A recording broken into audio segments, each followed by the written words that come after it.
Blood Warlock, Succubus Partner in the Apocalypse. Chapter 1, Soul Records. In a room belonging to the male dormitory of Beijing University. This weather is really killing me. Bai Zimin complained lightly as he looked at the world through the window. The rain was falling as if a deluge had beaten down on the world. The sound of the water drops hitting the window pane was soothing, but he could not appreciate the benefit. For the past year, the world's weather had become absurd from one day to the next. Deserts were suddenly flooded with all kinds of storms and the Earth's poles began to defrost due to high temperatures. However, this was not all. Even when icy places like Antarctica began to thaw overnight, the next day temperatures plummeted again, freezing everything over. Scientists simply had no way of explaining the phenomenon. However, as a consequence of this, the major nations of the world practically forced the rest of the smaller countries to be careful with pollution, attributing everything that happened to malfunctions in the planet's protective layer. Now even if the sun shone brightly, people always carried umbrellas in their hands, fearing a sudden storm. As if this wasn't enough, I have to go to work in this damn storm. Bai Zimin sighed to himself and turned around to look for warmer clothes from the closet. Bai Zimin was just a normal 20-year-old student. His father was a small civil employee with no power and his mother taught English at an elementary school. On the other hand, when he was still 12, his mother brought home a pretty girl who was 3 years younger than him. Her name was Meng Qi. Her parents had passed away, leaving her alone since no other family member wanted to take care of her. His mother, being the best friend of Meng Qi's mother, decided to take care of the girl. Since then, the four of them had been living together and currently, Meng Qi was a student at a prestigious high school in the capital. She would be attending the same university of Bai Zimin next year. As Bai Zimin was rummaging through his clothes, the whole world seemed to shudder fiercely as many things began to move from their places. Quickly he held on to the closet tightly, preventing it from collapsing on top of his body and crushing him. Bai Zimin felt something strange inside him as if he had been punched hard in the stomach, knocking the wind out of him. His face turned pale and he had the urge to vomit, barely restraining himself. After about 10 seconds, everything seemed to return to normal. Things stopped moving, the few paintings that had been saved from falling to the ground no longer threatened to fall. And the sound of the rain falling fiercely could be heard again. The choking and suffocating sensation that Bai Zimin had felt a moment ago disappeared and the cold coming through the broken windows embraced his body. However, he could no longer worry about the cold, the rain, or the previous earth shaking. The Soul Records has arrived on planet Earth. You can now view your status window whenever you wish. The first time, the window will open as a test. What is this? He muttered to himself as he read the strange green message that had appeared on his retina. Bai Zimin. Level, 0. Race, human. Job, none. Title, none.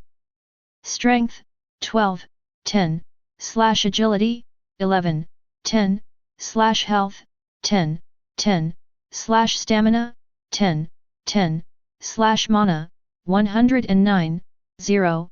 / magic, 109, 10. Bai Zimin's body was slim, but under his clothes were hidden very nice muscles due to his constant work as well as training. Considering that the number in parentheses shown in his status window was the base for a normal human being, the condition of his body was quite decent. Magic. He looked at the word magic with wide eyes. Magic. A classic element of fantasy movies and light novels. Now, not only had a strange window appeared that seemed to display his physical talents, but the attribute magic had also appeared on him. Interesting. To think that I would meet a human with a high aptitude for magic as soon as I arrived in this lower world. A seductive, playful, and even a bit innocent voice sounded from behind him, blocking him from thinking any further about the events that had occurred. Bai Zimin turned around only to be stunned. A beautiful woman capable of provoking wars between nations was there when clearly no one was there before. Her skin was pale white with no imperfections and seemed to glow in the light, contrasting with her black hair that fell like a waterfall to the bottom of her back. Her eyes were a striking red that shone like two beautiful rubies. A black one-piece dress hugged her seductive curves, clinging to her body tightly, exposing only her two slender arms and two long, slender legs that could make even a saint drool. Bai Zimin had never seen such a beautiful woman in his entire life. The woman before him not only had a seductive and charming aura but also had an innocent expression that did not seem to match with her body. However, before he could even ask for anything, several sounds and cries coming from outside made his body instinctively move to the window to see what was happening. Outside, the whole world he knew had changed, and what his eyes saw now was no longer the same thing he had seen just a minute ago. People were running everywhere, screaming and begging for help as they tried with all their might to get away from other people. However, the scariest thing was that there were many people eating other people as if they were beasts. Help! A pretty girl was running for her life as she looked behind her, getting as far away from one of those strange people as possible. In an oversight, she tripped against a stone and fell to the ground. Watch out! Bai Zimin unconsciously shouted. Unfortunately, it was already too late. One of those strange people, with its bloody mouth, caught the girl who had fallen and fiercely bit one of the young girl's arms, making her cry out in pain. Save me! The young girl screamed painfully as she tried to free herself. Her expression was truly pitiful. Unfortunately for her, none of the people running could be bothered with her as they were too preoccupied trying to save their own lives. Soon, her body stopped moving. However, a few moments later, the girl stood up and began to stagger slowly as she chased after the noise. Seeing this, Bai Zimin's complexion turned pale as he suddenly realized that these strange creatures were practically identical to the zombies from the Resident Evil movies. Ah! What's that? Bai Zimin was shocked when he saw a bee the size of a human fist suddenly buzzing toward a zombie. The zombie didn't even react to the attack when the bee's huge stinger pierced its head, directly crushing its brain and killing it on the spot. The bee opened the zombie's head and began to eat something. After a few moments, its body seemed to grow a few more inches before it stopped. As if sensing something, the bee left the zombie's corpse and shot straight towards the male dormitory. Bai Zimin's face changed when he saw that strange bee charging towards him. The bee's speed was really fast, and in just a few blinks it had crossed the broken window, aiming its sharp blood-stained stinger at his face. Bai Zimin reacted on instinct. His right hand reached out and grabbed a wooden chair next to him. Without even taking a second to think, he struck forward with all his strength. The wooden chair impacted hard against the bee, sending it flying against the adjoining wall. Seeing that the bee had fallen to the ground but was still moving, Bai Zimin raised the chair above his head and struck the bee's body fiercely 3 times before the creature stopped moving. A white energy orb shot out of the giant bee's body and entered his body. You gain level 5 Big Bee's soul power. Agility +2, Strength +2. You have reached level 1. You acquire 2 status points to distribute freely. 2 messages flashed before Bai Zimin's retina. He was surprised to discover how that strange energy seemed to nourish his muscles and bones, making his body more powerful quickly. What is this?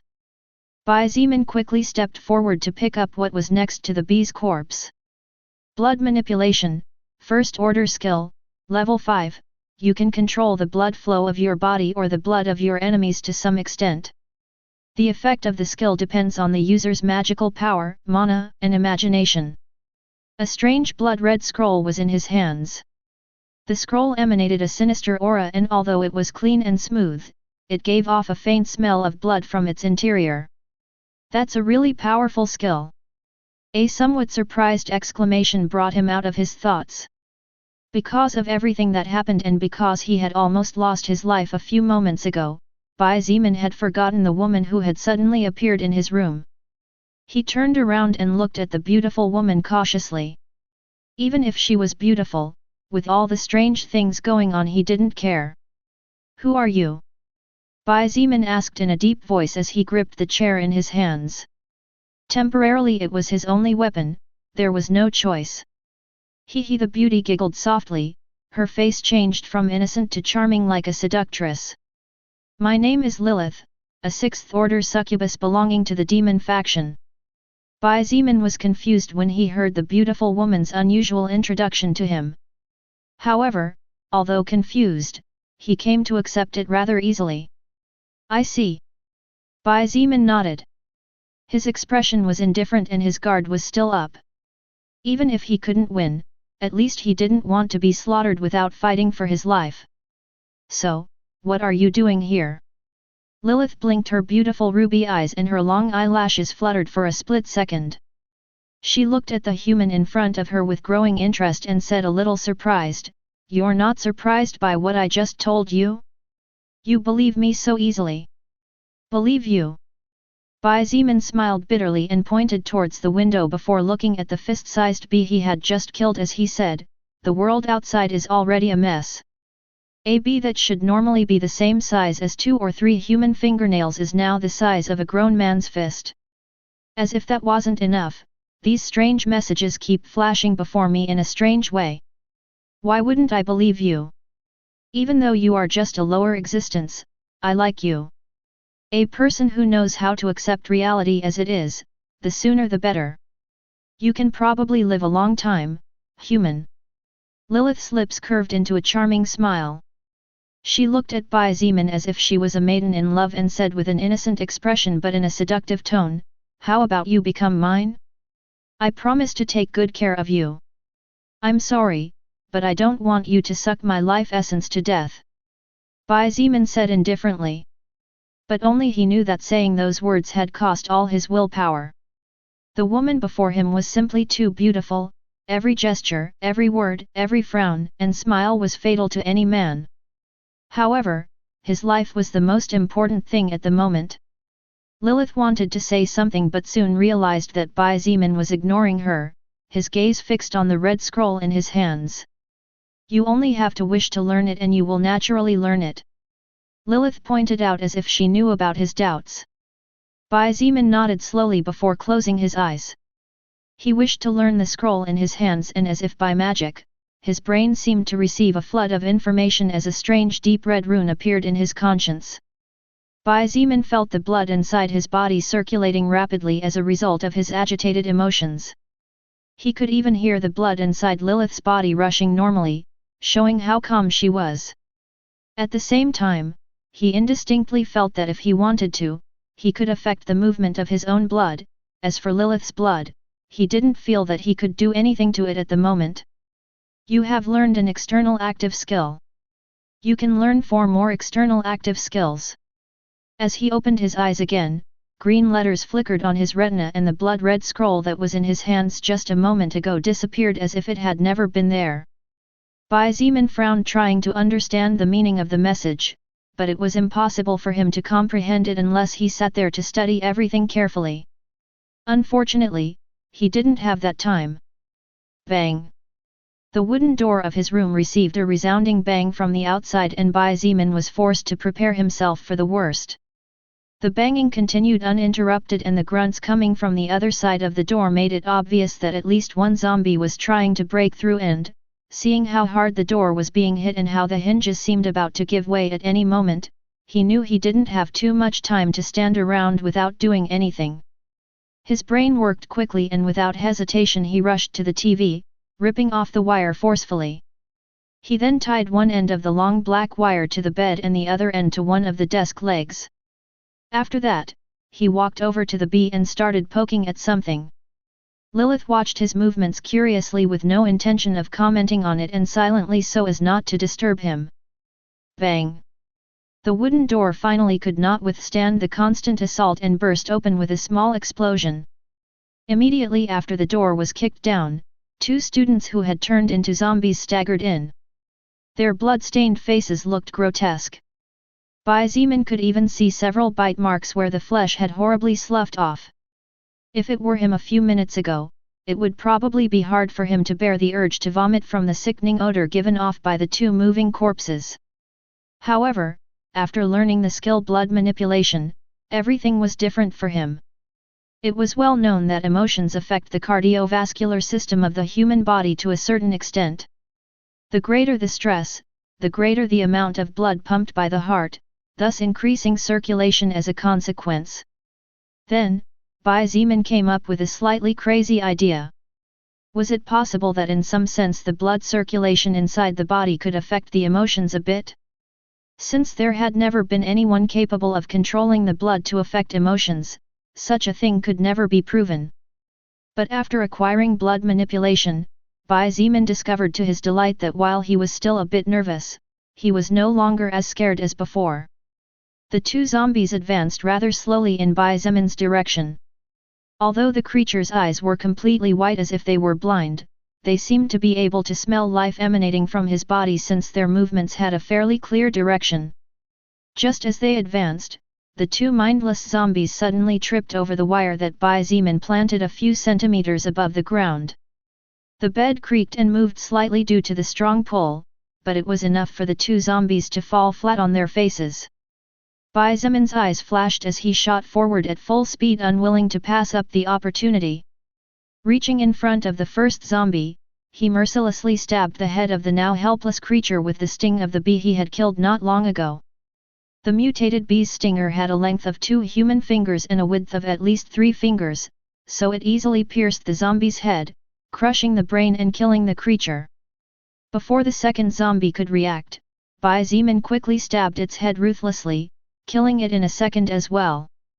You have acquired soul power of normal zombie level 4. You get +4 stamina. You have acquired soul power of normal zombie level 3. You get +1 stamina. You have leveled up to level 2. You get 2 status points to distribute freely. Before Bai Zimin could sigh in relief and relax his nerves, 2 more zombies staggered into the room while growling in his direction. Due to the strong pull of the other 2 zombies, the wire was currently practically dragging on the ground, making the small trap completely useless. However, Bai Zimin did not panic and quickly concentrated. With a thought, he mobilized the mana within his body according to the instructions of the skill blood manipulation. After spending 20 mana points, Bai Zimin used the blood of the 2 zombies killed by him earlier and, just as the 2 new zombies passed by the corpses of their kind, 2 arrows of red blood shot out at full speed towards the back of the creatures' heads. The congealed blood arrows were extremely sharp after being controlled by Bai Zimin and easily pierced through the head of the 2 zombies, crushing part of the brain and killing the 2 creatures easily. You have acquired soul power of normal zombie level 3. You get +1 stamina. You have acquired soul power of normal zombie level 3. Strong. Bai Zimin's eyes flashed as he looked at his hands. However, he soon noticed that from the corpse of the second zombie, he did not gain any stamina boost or other attribute. Seeing his frown, Lilith, who had been silent, patiently explained, the more creatures of the same type and level you kill, the less benefit you will get as your soul power acquires some resistance against them. Only by killing other creatures will you be able to acquire more benefits. Of course, you can still level up by killing those low-level zombies, but you will only get 2 status points when you level up, no extra benefits. Bai Zimin looked at her gratefully, which his doubts were cleared. However, he soon asked again, "Why are you here?" Only now that his nerves had calmed down a bit did he finally dare to ask more questions. If he had done so earlier, he might have died in a zombie's mouth or been killed by the giant bee from before. Lilith puckered her lips and giggled playfully as she pointed to the door and said, "I'll explain everything later. For now, don't you think it's better for you to look for a safe place?" Bai Zimin looked at the broken down door and finally nodded. In fact, this was not the best place to ask questions, so he quickly said, "You're right. Let me pick up a few things and then we'll leave this place." He quickly grabbed a mountain backpack and stowed the cable he had used earlier, 2 large bottles of pure water, and some snacks he had bought earlier. He had nothing else of use there. Then, Bai Zimin looked out the window and couldn't help but complain, "Really, me and my bad luck." Bai Zimin's room was on the 5th floor. It was impossible for him to climb down through the window. With no other option, he had no choice but to walk to the door to get out of the building.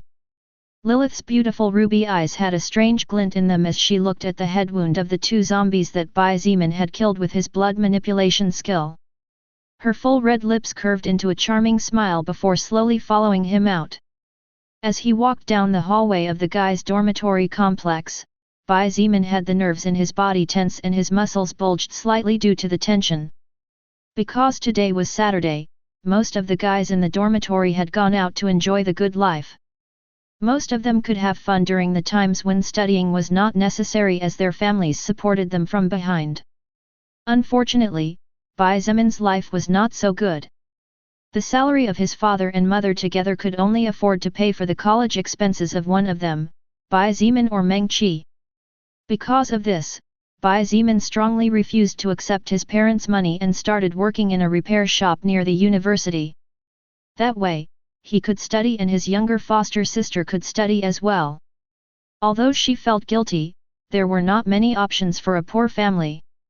Lilith, who was following him step by step, suddenly said in a casual voice, "How about using the 4 free status points you have?" Bai Zeman did not look back and replied while he shook his head, "No. If I use them casually now, I might regret it later. Right now I don't know which attribute could save my life in times of need and a sudden impulse might be my only hope."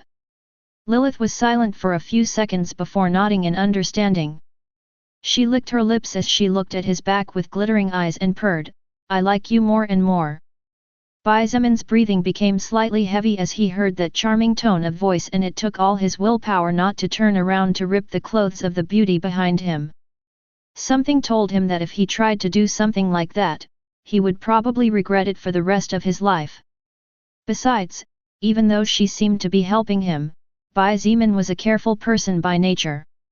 Therefore, he was still with his guard slightly up against Lilith.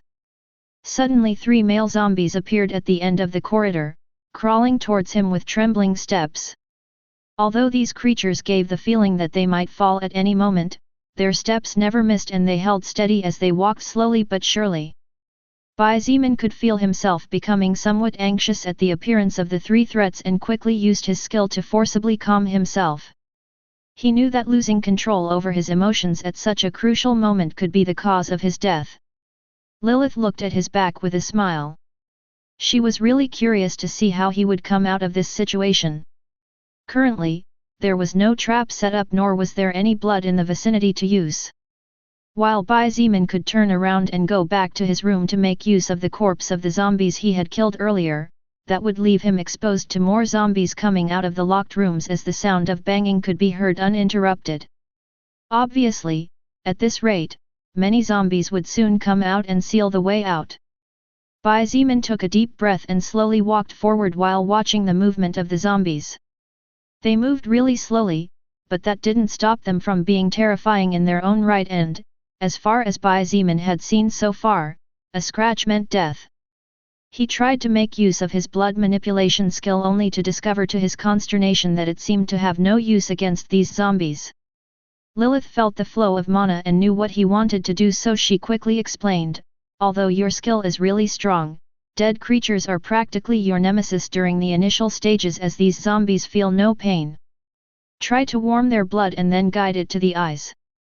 Bai Zeman's eyes flashed and he quickly understood what the succubus behind him meant.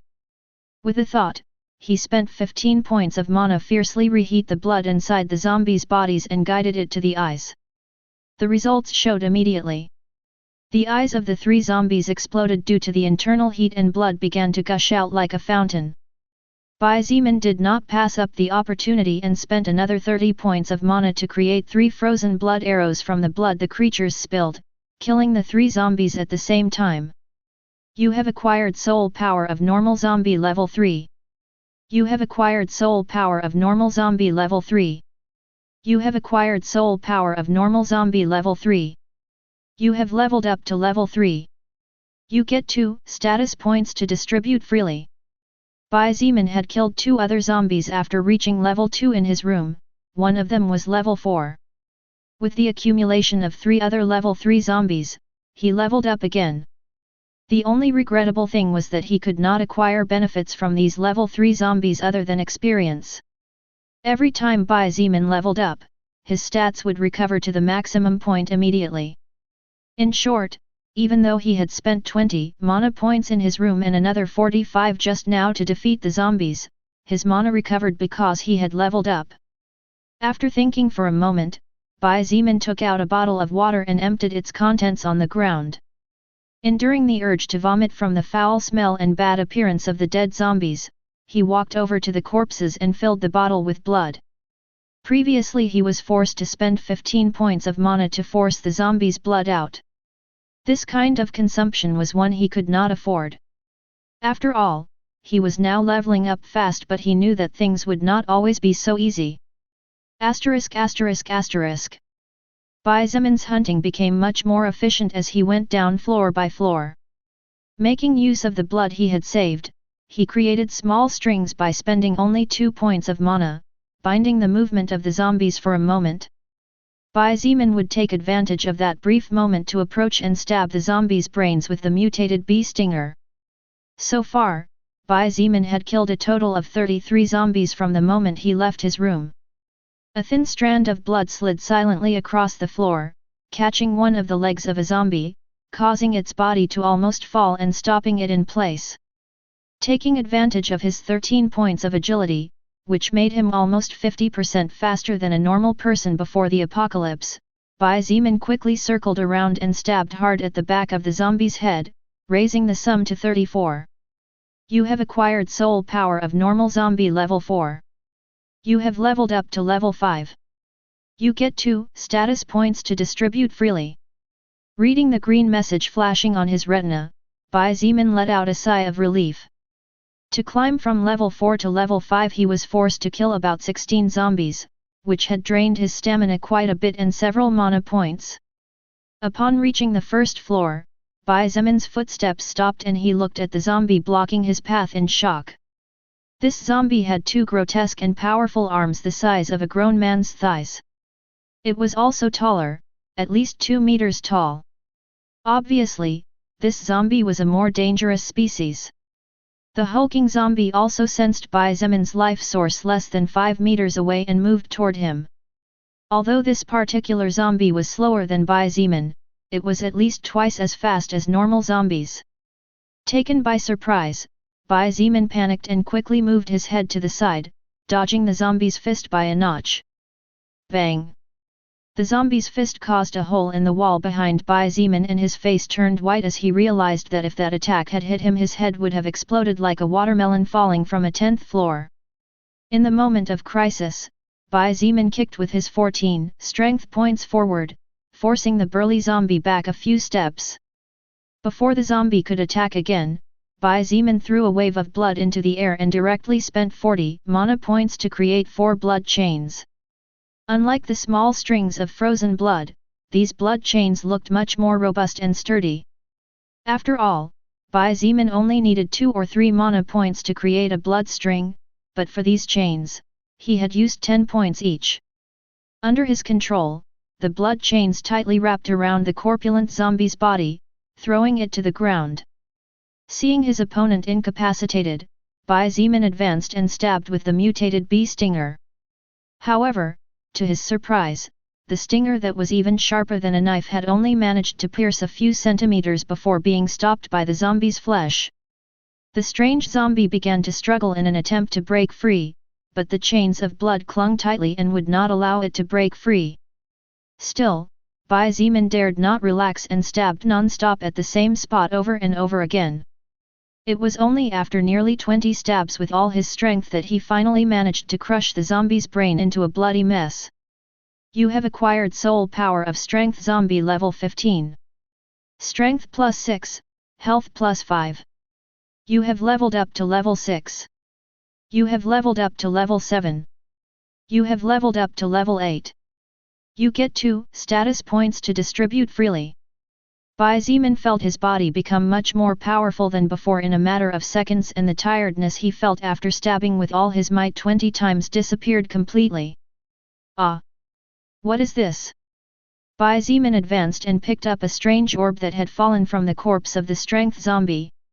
Rare treasure orb, contains a rare category treasure inside.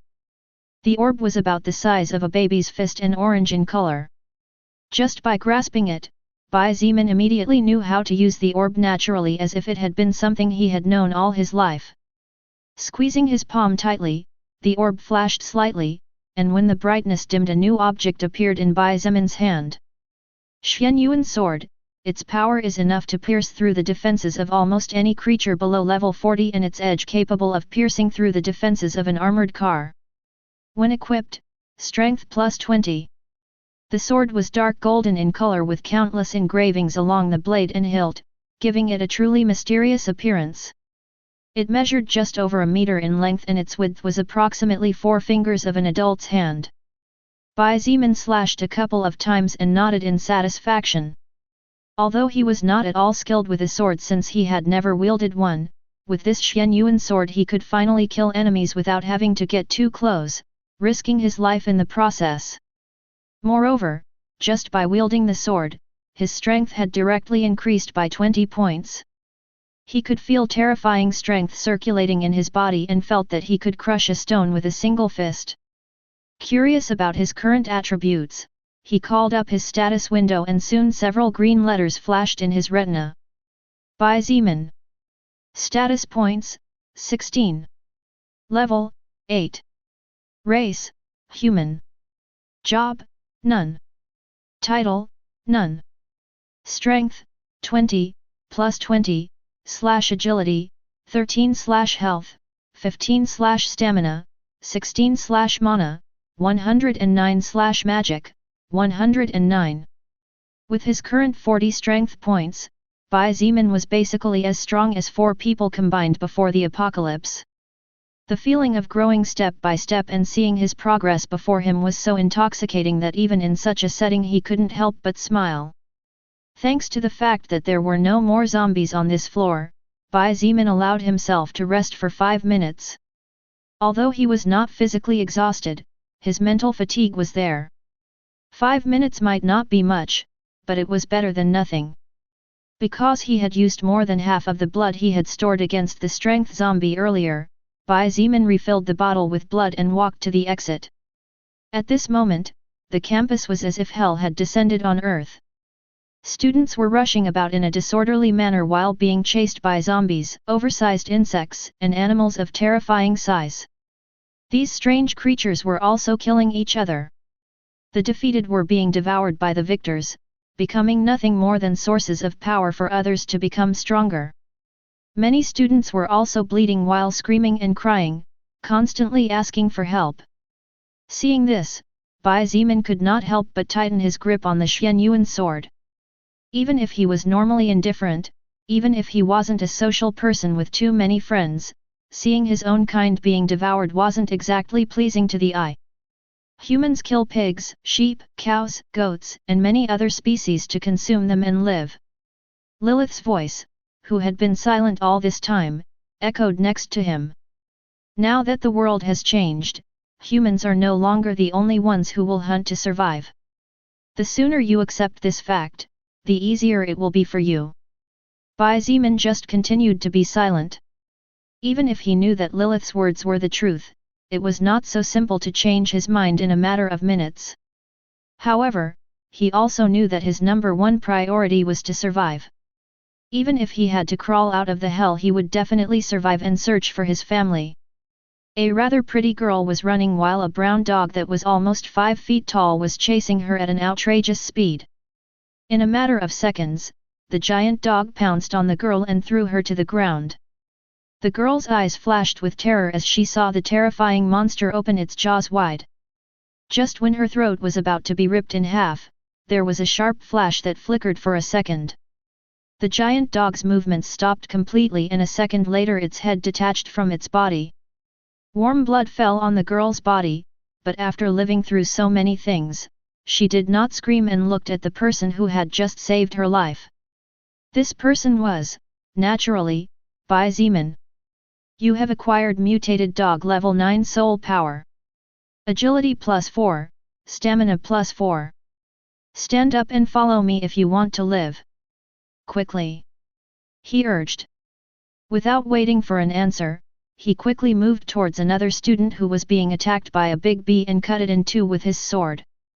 The girl quickly stood up, scared. She didn't dare to linger as she began to follow him, knowing that he was her only hope of living. The other male student also followed in Bai Zemin's footsteps without delay as he thanked him. Bai Zemin moved across the campus in the direction of the gymnasium.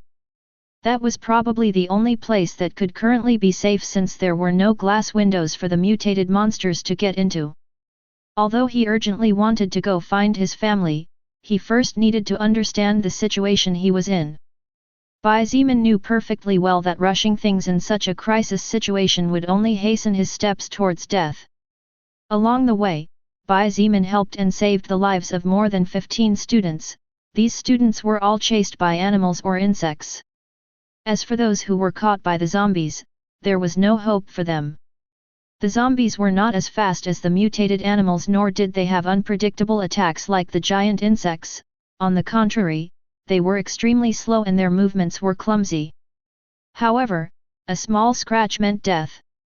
A group of 5 students ran while a group of 10 zombies chased behind. They didn't even dare to look back and just concentrated on running with all their might. Unfortunately for them, just as they turned the corner, another group of 5 zombies suddenly appeared and started staggering towards them. One of the students panicked and his movements froze, being scratched hard by one of the zombies. The pain seemed to wake him up as he quickly turned to flee, as did his companions, only to see that they were surrounded. 5 zombies ahead and 10 blocking the retreat. Just as they were wailing and crying, there were several sword flashes and in just over 10 seconds all 10 zombies were decapitated. Strong! Zhang Ming, a tall student, couldn't help but exclaim as he saw Bai Zemin charging towards the front 5 zombies and killing them as if he was slaughtering chickens.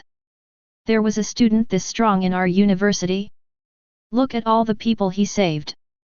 Another student muttered in stupefaction as he watched the 15 people Bai Zemin brought in. Although Bai Zemin knew nothing about the way of the sword and simply cut using pure strength, his current agility was 17 points, almost double that of a normal person before the apocalypse. In addition, his Xianyuan sword was incredibly sharp, which allowed him to decapitate zombies as if it were nothing. After making quick work of beheading the 15 zombies, Bai Zemin felt a little tired.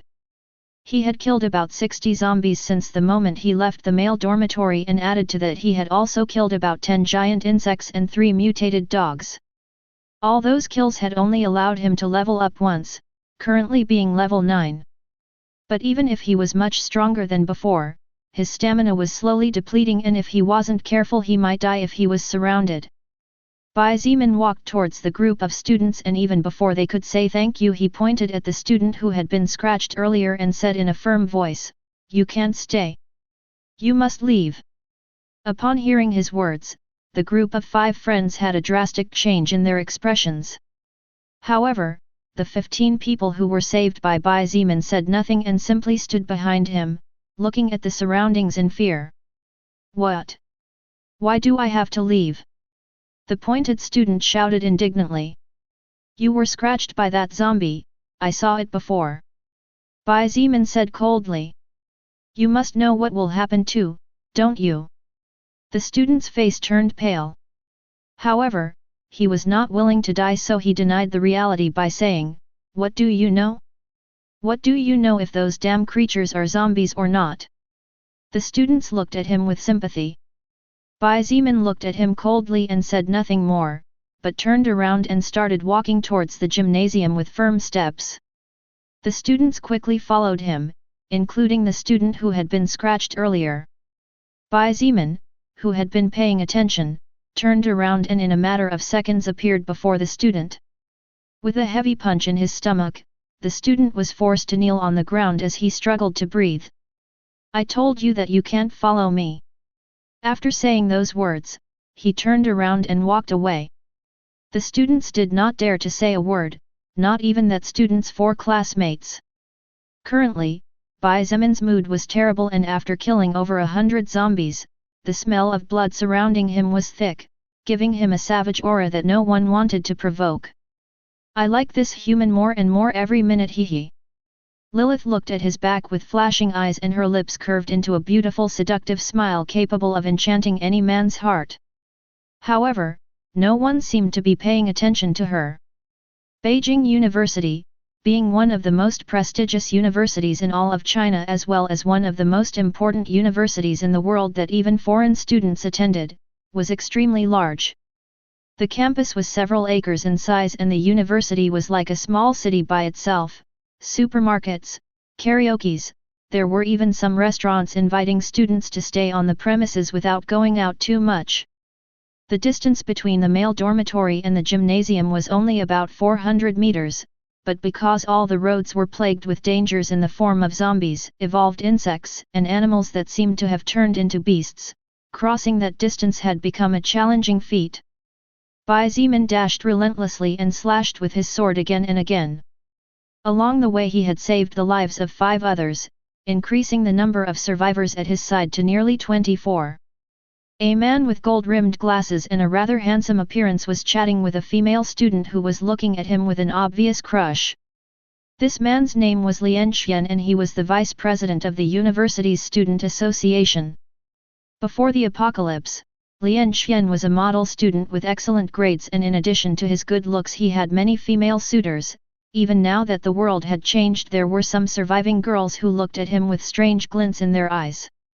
Lin Feng had also dared to fight since at that time he had no other options if he wanted to survive.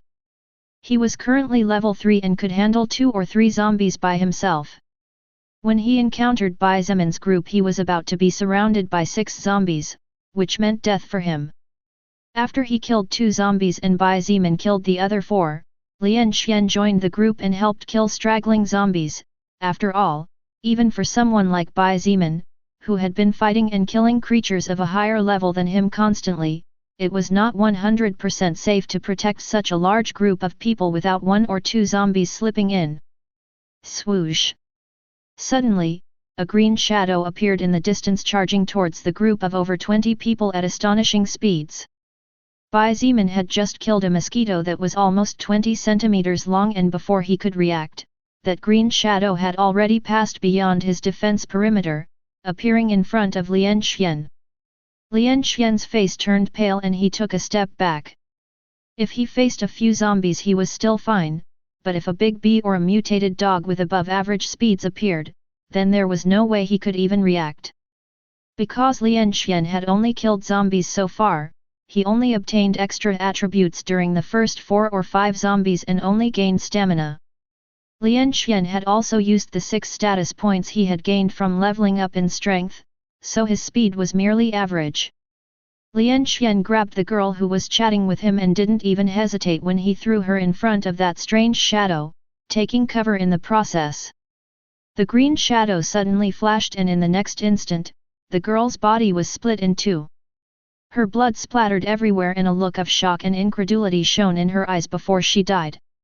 Even in her wildest dreams, she would never have expected that the normally cultured, polite, and gentlemanly Lin Feng would actually not hesitate to make such a cruel move. The survivors panicked and a few began to flee in all directions in a disorderly manner. Others did not move due to fear, and some smarter ones just walked away while trying to get closer to Bai Zimin as he was the only hope they had of survival. As for Lin Feng's selfish act, no one noticed. No one except the beautiful and seductive but at the same time innocent Lilith. Though such a move was impossible to be missed by someone like her, there was no disdain or disgust in her gaze. She had seen people do worse things than what she had just seen just to survive one more day. The green shadow was so fast that no one could react to its speed. This strange creature suddenly seemed to realize something as it shot off at terrifying speeds toward Bai Zimin. Clearly, the creature had realized that he was the best tonic for it to evolve. Bai Zimin felt his scalp go numb and unconsciously raised his sword horizontally. Clang! The sound of metal clashing against metal echoed loudly. The green shadow was forced to stop its movements as its strength and Bai Zimin's were quite similar. Only now could Bai Zimin distinguish the appearance of the monster that was attacking him. The green shadow was actually a huge mantis that was almost 2 meters tall. Its terrifying eyes stared at him with killing intent flickering inside. Its 2 large scythe-like forelegs were pressing hard on the Xianyuan sword, trying to force Bai Zimin back. If it was Bai Zimin before obtaining the Xianyuan sword, he could have been seen to retreat. However, thanks to the 20 strength points the sword granted him, he could barely stand on equal footing. Be careful. That mantis doesn't specialize in strength at all. Its current speed must be almost twice as fast as yours. Lilith's voice rang in his ear, giving him vital information. In fact, even without her telling him, Bai Zimin knew that his current speed was far below this mantis. Before, if not for his reflexes and luck, his head would have already separated from his body without even knowing how he had died. Bai Zimin grunted as he pushed forward with all his might, pushing the mantis back. Then, without even a second's hesitation, he added all his saved status points into agility. In just a split second, he felt his muscles become stronger but at the same time softer. Bai Zimin felt as if lightning flashed in his body, giving him a slight itch that soon disappeared. Swoosh! The nearly 2-meter mantis disappeared and in the next instant appeared before Bai Zimin again, slashing downward with its scythe-like legs. However, the current Bai Zimin could finally see its movements clearly. Clang! Bai Zimin and the mantis engaged in close combat with the intention of slaying the other. To survive, to evolve, to become stronger. From the other people's point of view, they could only see 2 silhouettes flickering constantly and hear the constant sound of metal clashing against metal. For them, it was hard to think that a human being could actually fight in such a way against such a terrifying creature without losing ground. It was only then that they realized Bai Zimin's strength. Although Bai Zimin's combat experience was average and his sword skill deficient, the Xianyuan sword was a rare grade treasure capable of piercing through the defenses of almost any creature below level 40. The mantis obviously had not yet reached that level as its scythes had small cracks that slowly spread with each collision. However, the mantis was a natural hunter who made use of its scythes from birth, so it was naturally more skilled than he was in combat. Each had their own advantages and for an instant, the battle was deadlocked in what appeared to be a stalemate. Several zombies, apparently attracted by the sound of battle as well as the strong smell of life, began to stagger over. Bai Zimin quickly spotted them and knew that at this rate not only would all the survivors die, but even he would also fall when they surrounded him. After all, the mantis might not be afraid of infection, but he was. Strengthening his determination, Bai Zimin surveyed the battlefield and slowly backed away, luring the mantis to a specific spot.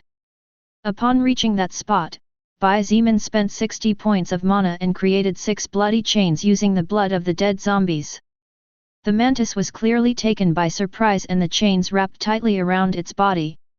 Its movements were stalled and its 2 scythes were stopped in midair by 2 bloody chains. The beast struggled fiercely trying to free itself and the chains restraining its scythes began to stretch taut as if they would break at any moment. Bai Zimin's face changed slightly when he saw this and he quickly rushed forward and slashed towards the creature's head with all his strength. After a flash of sharp light, the mantis' movements stopped for a moment before its head fell to the ground followed by a fountain of blood shooting out of its neck. You have obtained the soul power of Great Fast Mantis level 25. Agility plus 14, Strength plus 10, Magic plus 10, Mana plus 10. You have leveled up and reached level 10. You get 2 attribute points to distribute freely. You have leveled up and reached level 11. You have leveled up and reached level 12.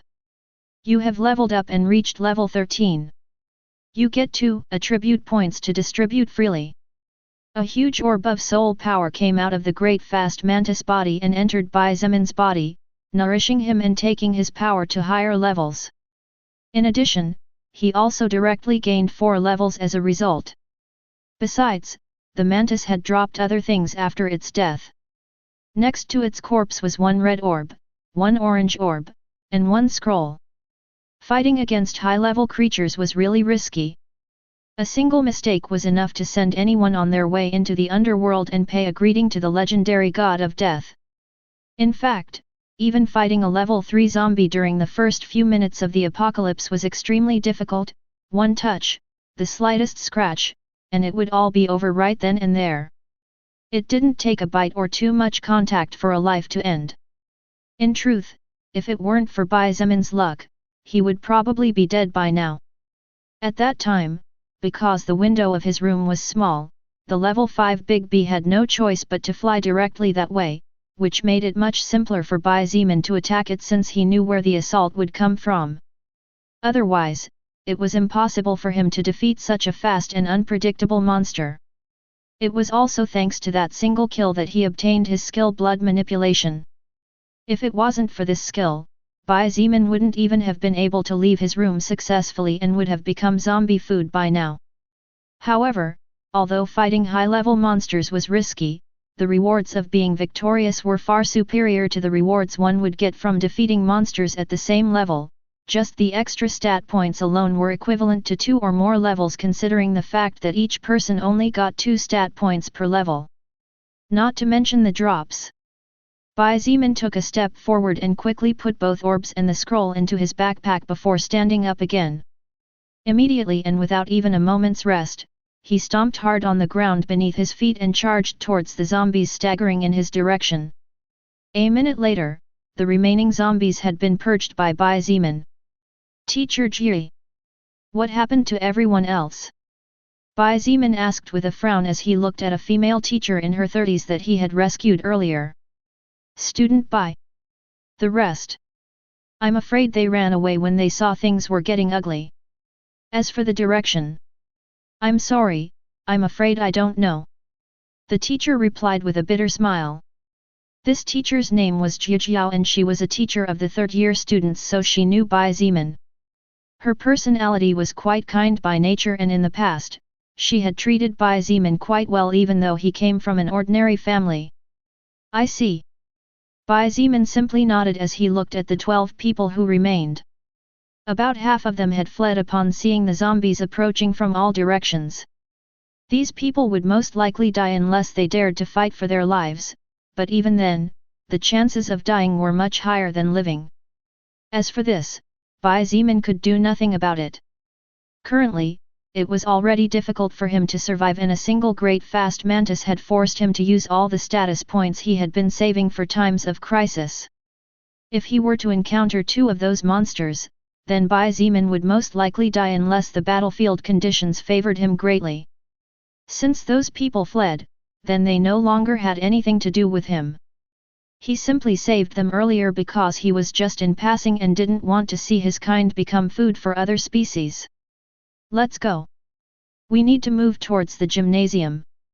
Only then can we get some rest. He said and turned to leave.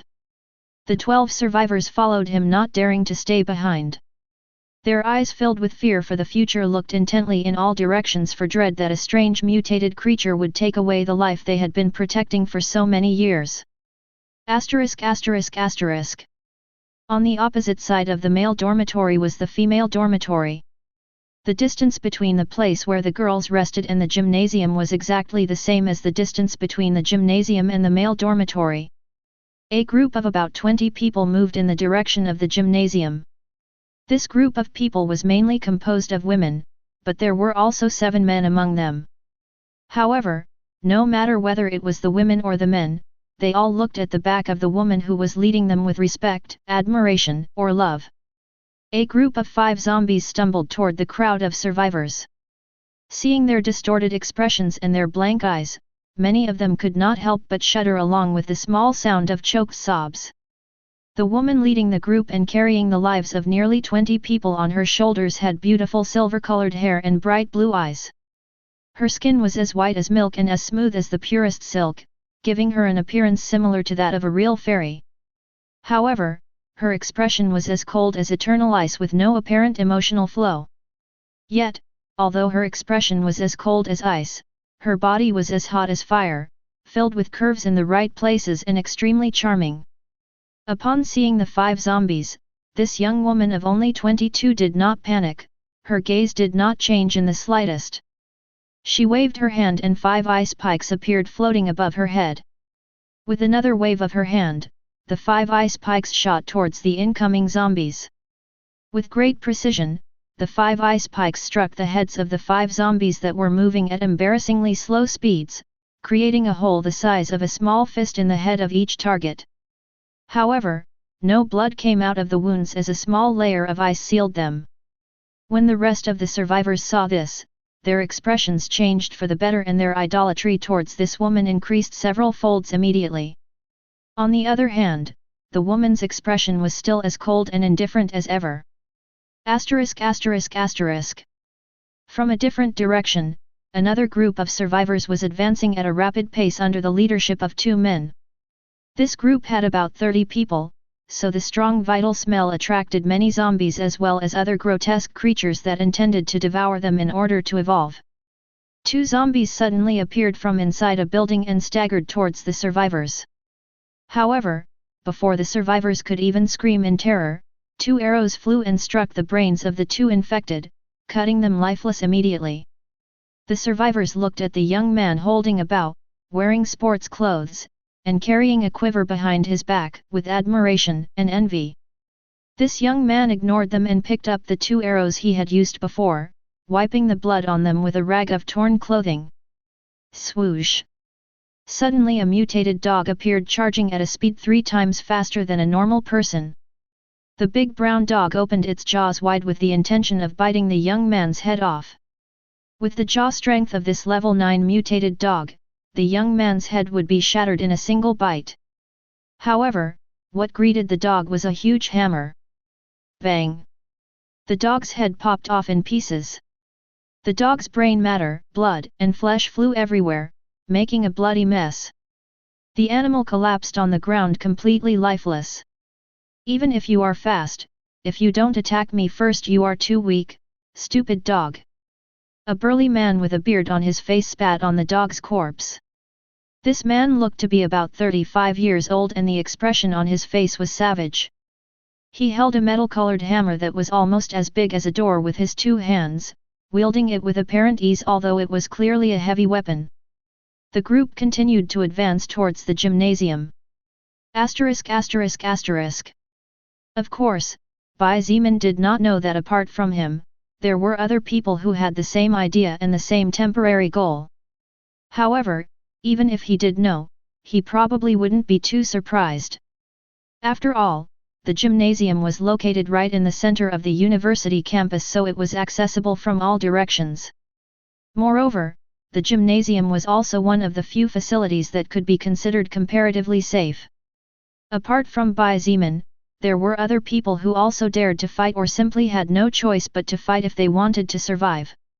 As a consequence, there were several people who had their own fortuitous experiences, gaining powerful skills and treasures that did not belong to this world.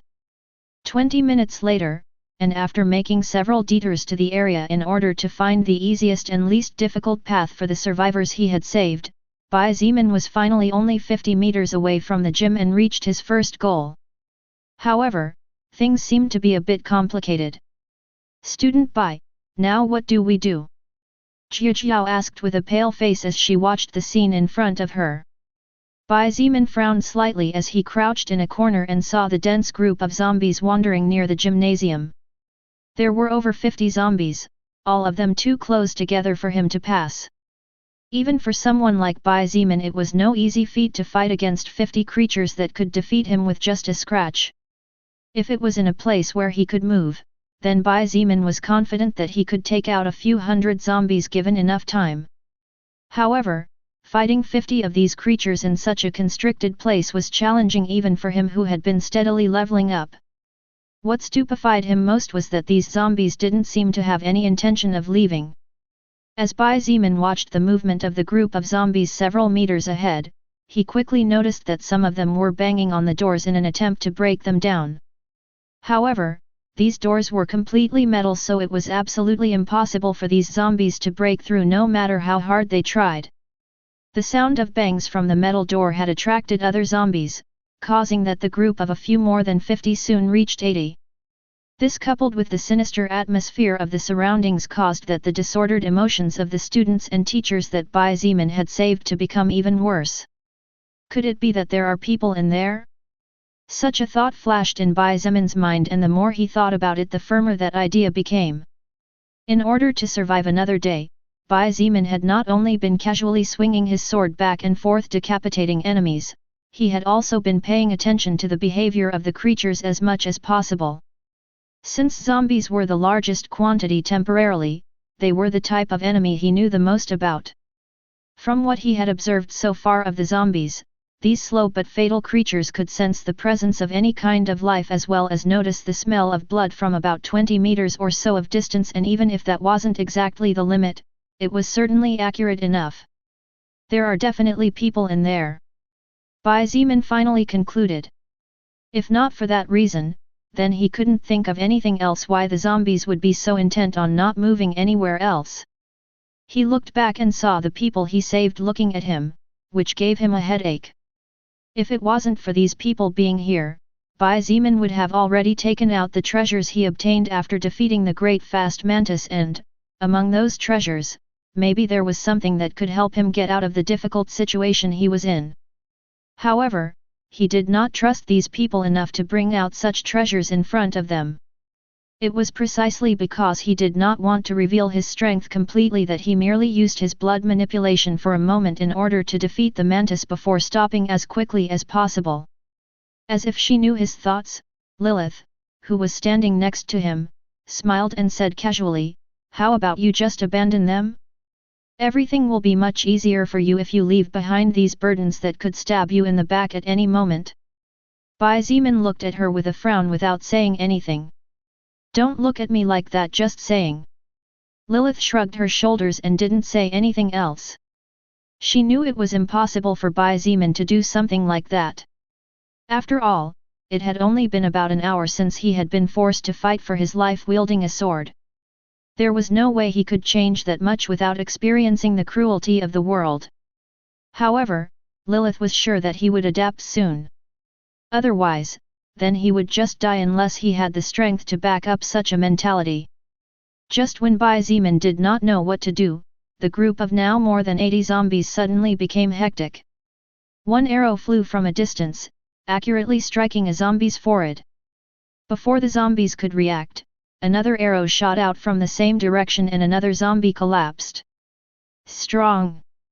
Bai Zemin was a little surprised. He didn't know who the attacker was since there were several buildings blocking his view, however, that person's archery skill was really top-notch. Unfortunately, after 5 arrows, the assault was temporarily stopped. Apparently, the attacker was quite close and the zombies were surrounding that person. "All of you wait here." Leaving those words behind, Bai Zemin jumped out from his hiding place like a tiger and charged towards the zombies. In a matter of seconds, the distance of 50 meters separating him and the zombies had been crossed. Bai Zemin slashed with his sword twice at lightning speed and the heads of 2 zombies flew into the air. "You have acquired level 4 normal zombie soul power. You have acquired level 4 normal zombie soul power." Within 5 seconds, 7 zombies had been decapitated by Bai Zemin. Lin Feng, who carried a huge 2-meter hammer, swung it at a zombie, sending it flying 10 meters. The zombie fell to the ground with the upper half of its body deformed and its head completely crushed.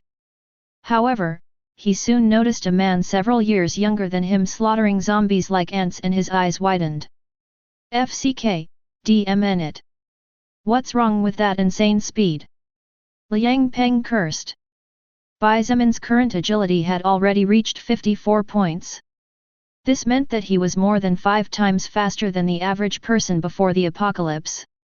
His movements were extremely fast, so when Bai Zemin had killed 5 or 6 zombies, Lin Feng had only killed one that was close to him. On the other hand, Bai Zemin also noticed Lin Feng with his huge hammer and was surprised. Wasn't that the university security guard? At what point had he become so strong as to carry that hammer? However, just as his mind was beginning to wonder, another change swept the battlefield. "Ice bullets!" A cold but pleasant-sounding voice echoed.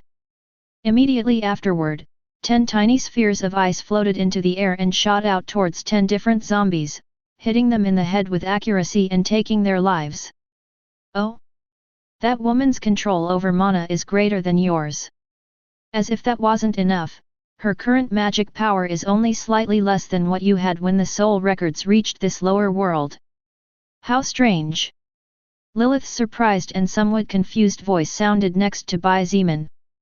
Since the time he had saved other people and these people didn't even look at Lilith, Bai Zeman had come to the silent conclusion that she was invisible to others and only he could see her, therefore, he wasn't too surprised to see her casually strutting around the place.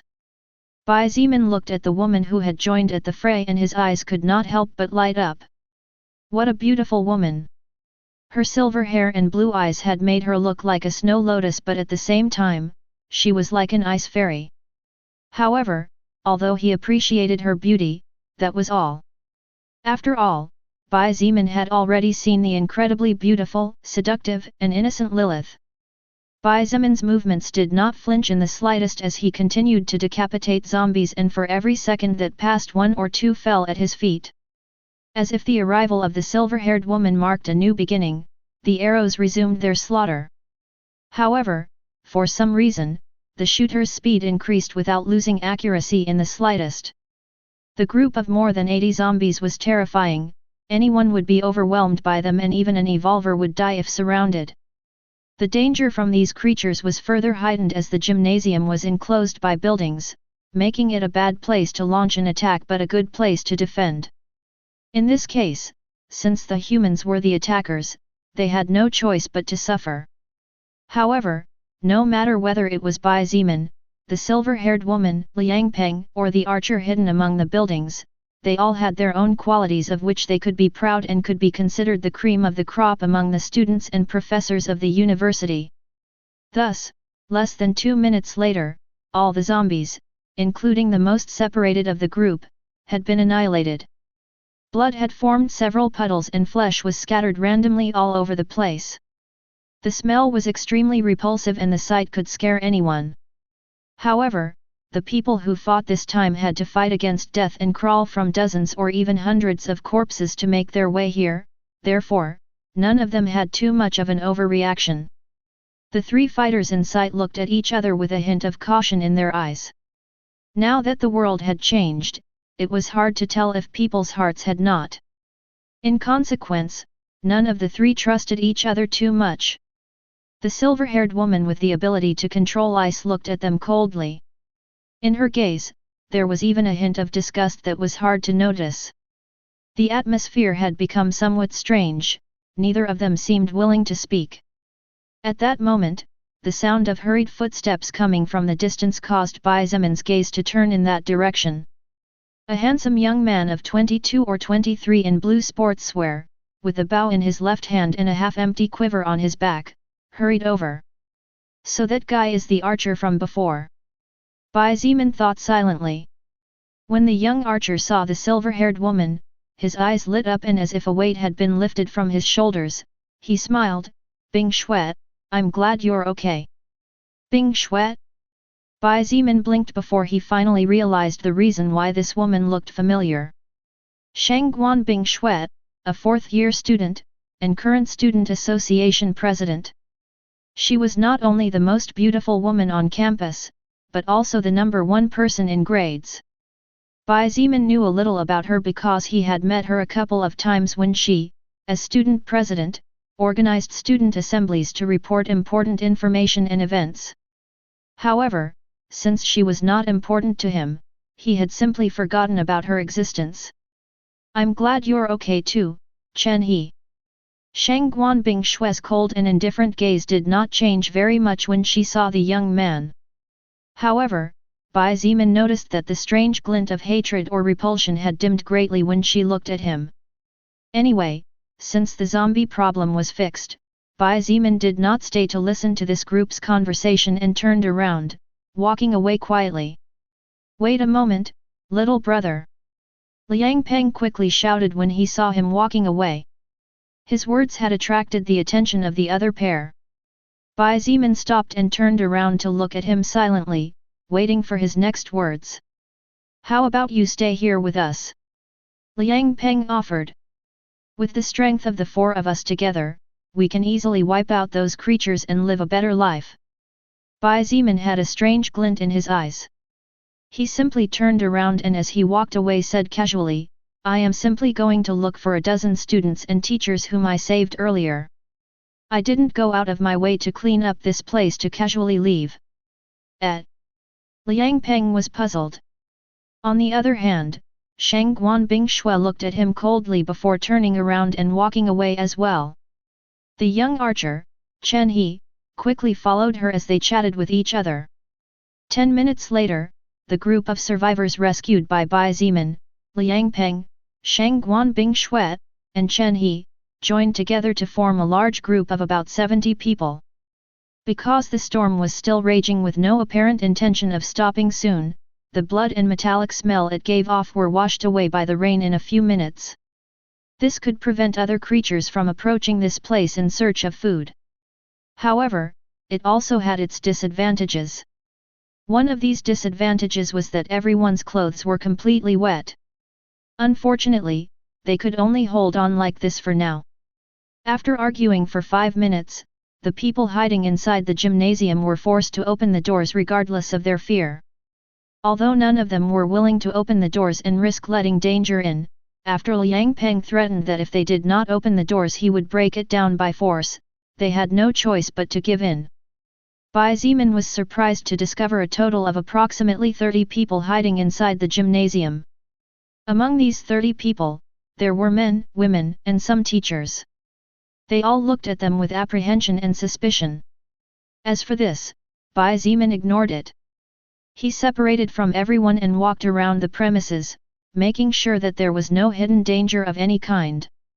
The Beijing University Gymnasium was really huge, and although it was called a gymnasium, it was a huge building with all kinds of functions. There was a large indoor basketball court, a sports equipment room, and a cafeteria. The cafeteria was Bai Zimin's target on this occasion. Bang! Bang! The metal door was closed tightly.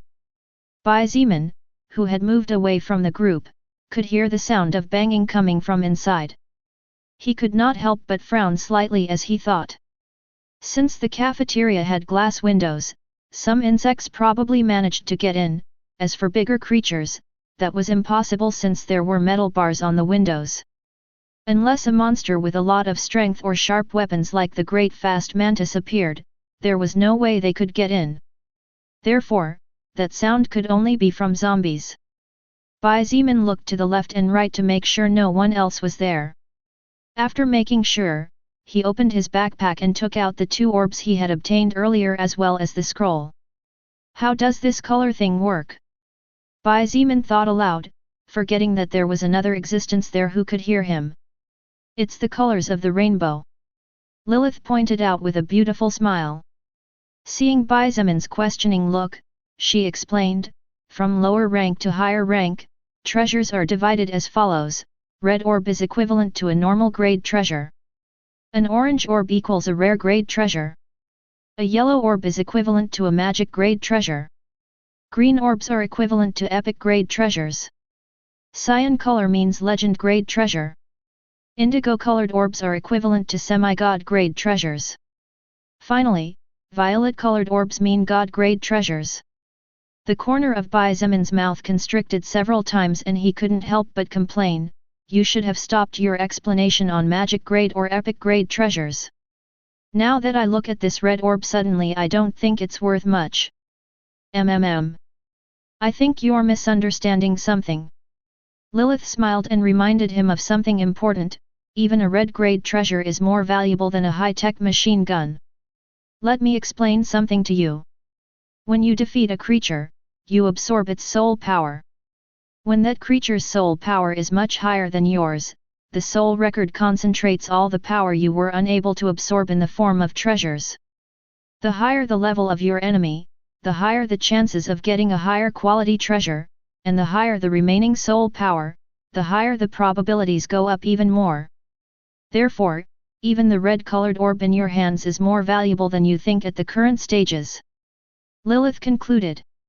Hearing her words, Bai Zimin couldn't help but feel better. Although he felt like asking more questions, he first wanted to finish what he was about to do, the questions could be asked later. After squeezing the red orb hard, it broke and a new treasure appeared in front of Bai Zeman. Velocity boots, normal grade treasure, extremely light, easy to wear, and automatically adapts to the body. When equipped, agility plus 10. Bai Zeman's eyes lit up and his heart filled with joy.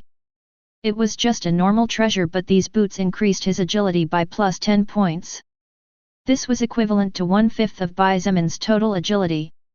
He quickly equipped the boots and immediately felt his body become much lighter than before.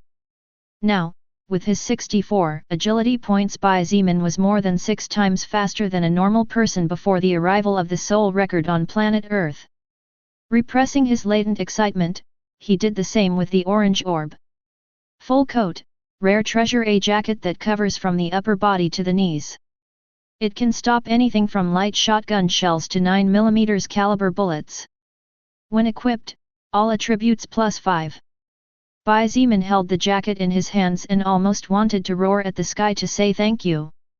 With this treasure, he was now impervious to several types of firearms. Even if medium caliber bullets were too strong, with this treasure his survivability had skyrocketed another level. He didn't even have to fear being scratched by zombies. As long as he protected his head and from the knees down, there should be no problem with his safety. Without delay, Bai Zeman took off the wet jacket he was wearing and put on the full coat. He immediately felt his attributes improving once again, much to his delight. That treasure is good. Among the best quality within the rare grade, just like your Xianyuan sword. Congratulations! Lilith smiled cheerfully at him. Bai Zeman was surprised when he realized that she actually looked genuinely happy for him, puzzling him. Lilith, why are you nice to me? He asked, feeling a little suspicious. Lilith bit her lips and blinked her long eyelashes as she said in a soft voice, I already told you. I want you to be mine. Bai Zeman rolled his eyes and wisely decided to stop asking. Although his appearance wasn't bad, he wasn't a handsome guy either. Much less so handsome that the biggest beauty he had ever seen in his entire life would fall in love with him at first sight. Without delay and fearing that someone else was coming to this place, Bai Zeman turned his attention to the remaining scroll. Special Forces Soldier, Unranked Passive Skill, Level 5. By learning this passive skill you will automatically become a person with the same level of combat experience as Special Forces troops. At the same time, your control and knowledge of your world's firearms grow exponentially. Special Forces Soldier. Bai Zeman's eyes lit up when he saw the name of the skill. After seeing the vague but concise information available on the skill scroll, his gaze became even brighter. Currently, Bai Zeman was countless times more powerful than any human being before the world changed. His strength had reached 55 points thanks to the Xianyuan sword and the full coat that he had just obtained. His agility had reached 69 points and the rest of his stats were also at least twice that of an ordinary person. However, although he could currently dominate his enemies by overwhelming them due to his stats, treasures acquired, and his blood manipulation skill, Bai Zeman was very clear that if he faced an enemy on equal terms with him but with real combat experience, the one who would be unlucky and meet a fatal fate would probably be him. What Bai Zeman lacked the most at this moment was combat experience, control of different martial arts, etc. But with the skill scroll in his hands, this problem could be solved immediately. He only needed to wish for it and he would immediately become an experienced person as an elite soldier with years of training and battle experience. However, Bai Zeman hesitated. Unclassified skill. He muttered under his breath. Although he didn't know how the level of skills and their rankings worked, Bai Zeman, who obtained a skill ranked as First Order skill, couldn't help but feel that this skill Special Forces Soldier wasn't that good in the long run. Before he could think any further, the beautiful and charming Lilith interrupted him with a sweet smile, You don't need to worry. Although in fact, in the long run that skill might not be so good, it's a passive skill. Listening to her, Bai Zeman's eyes shone brightly as he realized that the word passive was the key in this matter. Even after facing so many dangers, Bai Zeman had not forgotten about the warning he received when he decided to learn his blood manipulation skill. That warning was reminding him that he could only learn 4 more external skills. External active skills are those skills that need mana movement to function and that you didn't learn on your own throughout your life. Lilith explained patiently. Before, you were just a normal human with no training, and yet, nevertheless, you were able to learn a terrifying skill in just a few seconds. Bai Zimin did not dare to miss any words and focused all his attention on her.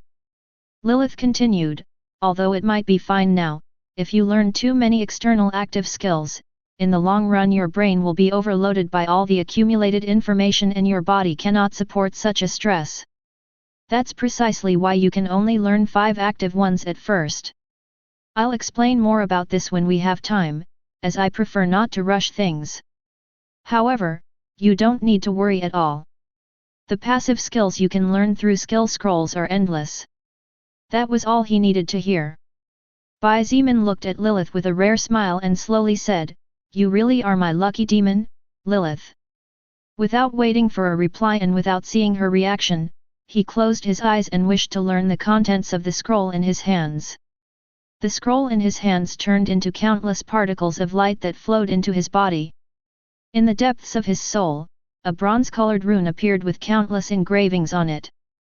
Bai Zimin immediately felt a slight prickling in his mind that instead of being painful, was uncomfortable. Martial arts of self-defense, fighting skills to kill the opponent in the shortest amount of time possible depending on the circumstances, control over bladed weapons, knowledge about firearms as well as the correct way such weapons worked and the optimal way to use them. So much information flooded Bai Zimin's brain, it was so much information that for several seconds his mind went blank, not knowing how to react. He looked at his hands in disbelief and couldn't help but mutter, "That's how strong the elite soldiers were before the world changed." At this moment, only he himself knew how horrible his strength had become.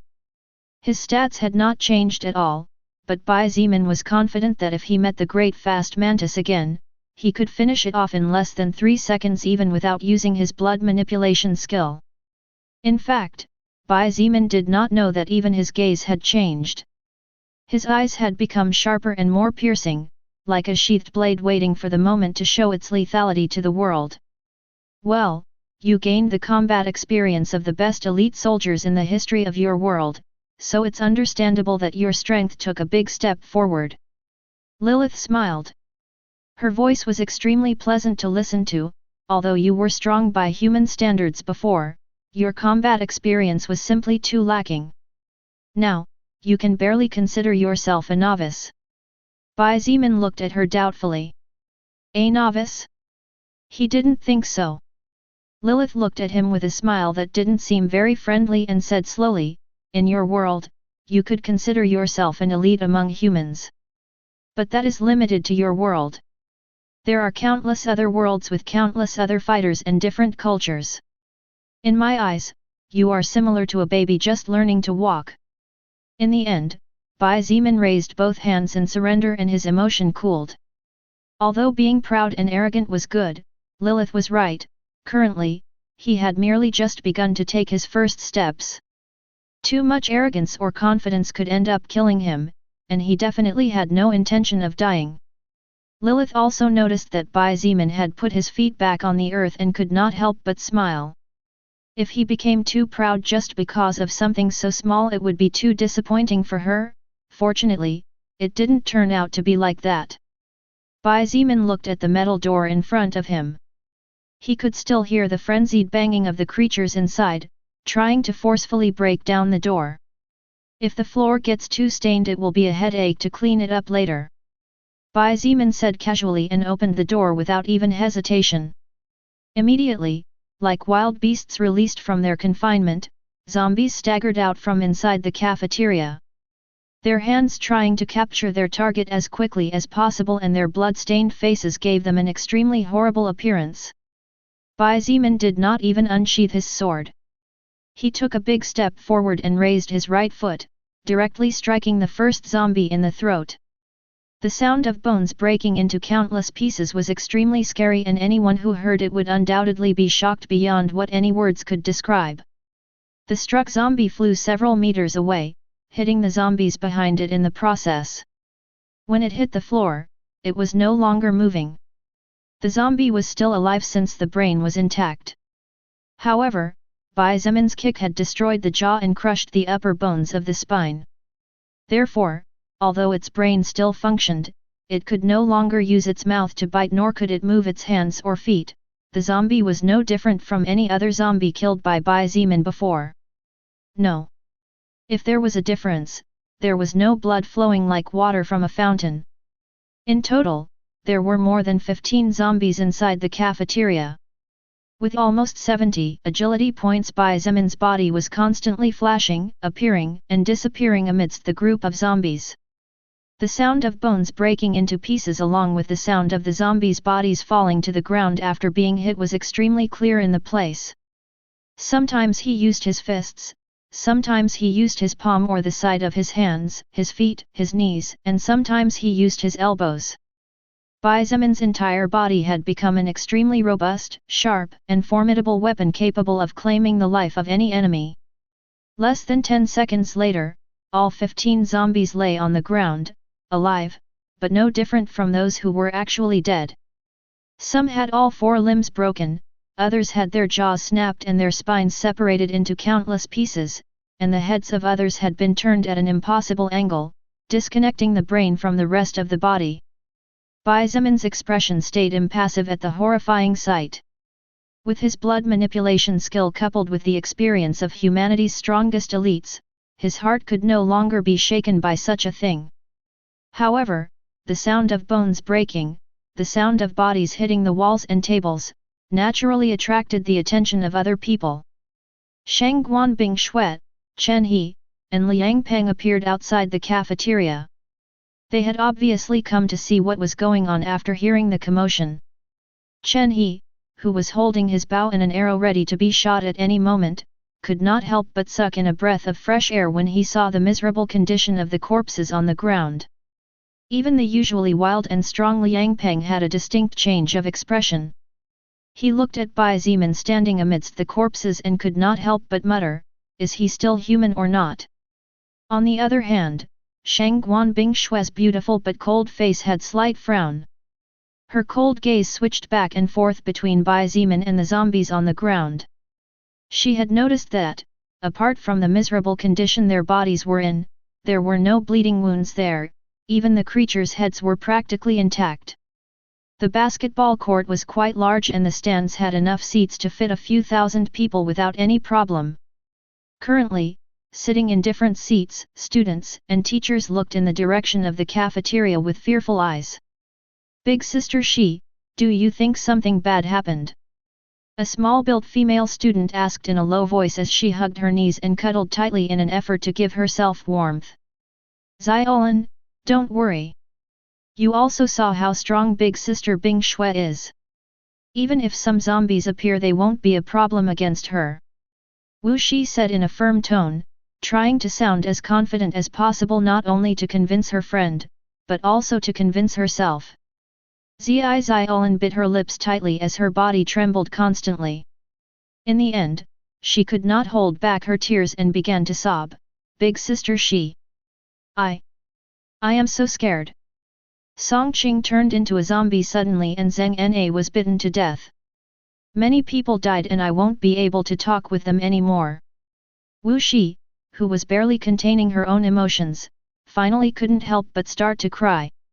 She had just tried to communicate with her family, unfortunately, she got no response, she already feared the worst. "I'm cold. I want to wear dry clothes. I want to feel warm. I want to hear my mother's sermons again." Wu Shi whispered in tears. This kind of conversation could be heard everywhere inside the gymnasium. The students were terrified, waiting for a dark and unknown future. A few hours ago, they were all laughing and chatting happily, worrying about what kind of clothes they should buy to look their best. However, now all they wished for was dry clothes to relieve the bone-chilling cold.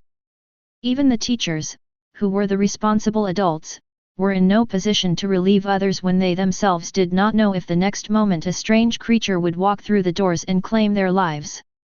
*******. What happened here? Shang Guanbing Shui's cold voice was the first sound to break the silence of the place. Bai Zimin did not answer immediately, instead, he gathered several tablecloths on the floor and tied it end to end, thus forming a huge square of cloth. Then, he began to carefully move the body of the immobile zombies on top of the cloth square while slowly explaining. There is enough food in this cafeteria to sustain about 100 people for approximately a week. Besides, I don't feel comfortable in crowds either, so I'm planning to make this place my temporary resting area. So, I'll take care of these zombies. You took care of these zombies, you say? Shang Guanbing Shui muttered in a strange voice as she watched Bai Zimin work. Except for the initial glance, he had not looked back at them again and simply continued to work tirelessly. Many thoughts were constantly flashing in Shang Guanbing Shui's mind, making it extremely difficult to comprehend her. He was not thinking as many things as she was, he simply looked at Bai Zimin's back and asked, "May I ask how?" "Right, we still don't know your name."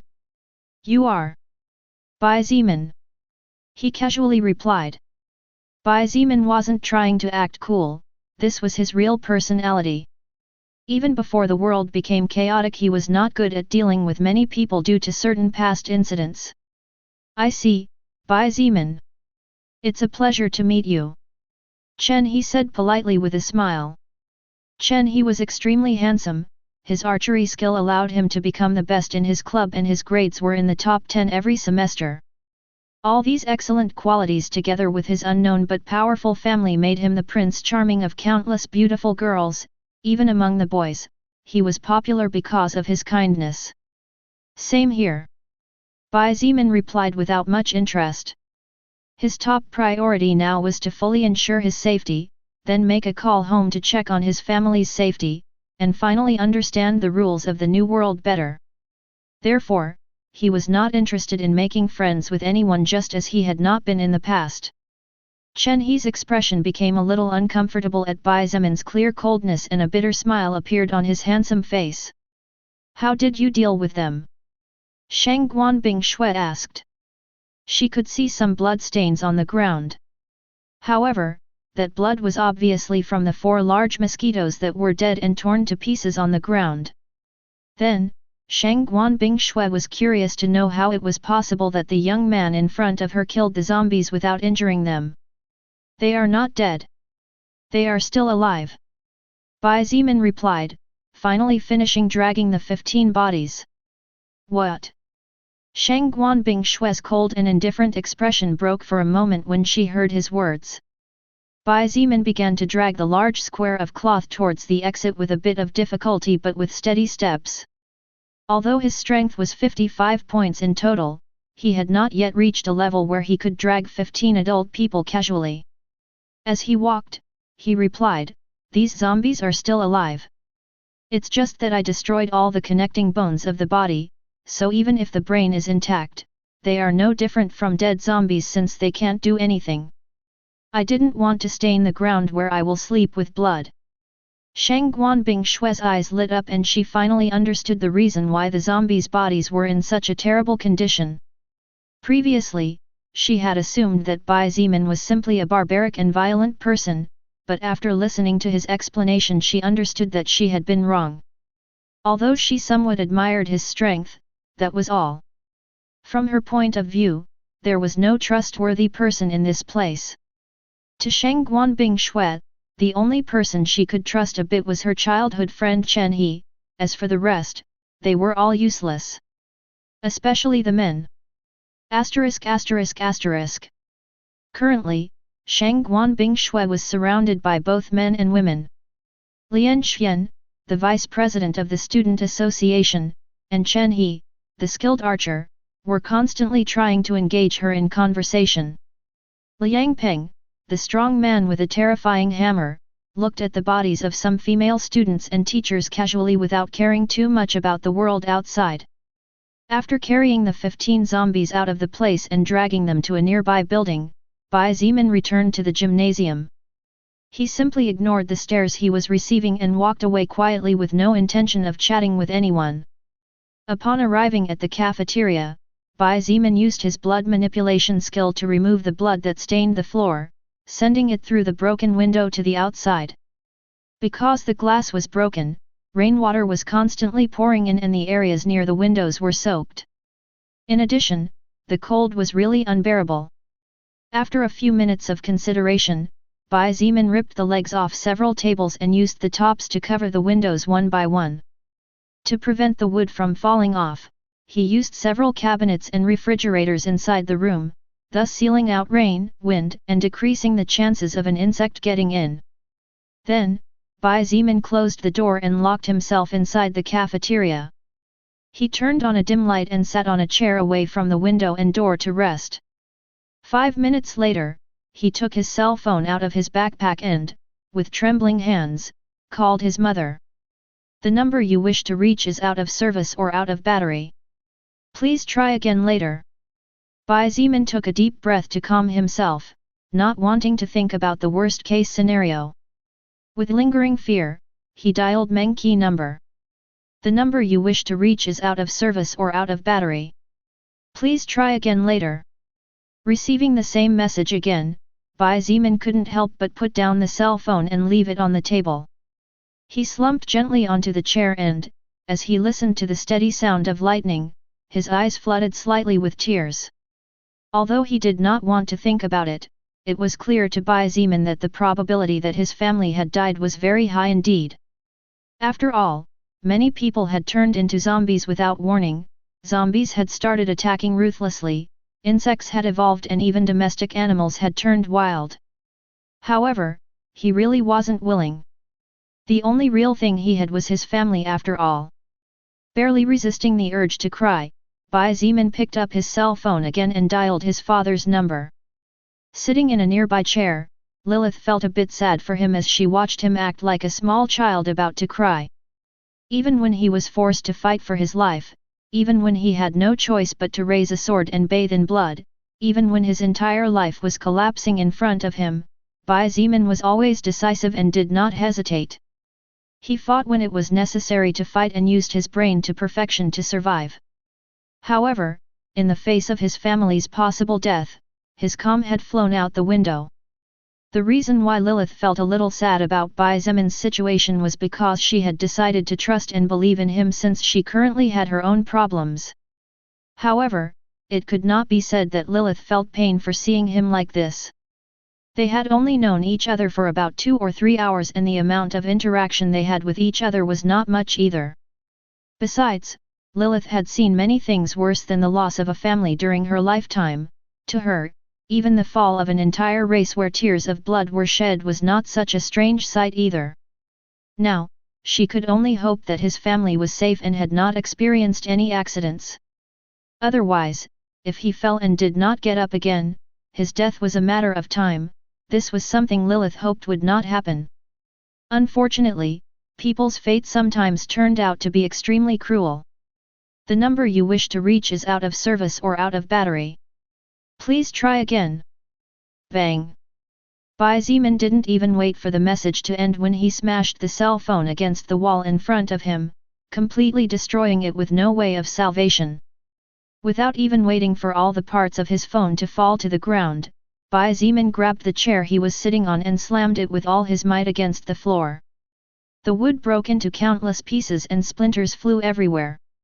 As if he had gone mad, Bai Zimin grabbed everything near him and destroyed it without caring about the quantity of noise he was making or if his attitude could scare the people outside the cafeteria. Now that he could not contact any of his 3 family members, he had assumed the worst. How could he care about other people's fear at this point? After destroying more than 20 chairs and several tables, Bai Zimin's stamina began to drop rapidly due to the misuse of his strength, exhausting him faster than usual.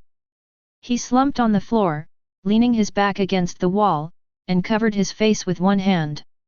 Lilith looked at him silently and waited for him to vent all the frustration, sadness, anger, and pain he felt. The cafeteria fell silent and the only sound that could be heard was the sound of thunder coming from outside. The faint distant light that acted as illumination, could barely provide a scarce source of heat practically non-existent in the midst of such a gloomy environment. Bai Zimin did not cry. After venting in an illogical but realistic manner, he simply became silent and motionless. He had once been betrayed by people he trusted from the bottom of his heart in the past. At that time, he had felt as if his world had collapsed before his eyes and he no longer felt like doing anything, even leaving his room was a challenge every day. In the midst of all that sadness, pain, and desolation, his family was there for him, just as they had always been, but he hadn't noticed. From that moment on, Bai Zemin had changed drastically. He stopped going out with friends, didn't spend time worrying about having a relationship with a woman, and devoted all his time to studying and working hard to give his family a better life. However, in about 3 hours, everything he had been fighting for many years was gone. His family, the only source of warmth that made him feel comfortable, had probably died. Every time he imagined his father, his mother, or his adopted younger sister crying and asking for help before they died, his blood boiled furiously as if a volcano was about to burst. 20 minutes later, Lilith finally spoke, "Bai Zemin, your family is probably still alive." His body shuddered softly, but he did not respond. He stayed silent, longing to hear her next words. Although Bai Zemin did not know how strong Lilith was, even after becoming much more powerful than he was in the past, he felt that a snap of her fingers was more than enough to erase his existence if she really wanted it. Therefore, her words at this moment were very important to him. When the soul record arrives in a new world, the mana that was always in that world but was inactive finally begins to move. Now, imagine you spend 20 years in bed and suddenly you abruptly get up and start running at full speed. What do you think will happen? Bai Zemin raised his head softly and looked at her. In a slightly hoarse voice, he replied, "Everything would collapse. The muscles can't support the weight of the body, the ligaments can't withstand the pressure, and the heart can't pump enough blood after beating so smoothly for so long. Right. It would all come crashing down." Lilith nodded softly and continued, "That is precisely what is happening now. After countless years of silence and tranquility, the mana of this world finally began to move everywhere, causing the world order to fall into a mess." As Lilith explained, Bai Zemin struggled to stand up and looked for a healthy chair to sit on. He kept his senses focused on her, not daring to miss a single word. Humans have a weak body by nature, so most of them failed to withstand the shock of the mana wave, turning into those mutated creatures, stronger and with unlimited stamina fueled by the world's mana, but without any intelligence. On the other hand, animals possessing a more resilient body and plants with superior life expectancy are much more likely to adapt to the mana, evolving and growing to become terrifying creatures. Bai Zemin finally understood many things after listening to Lilith's explanation. From the initial function of this strange entity called soul record to the reason why so many humans turned into zombies and why previously harmless insects and animals had suddenly changed so much. At this moment, however, he couldn't care less about all of that. "So, what about my family?" he asked in an apathetic voice. Although Bai Zemin's voice was practically impassive, Lilith, who had seen countless lives throughout her wandering, could notice the waver in his gaze when he asked that question.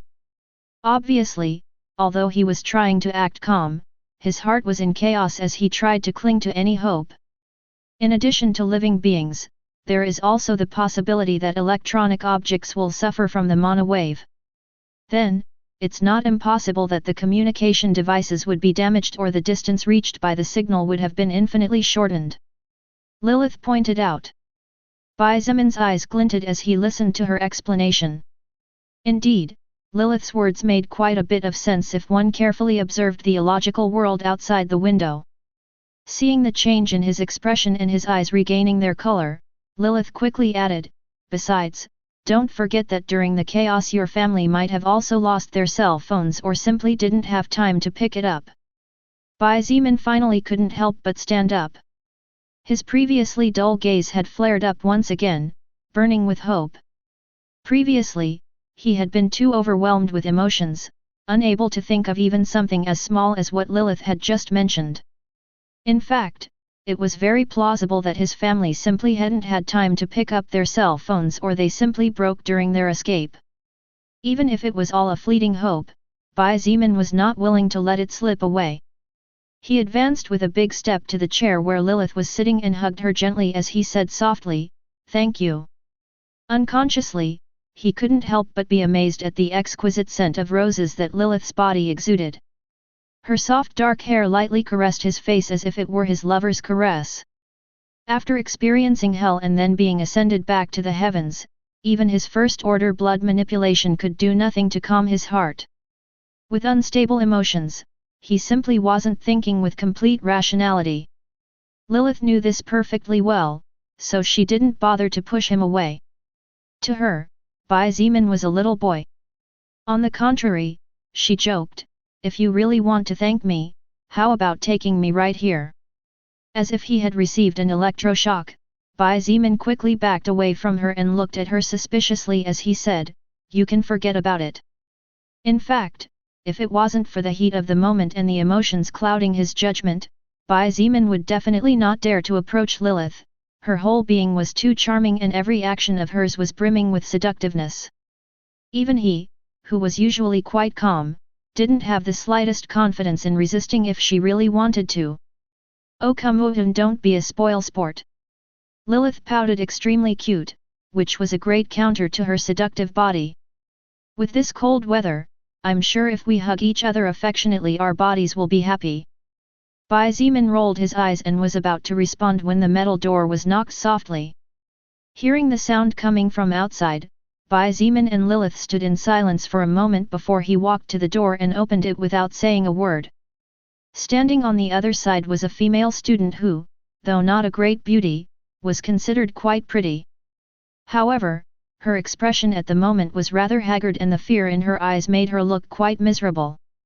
The student seemed surprised at the sudden appearance of Bai Zeeman, who had opened the door with a bang. She unconsciously looked inside the room and when she saw the mess inside was shocked. The place was a mess with splinters of wood everywhere as if a hurricane had hit there. "Do you need anything?" Bai Zeeman asked as he looked at the girl 1 or 2 years younger than him. "Ah. Sorry." The girl apologized for something that Bai Zeeman didn't understand and continued quickly, "Big brother Bai, some of the teachers, big sister Shang Guan, big brother Chen, and the rest are about to have a meeting to decide what to do next, therefore they would like you to participate as well." This student's name was XIETIAN and before the world changed she was a student of international relations. She was very smart about human relationships and emotions. Now that everything changed, XIETIAN was also clear that she would be more likely to survive by following someone powerful.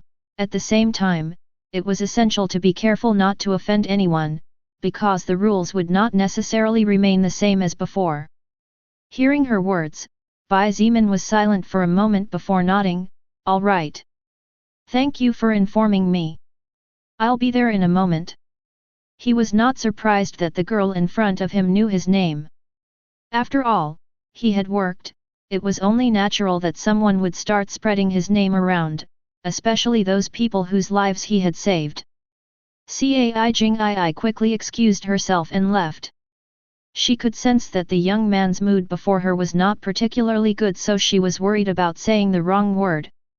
Before Bai Zeeman could say anything, Lilith advised, "Bai Zeeman, remember that the world you live in has changed and will no longer be what it once was.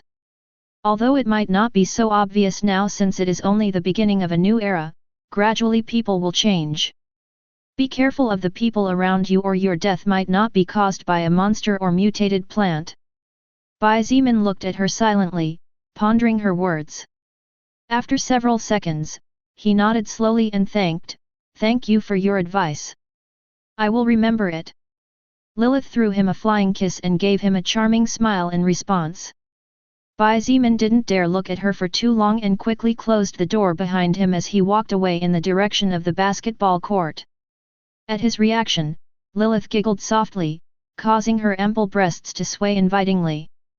Fortunately or unfortunately, there was no man to witness such a wonderful but at the same time dangerous spectacle. ******.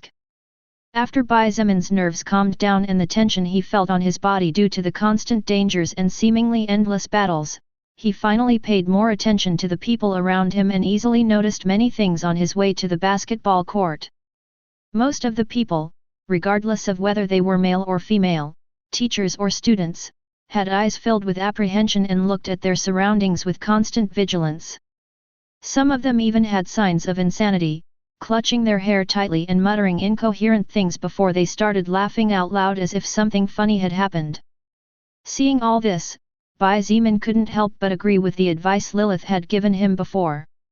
Unconsciously he lifted his guard a notch higher, not wanting one of these people to stab him in the back. Bai Zemin had no intention of dying, let alone dying by the hands of another human. As he approached a corner far away from the rest, Bai Zemin saw Shang Guanbing Shuet, Chen He, Peng Liang, as well as 4 teachers, 3 men and 1 woman. The woman was Jia Jiao, whom Bai Zemin had rescued earlier. Seeing him approaching, the group of 7 people stopped their conversation and looked at him with different emotions: gratitude, curiosity, indifference, kindness, mistrust, and many other emotions coming from different people. When he finally joined the group, Liang Peng smiled carelessly and greeted him casually, "Yo! Little brother Bai Zemin." "Hey!" Bai Zemin greeted him back with a brief nod. Although Liang Peng possessed terrifying strength, his thoughts seemed to be too simple. Now that teachers with the ability to think without being affected by the fear as well as people capable of fighting are here, let's start this meeting. Shang Guanbing Shui did not dawdle and immediately went to the point. She also did not give another glance to Bai Zemin, nor did she say anything about him keeping a room for himself. Currently there were many people sleeping in the same place, and although they were not crowded together, it was definitely not as comfortable as having a private place to themselves. Even Shang Guanbing Shui and the rest had no such benefit. Many people were naturally dissatisfied with him taking such a large place for himself. It was just that no one dared to express it after witnessing his strength or hearing about it. As for Shang Guanbing Shui, she simply didn't care. "Wait a moment." Bai Zemin stopped her before she continued. Shang Guanbing Shui frowned slightly but said nothing and simply looked at him silently, waiting for his next words. "If you want to gather people with the courage to fight and some ability, Vice President Lin Feng should be here too," Bai Zemin pointed out. "Oh." Shang Guanbing Shui's beautiful blue eyes had a strange glint in them when she heard his words. She looked in the direction of where Lin Feng stood, and seeing him smile charmingly at her filled her heart with disgust. "I don't think that's necessary," Shang Guanbing Shui said coldly. Her tone contained a hint of mockery and disdain as she said, "He even hid from me that he could fight those creatures, which means he is a coward. Such a person, instead of helping, will only become a burden in times of need."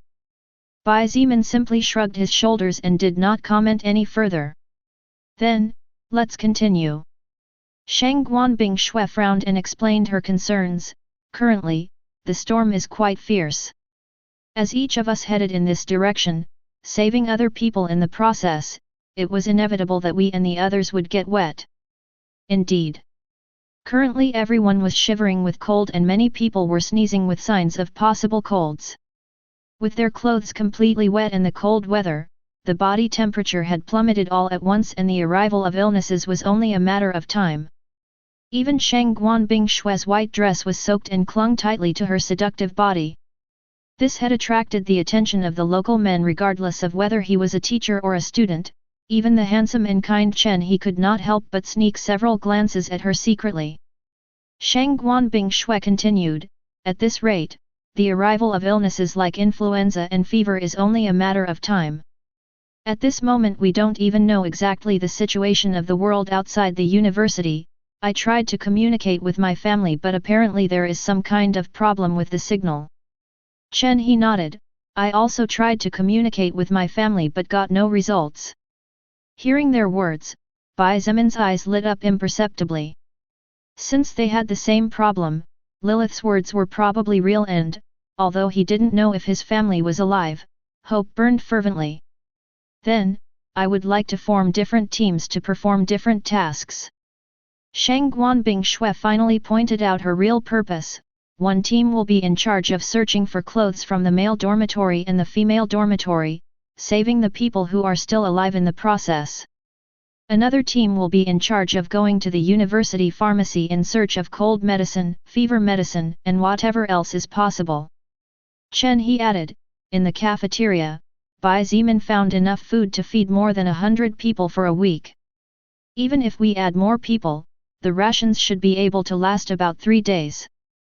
That's more than enough time for the army and police to make their move. Hearing his words, almost everyone let out a small sigh of relief. Even if the zombies were many, or even if those strange mutated creatures were powerful, in the face of the power of modern firearms they were nothing to fear. Only Bai Zimin and Shang Guanbing Shui had indifferent expressions and kept their own thoughts to themselves. Seeing that no one had anything against her words, Shang Guanbing Shui nodded and continued, now we should form teams and divide tasks. The teams should be formed in the best possible way to avoid unnecessary losses. Wait a moment. I'd like to move alone. So far, Shang Guanbing Shui's speech and explanations were extremely logical. It was precisely for this reason that no one had interrupted her until now, and even the teachers only watched from the sidelines without saying anything about it. She was truly worthy of being the Student Association president of one of the most prestigious universities in the whole country. What no one expected, however, was that a voice would abruptly interrupt. Wait a moment. I'd like to move alone. Everyone's eyes automatically turned to the person who had just spoken with different expressions. Chen He had an expression that looked unsure whether to cry or laugh, Liang Peng looked too stupefied to react, and the teachers had different kinds of thoughts that their expressions gave away. On the other hand, Shang Guanbing Shui gave Bai Zimin a slightly weary look and said coldly, you want to go alone? Are you crazy? Bai Zimin remained unperturbed and did not care about the expression of the beautiful woman in front of him. Calmly, he slowly said, whether I am crazy or not, you need not worry about my mental health, Miss Shang Guan. Jiao, Bai Zimin's teacher, could not help but try to persuade him, Student Bai, why don't you consider it a little more? With the strength of the 4 of you together you should be fine against anything and the chances of survival would certainly be higher. Bai Zimin shook his head and said nothing more. Obviously he had already made up his mind. It was a pity that none of these people knew him, otherwise they would know that once Bai Zimin took a decision it was practically impossible to make him change his mind. You're just acting selfishly and risking your life pointlessly. Do as you please. Shang Guanbing Shui looked at him coldly. In fact, her gaze was so cold that it seemed to have the capacity to pierce into people's souls and freeze them completely. Then that's what I'll do. Bai Zimin nodded calmly and turned to leave as he said, considering the current time, I guess this task will be left for another time. Tomorrow you can tell me what my task is. Good night everyone. Without another backward glance, Bai Zimin left and disappeared to the end of the corridor. He seems to be a pretty cold guy, doesn't he? Chen He scratched his head and said with a forced smile. However, although he looked casual on the outside, inside he was incredibly surprised. Bai Zimin was the first man Chen He had met who was able to remain completely indifferent to Shang Guanbing Shui. Even Chen He himself, who was considered an outstanding man by countless people regardless of whether they were men or women, had fallen for her charms even though she never had that intention in the first place. Shang Guanbing Shui's heavenly beauty, her icy personality and otherworldly aura coupled with her mysterious family background undoubtedly made her the greatest beauty not only in the university, even in all of Beijing it was hard to find another woman who could compare to her. Forget it. Let's continue then. Shang Guanbing Shui looked at Bai Zimin slowly disappearing back and said coldly before withdrawing her gaze. She simply had good intentions and did not want anyone to die in vain. However, if that man wanted to act alone, she could do nothing about it and could only let him go to die alone. Asterisk asterisk asterisk. Why do you seem so distant with those people? Lilith questioned when Bai Zimin returned.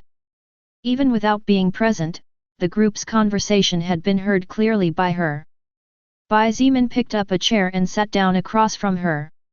As he looked at her, he smiled slightly and remarked, "Who was it that told me to be more careful of the people around me?" Lilith had a strange glint in her eyes. She narrowed her gaze at him and said slowly, "No. Although in fact, I did tell you to be careful around other humans from now on. Your attitude towards that group and the rest of the people has been strange to begin with." An idea flashed in her mind and Lilith couldn't help but point out, especially towards that woman named Shangguan Bingshuet. "Your attitude towards her is cold and distant. Suspicious."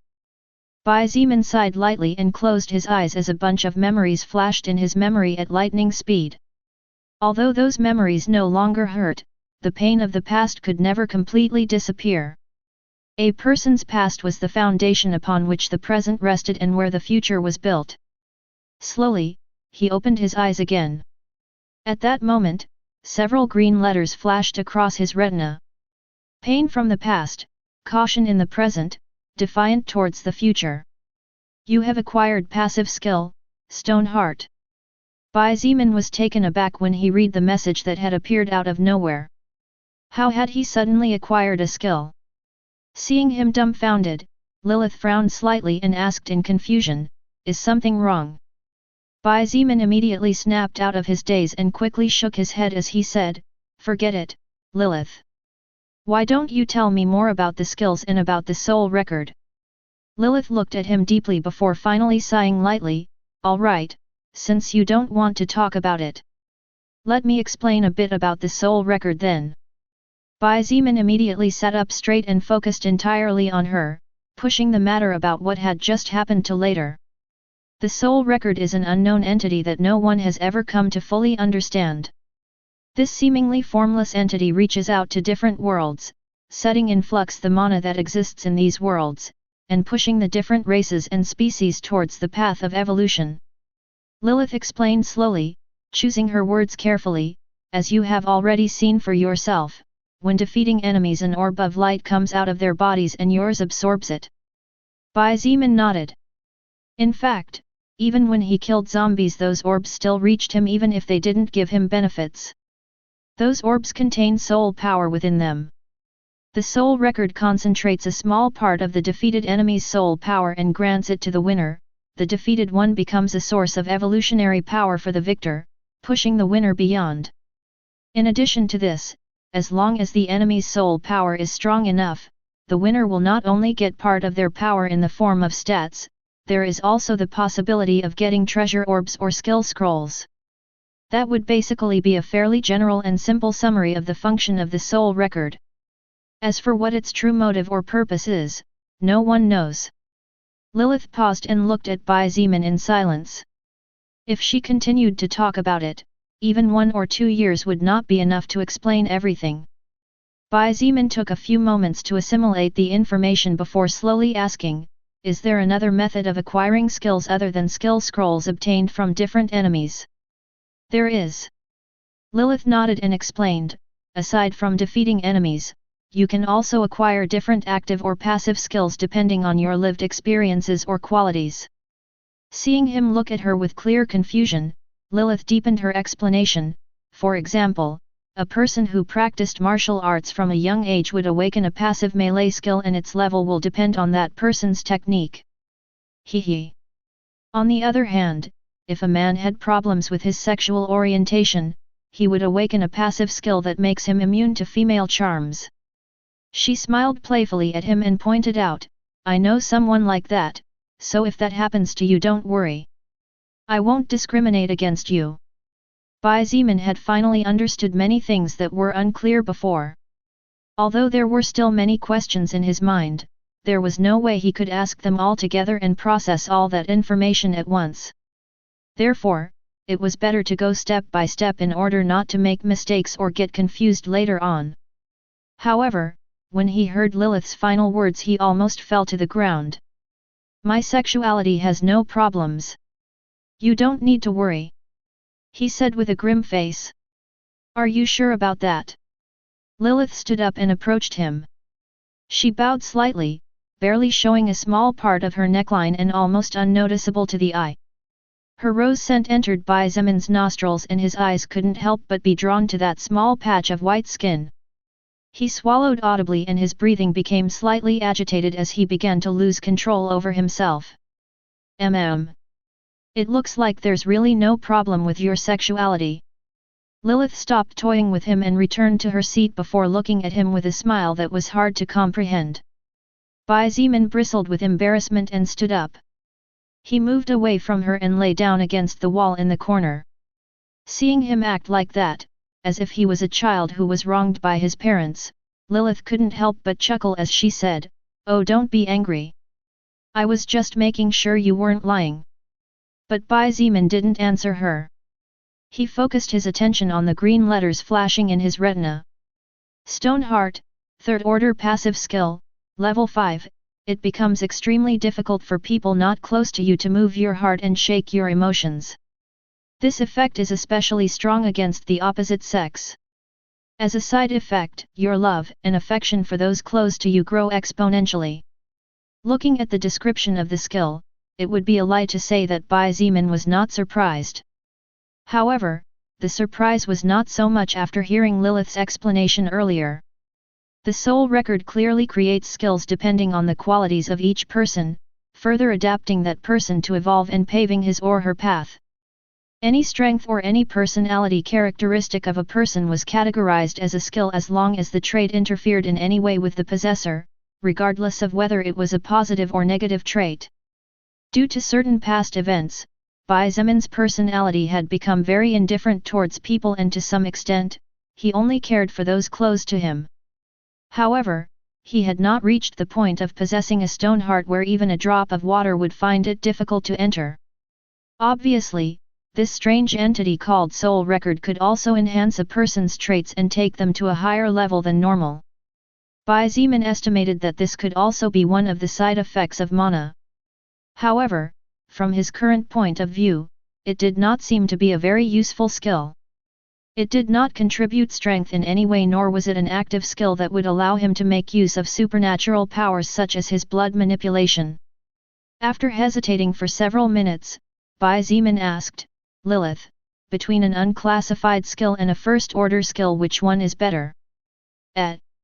Lilith, who was silent, was surprised to hear his voice again and even more surprised to hear his question. However, she soon seemed to understand something when she softly exclaimed, "Ah! You ask this because of your skill blood manipulation and your passive skill special forces soldier, right?" Bai Zemin opened his mouth, wanting to say something, however, the next instant he regretted it and simply said, "That's right." Although Lilith had helped him a lot so far, Bai Zemin could not trust her completely. Even if he didn't know how strong Lilith was, at least hiding one or two things from her, especially skills that appeared without warning, temporarily might be better from his point of view. When the trust between them grew, he might tell her about his private issues if she didn't do anything to betray him.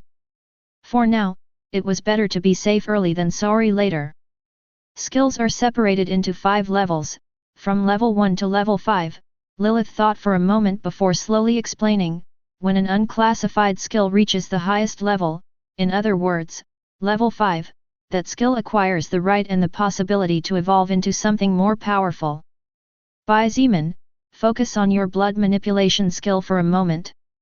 Bai Zemin quickly did as she told him and the results showed immediately. A window with many green letters flashed in his retina, displaying a message. Blood manipulation, first order skill, level 5, this skill can evolve to the next level if the following requirements are met. Collect 100 liters of blood from 50 enemies level 5 or higher, 0/100. Collect 10 liters of blood from 5 first order enemies, 0/10. Collect 1 liter of blood from 1 second order enemy, 0/1. This is what it says here. Bai Zemin was surprised before he began to describe in detail everything the status window described. Although I was already expecting it, really how horrible. Lilith whispered with a bitter smile after hearing the requirements needed to evolve the skill blood manipulation. Hearing her words filled with bitterness, Bai Zimin's heart couldn't help but sink when he asked, "Is something wrong?" "Bai Zimin, your blood manipulation skill is much more powerful than you imagine." Lilith took a deep breath before speaking in a serious voice. After defeating an enemy for the first time after the arrival of the soul record, depending on the level, the qualities of the defeated enemy, as well as luck, a skill roll will definitely drop no matter what. From the corner where he was sitting, Bai Zimin stared at her. His eyes from the darkness looked exceptionally bright, a proof of how focused he was currently. The qualities of a normal human, at their maximum, definitely did not exceed 10 stat points before the advent of the soul record. However, due to your high magical power, your body and physical conditions were slightly higher than normal. Lilith revealed, and after thinking for a moment continued, a normal level 2 monster is generally twice as powerful to a normal person, so unless that person is very lucky or knows and possesses some means to defend themselves, that person will definitely die. Now do you realize how lucky you were to be able to kill that level 5B? She finished with a serious question. Bai Zimin couldn't help but nod unconsciously. If it wasn't because all the circumstances were in his favor, as well as a stroke of luck back then, he definitely couldn't have killed that level 5 big bee. Due to the characteristics of the normal bee, when evolving the bee needed blood to evolve, and you, by defeating such a monster with a significantly lower level, naturally acquired a very strong skill. Lilith said. Although I know that my blood manipulation is strong, I don't think it's as terrifying as you describe it, no. Bai Zimin couldn't help but point out. If his skill was as strong as Lilith made it sound, then shouldn't he be invincible? After all, Lilith's tone was truly surprised even now, several hours after seeing the blood manipulation skill scroll. You say that because right now you can only use that skill to do small things without great effect. When your skill starts to evolve. Lilith's eyes lit up with a hint of joy indiscernible to Bai Zimin before continuing, in my entire life, you are the first person that I know managed to acquire a first-order skill at its peak level. Even the leaders of the various higher existent factions were unable to do such a thing before they got to where they are now. When he heard this, Bai Zimin felt excited and couldn't help but ask while complaining, Lilith, what is this lower existences and higher existences you've been talking about all this time? To be honest, it's a bit annoying to hear you refer to me as a lower existence all the time. Lilith blinked her two beautiful eyes slightly in surprise before shaking her head and saying, I apologize for that. No offense, it's just habit. I had no bad intentions, nor was it my intention to make fun of you. As for what the higher existences are, you don't need to know it temporarily. For now, just worry about reaching level 25 as quickly as possible. Hearing her sincere apology, Bai Zimin felt much better. At the same time, he couldn't help but think once again that this stone heart skill really didn't seem so useful. Since Lilith didn't say anything else, Bai Zimin also had no intention of asking any more questions temporarily. Instead, he closed his eyes wanting to sleep. However, his mind was filled with thoughts that impeded him from sleeping comfortably. To be completely honest, Bai Zimin longed to rush off to find his family. However, such a thing was too unrealistic given that his family was currently on the other side of the city. Beijing was a very big city, even bigger than some countries in the world. Even in normal times, it took many hours by car to get from the university to his home, not to mention now that the outside world was filled with chaos. God only knew how many roads had been blocked with all kinds of transports, zombies, and other wandering creatures. In the midst of such conditions, even a month of travel was not necessarily enough considering that he would have to fight countless battles to make his way through. Therefore, Bai Zimin had no choice but to restrain the growing urgency to venture out in search of his family. After all, if he died, nothing would make sense. At the thought of his family, his eyes filled with tears again and he could only barely restrain himself from crying a second time. Bai Zimin looked at his stone heart skill and couldn't help but inwardly groan, damn thing, you're no good with this seductive woman but you affect my heart now. As the rain poured down like a torrent and the sound of thunder made the walls of the building tremble softly, Exhaustion slowly overcame him and before he knew it he fell asleep. I will wait until you trust me, boy. Lilith whispered with a complicated smile as she watched him sleep on the floor. Although she did not know what kind of skill he had acquired, it was impossible for Bai Zimin, inexperienced and only 20 years old, to easily mislead Lilith, who had experienced countless hardships and met all kinds of people throughout her life. Lilith's explanation of the skills was very helpful to Bai Zimin. This was because although she had not explicitly told him that a third-order skill was better and more powerful than a first-order skill, he could easily draw conclusions based on what he currently knew and could observe. Apparently, his recently acquired passive skill was a more powerful skill than it appeared at first glance. Although it was temporarily impossible for Bai Zimin to be sure how powerful the passive Stoneheart was, considering that it was a third-order skill and at its maximum level, it should not be a useless skill. The problem with passives was that, unless the exact circumstances were present that were necessary for a passive skill to shine and show its brilliance, it was extremely difficult to know whether it was useful or not unless the description of the skill was extremely clear and simple about its function. Because Stoneheart did not seem to have any use against Lilith, Bai Zimin had gone to sleep thinking that it was a skill without much value in battle or other aspects. After several hours of comforting sleep, Bai Zimin opened his eyes once again and slowly stood up. Although his stamina was almost full before he went to sleep, the mental fatigue he had accumulated throughout the day was nothing to scoff at. After all, he had experienced a constant up and down of emotions while fighting practically without rest. Sleeping on the floor really isn't the best option. He complained with a bitter smile as he felt his bones creaking one after another. Good morning. A lovely voice sounded next to him, startling him momentarily. Looking to his right, Bai Zimin saw the beautiful seductress Lilith sitting on a chair 2 or 3 meters away, looking at him with a smile apparently natural. Good morning to you too. He replied a little dazed and couldn't help but think that sleeping on the floor wasn't so bad if such a beautiful woman greeted him as soon as he opened his eyes. He was about to ask if the higher existences, as she referred to herself, needed to sleep or not when a soft knock on the metal door interrupted his words. Followed by the knock, a gentle and caring voice continued, Big brother Bai, big sister Shangguan and the rest would like to distribute breakfast.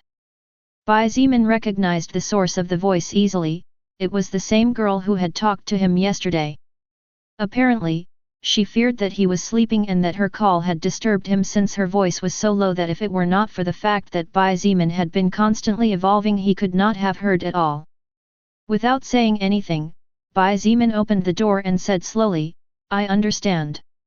You can go and tell Miss Shangguan that she can bring the students now. Cai Jinyi nodded hurriedly and went to retransmit his words. The cafeteria was big enough for 100 people to eat inside if they squeezed in a little. Because there were not enough tables and chairs as a result of the destruction caused by the zombies and Bai Zimin yesterday, many students had no choice but to sit on the floor while eating their breakfast with fervor. Most of them had not eaten anything since yesterday afternoon and really felt as if they were going to starve to death at any moment. The atmosphere inside the room was extremely gloomy and if it weren't for the electric light still being on, many people probably couldn't help but cower in fear. Add this to the rain lashing the woods that covered the windows and the terrifying creatures roaming outside, no one dared to speak too loudly for fear of attracting unwanted attention. Since Bai Zimin didn't like being around people too much, when everyone went to the cafeteria, he moved to the basketball court and sat quietly while eating a piece of cake. The current situation was bad, to say the least. Not only were they cut off from the outside, but they were also right in the middle of the university campus. Beijing University had approximately 1 to 2 million students in the past and, although they did not all attend classes at the same time as there were 2 rotations, such a large number of students was proof enough to show just how big the campus was. If a person wanted to travel from the center of the campus to the exit, a 30 to 40-minute walk was not unusual. It was for this reason that 90% of the students traveled via bicycle or other transport. However, riding a bicycle in this new world was no different from courting death. Even a normal vehicle was not a good choice. As he ate his meal with a frown, thinking of countless matters, a series of footsteps in his direction momentarily distracted him.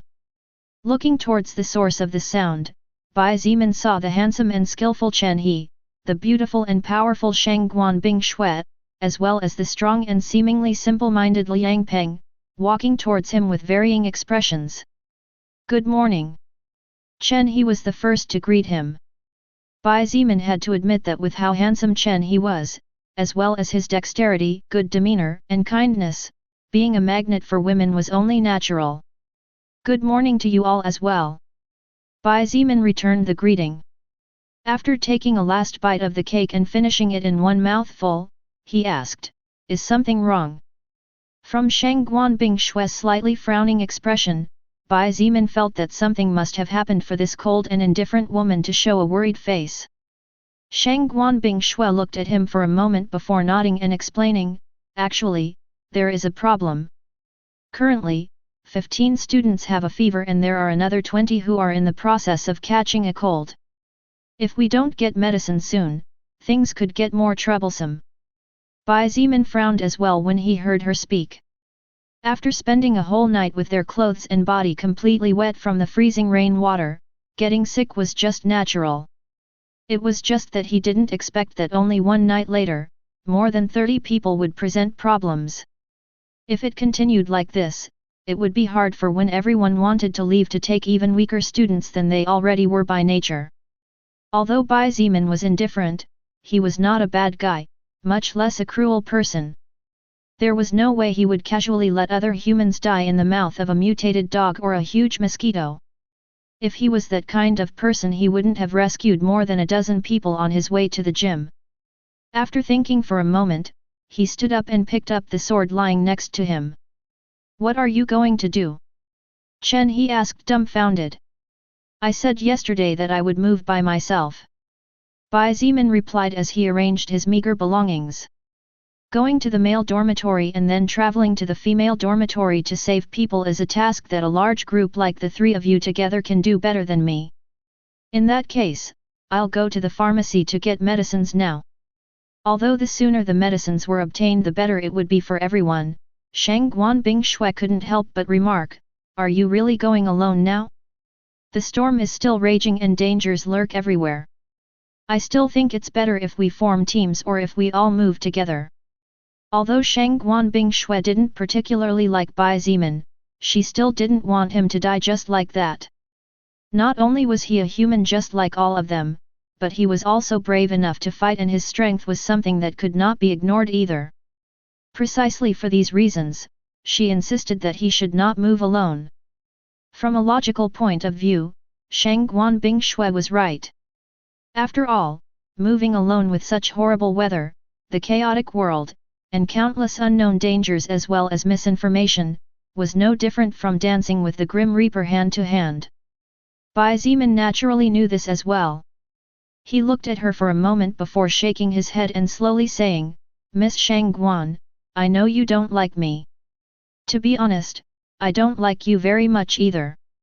Still, I know you mean well, so I thank you for that. However, you don't need to worry about my safety." Bai Zimin walked towards the exit and finished his sentence in a low voice, "At least until I find my family I have no intentions of dying in the mouth of some dog or any cat." As to whether Shang Guanbing Shui, Chen He, and Peng Lian heard him or not, he neither knew nor cared. The wind hit him fiercely as he opened the metal door leading to the exit, and the rain fell on him like a wild torrent. Only a few seconds were enough for his head and the front of his body to be completely covered in it. Bang! With a loud bang, Bai Zimin closed the door behind him and disappeared into the thick fog. However, with the loud sound of thunder, the sound he had just caused did not attract the attention of any particular creature. How cold! Bai Zimin shivered fiercely when he felt the cold temperatures of the outside world. Although the interior of the sports center wasn't particularly warm, the building insulated the strong gusts of near-freezing wind and protected the body from the constant fall of water coming from the clouds. While it was true that Bai Zemin's body had gone through many improvements since the day before, the day the world had become a mess, his stamina and health were his two lowest stats so far in regards to the cold. He wasn't much different from a normal person, just slightly above comparatively. While your strength increased exponentially, hardening and boosting the power of your body's muscles, if you want to become more resistant to different environments as well as to prevent possible diseases among other issues, your stamina and health stats are the most important. Lilith explained as she walked beside him. Unlike Bai Zemin, who was already completely soaked beyond salvation, there was a small barrier covering Lilith's body completely, so she was as beautiful and sensual as ever, not even a single drop of rain had touched her body. Lilith, can't you cover me too? He asked with a bit of envy. The water and wind really were too strong. His body temperature had plummeted only after several minutes and his stamina was drying up much faster than normal as a result of the strong winds. I'm sorry, but I can't do that. Lilith shook her head with a bitter smile and explained, to be honest with you, except for giving you some information, it will be better for you if you assume as if I'm not here. Unless someone attacks me directly, I cannot use my power in any way to help anyone or harm anyone in this world, or the soul record will revoke most of my soul power immediately as punishment. The corner of Bai Zemin's mouth twitched several times when he heard it. Although from the beginning he had not expected to receive Lilith's help, hearing her directly say that she could do nothing but act as a source of information still surprised him. You're basically useless, aren't you? After so long of being teased and tempted by her, Bai Zemin couldn't help but counterattack, taking advantage of the moment. However, who was Lilith? An existence with countless experiences. She nodded and made a sorrowful face as she said in a regretful voice, "That's right. I'm just a pitiful useless woman who has nothing else to do but provide information that would sooner or later be discovered by you. Got it? How about I use my body to redeem myself?" Bai Zemin's face turned pitch black when he heard Lilith's words. With no intention of replying to her, knowing that it would only end in his loss, he advanced and casually decapitated two zombies wandering under the storm. The two zombies were decapitated with such ease and in two extremely fluid movements, it was as if Bai Zemin was venting his powerlessness on them. Seeing the dark expression on his face and seeing how he was clenching his teeth while killing the zombies, Lilith couldn't help but point out, "Oh? Could it be that you have opened your eyes to violence?"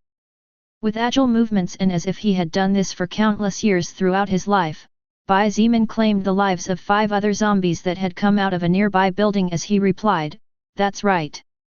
Violence is fun. One day I'll kick your ass too." Kia! Lilith let out a delighted yell and her face flushed as if she was a woman who knew nothing about life. She looked at Bai Zemin through her long eyelashes and whispered, "Instead of kicking me, I would rather you spank me with your big hands." Bai Zemin. He, who was killing zombies like that as if it was nothing, lost his balance and almost fell to the ground when he heard the words of the seductive woman beside him. In his mind, an extremely depraved scene flashed and he had to shake his head fiercely to bring himself back to reality. Wisely, he decided to stop teasing her and continued moving forward. Seeing him silently admit defeat, Lilith giggled out loud, causing her big assets to show off their beauty and charm to the world. ******. The university pharmacy was located in a westerly direction from where the gymnasium was located. Normally, a 10-minute walk was enough to get there. After all, the pharmacy that contained most of the medicines and healing measures was most needed by people who played sports and were susceptible to injuries during training. But, if a normal person wanted to reach the pharmacy under such environmental conditions and with so many dangers, he or she would definitely die miserably without even knowing what had happened to him or her. Even Bai Zemin did not dare to act rampantly. The fog was so dense that it was difficult for him to see more than 5 meters in front of his eyes, and this was already amazing on its own. A normal person without as many upgrades as Bai Zemin probably couldn't even see their own nose at this moment. While advancing with careful but constant and solid steps, Bai Zemin suddenly felt a strange movement from his left side. Not caring about anything but his own safety, he directly kicked with all his might in that direction. His left leg had turned into a whip-like weapon, his 69 agility points cut the surrounding mist Indiana 2 and his 55 strength points completely blasted out American Samoa. He felt his leg hit something hard. Roar! The enemy roared in pain and was sent flying several meters away. Although it was only for a split second that the surrounding mist was forced back by his strong and swift movement, Bai Zeman managed to see the silhouette of his enemy before sending it flying, causing it to disappear into the mist again. The enemy turned out to be a cat the size of a leopard. That cry of pain sounded more like a tiger's roar than a cat's meow. Bai Zeman was stupefied. His movements stopped completely and he concentrated on the movement of the surrounding mist as his eyes were not too useful under such conditions. If it was before he learned the passive skill Special Forces Soldier, Bai Zeman would have already been killed by the earlier attack of the leopard-sized cat. After all, his combat experience was deficient, and losing most of his vision would make it incredibly difficult for him to sense and dodge such a surprise attack. However, now not only could he sense the attack, but instead of dodging, he managed to make a last-second counterattack. The strange huge cat was even faster and more agile than the mantis that Bai Zeman had killed yesterday. Adding to the surrounding mist, he had no way to use his blood manipulation skill since he didn't even know where the enemy was. Unlike animals, humans did not have a particularly strong sense of smell in comparison and, now that animals had become powerful beasts after evolving, their senses had been amplified countless times more than in the past. Swoosh! Almost 5 minutes after standing in the same place without moving, a practically imperceptible swooshing sound was covered by the sound of the storm. However, Bai Zeman's battle instinct had taken a quantum leap after learning the Special Forces soldier skills, so such a sound did not manage to escape him. In a split second, 2 blood-red eyes appeared in front of Bai Zeman and a pair of coldly glowing claws pointed towards his head with the intention of slashing his neck. Swoosh! Boom! A sharp flash shone, followed by a mighty thunderclap that illuminated the surroundings and shook the ground slightly before everything returned to normal. You have acquired the soul power of Great Mutated Cat level 23. Agility plus 17, Stamina plus 12, Magic plus 10, Mana plus 10. You have leveled up and reached level 14. You get plus 2 status points to distribute freely. You have leveled up and reached level 15. You get plus 2 status points to distribute freely. Bai Zeman coldly looked at the body of the level 23 Great Mutated Cat that was cut into 2 parts with a swing of his Xianyuan sword and marveled at the feeling of power. From a certain point of view, this leopard-sized Great Mutated Cat was even more fearsome than the Great Fast Mantis, as its agility was superior and the environment played in its favor. However, Bai Zeman needed only one swing of his sword to end with its life.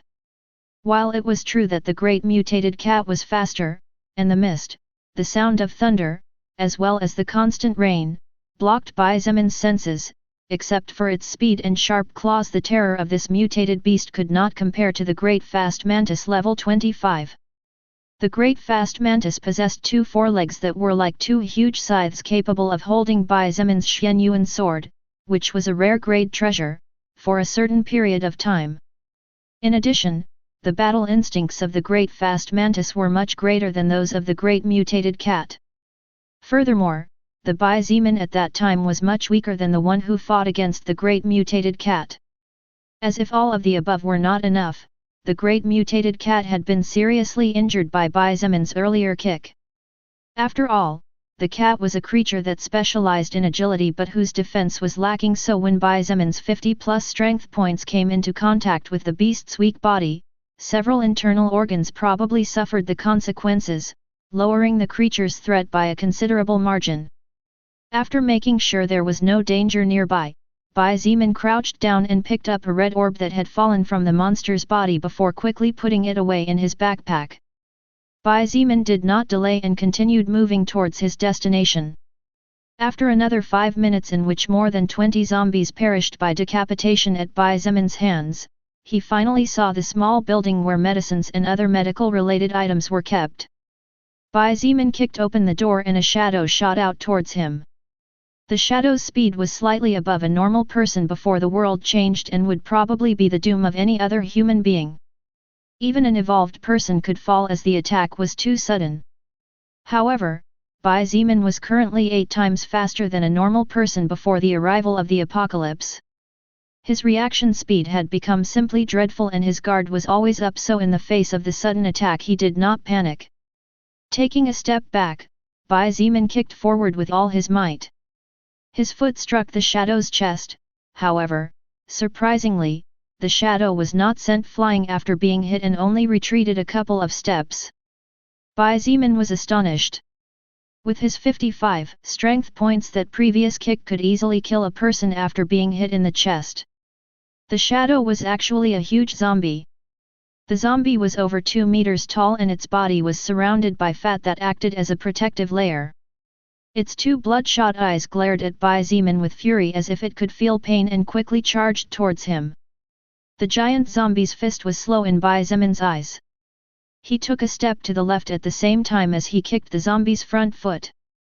The giant zombie, losing its supporting foot and with its forward momentum, fell heavily, creating a small bang when its body hit the ground. Bai Zimin advanced quickly and instead of decapitating the creature, he stabbed with his sword directly into its brain. That way, although blood would flow out of the wound, it would not shoot out like a fountain. You have acquired the soul power of Zombie Wall Breaker level 20. Strength plus 10, Stamina plus 10, Health plus 10. Although Bai Zimin was surprised that he didn't level up even once, his attention was soon drawn to a skill scroll. Health Boost, Unclassified Passive Skill, Level 3. After learning this skill, it permanently increases health by plus 20 points. Oh! This is good! Bai Zimin was excited and quickly decided to learn the skill scroll in his hands. A passive skill that increased stats was no different from obtaining soul power from another living being. Moreover, considering that the boost was of 20 points, not just any insignificant creature would give such an amount of soul power. Bai Zimin couldn't help but wonder if Liang Peng had obtained a similar skill to boost his strength stat.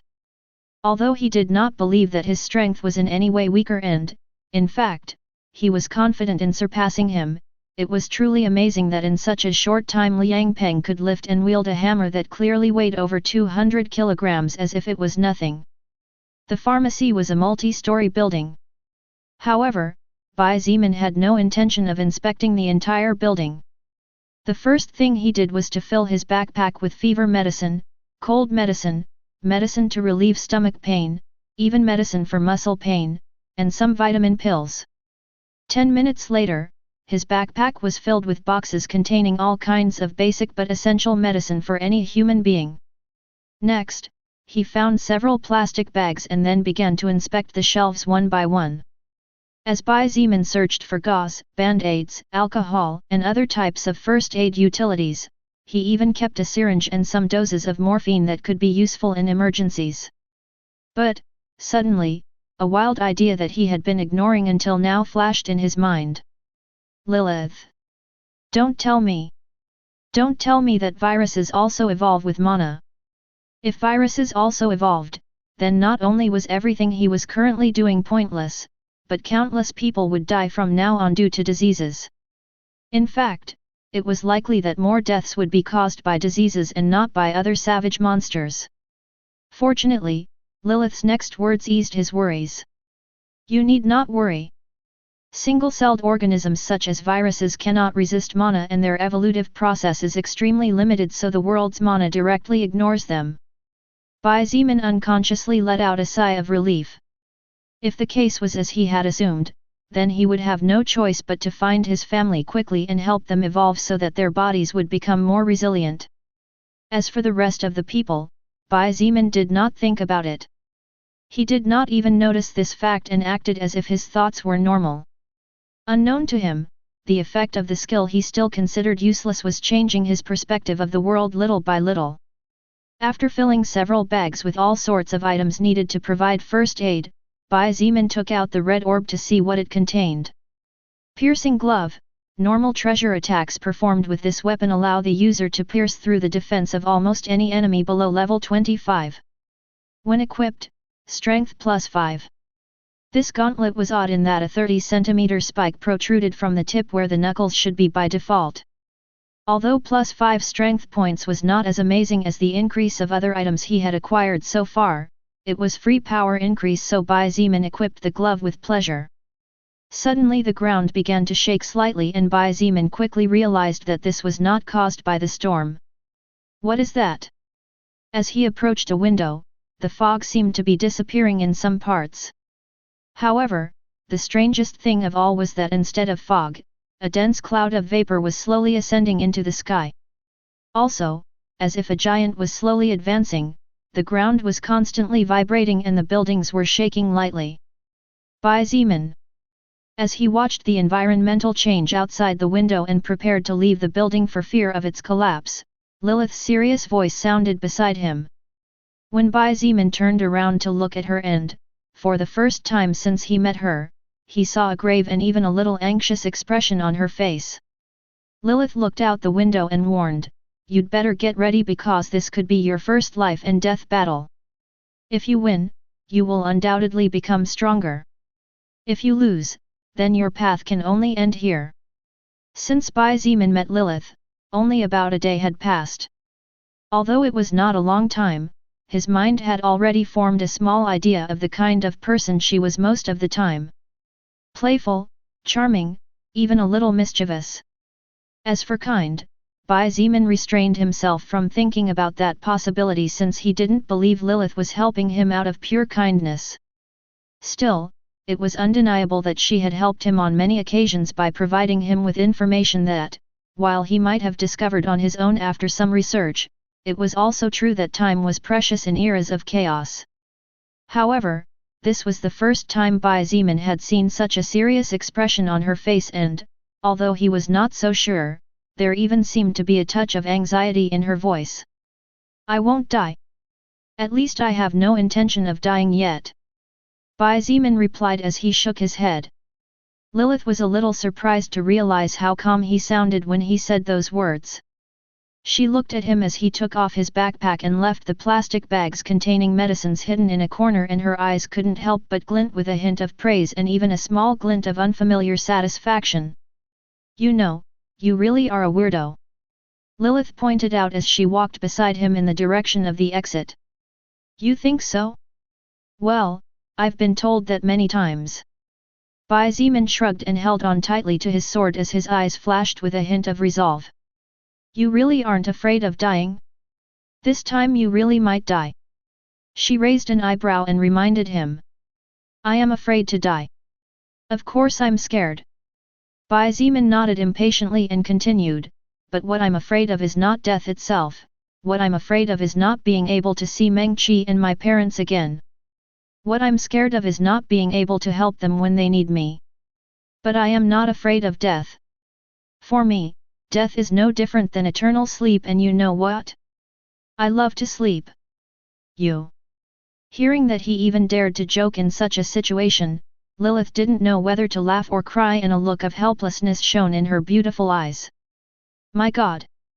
As the heavy rain poured down on his body and lightning lit up the sky quite frequently, Bai Zimin looked at the scene in front of him and his heart squeezed slightly. The dense fog in the surroundings had disappeared and a ring of at least 100 meters around was now visible. However, what surprised Bai Zimin was that in the middle of the building, there was a monster as big as an elephant. This monster had various parts of its body surrounded with yellow flames that danced at high temperatures, which erased the surrounding fog. Its body was about 3.5 meters long and was surrounded by a thick kind of armor that glowed as if it were metal. Its 6 legs were as thick as a door and it had a powerful horn nearly 2 meters long protruding from its mouth. Since when did elephant beetles get so big and have flames around them? Bai Zimin felt his hair stand on end as he saw the giant insect slowly advancing towards him while looking at him with its 2 eyes filled with murderous intent. "Stop joking!" Lilith struck him gently and warned, "That's a monster that has already gone through its first evolution, that is a first-order monster. Besides, as you also realized, that insect already noticed you, so it will chase you no matter how much you run away." Bai Zimin nodded silently as he rushed towards another building nearby. With a heavy stomp, the ground beneath his feet shuddered softly, and using his 70 strength points he jumped over 3 meters with relative ease. Such a feat would be impossible before the advent of the soul record and without the aid of soul power, but with the power of evolution available to all, the rules of the past were no longer written in stone. Upon reaching the top, Bai Zemin observed the large insect covered in flames approaching in his direction. The pressure he felt just from being watched by that pair of red eyes was so immense that he had to resist the urge to turn around and leave. Lilith tried to help him in every possible way so that he could survive and pass this test, so she quickly explained, upon reaching level 25, all living beings acquire the ability to choose a job or class. As you advance in order, the power of each living being becomes tremendously higher, and the difference is not as simple as adding 1 plus 1. The difference between level 24 and level 25 is as big as the difference between level 1 and level 24, if not bigger. An even bigger difference? Bai Zemin could not help but gasp when he heard this. He was very clear about how big the difference was between the current him and a level 1 person. It was like comparing a small ant to a shark. There was no comparison to begin with. Then what about yesterday's mantis? Bai Zemin quickly asked. In his battle against the great fast mantis, Bai Zemin had been in danger several times and a single mistake would have cost him his life. However, he never at any time felt such immense pressure as he was feeling right now as he came face to face against the giant elephant beetle. According to what Lilith had just said, the level 25 great fast mantis should already be a creature of the first order as well. But he wanted to know why the difference was so great. To obtain said class and then evolve to become a first-order existence, every living being needs to overcome a test and fulfill a challenge. Until said challenge is not overcome, all soul power received will be stored, and leveling up will not be possible. That mantis you killed yesterday was still just an evolved creature, but it had not yet taken the first true step on the path of evolution. Lilith cleared his doubt quickly. However, that giant beetle is definitely a first-order creature. Those flames around it must be its special skill acquired after successfully obtaining its job. Bai Zemin finally understood everything. He nodded and thanked her before half-closing his eyes towards the incoming creature. The giant elephant beetle was currently less than 20 meters away, and strange roars came out of its mouth as it stared at him intently.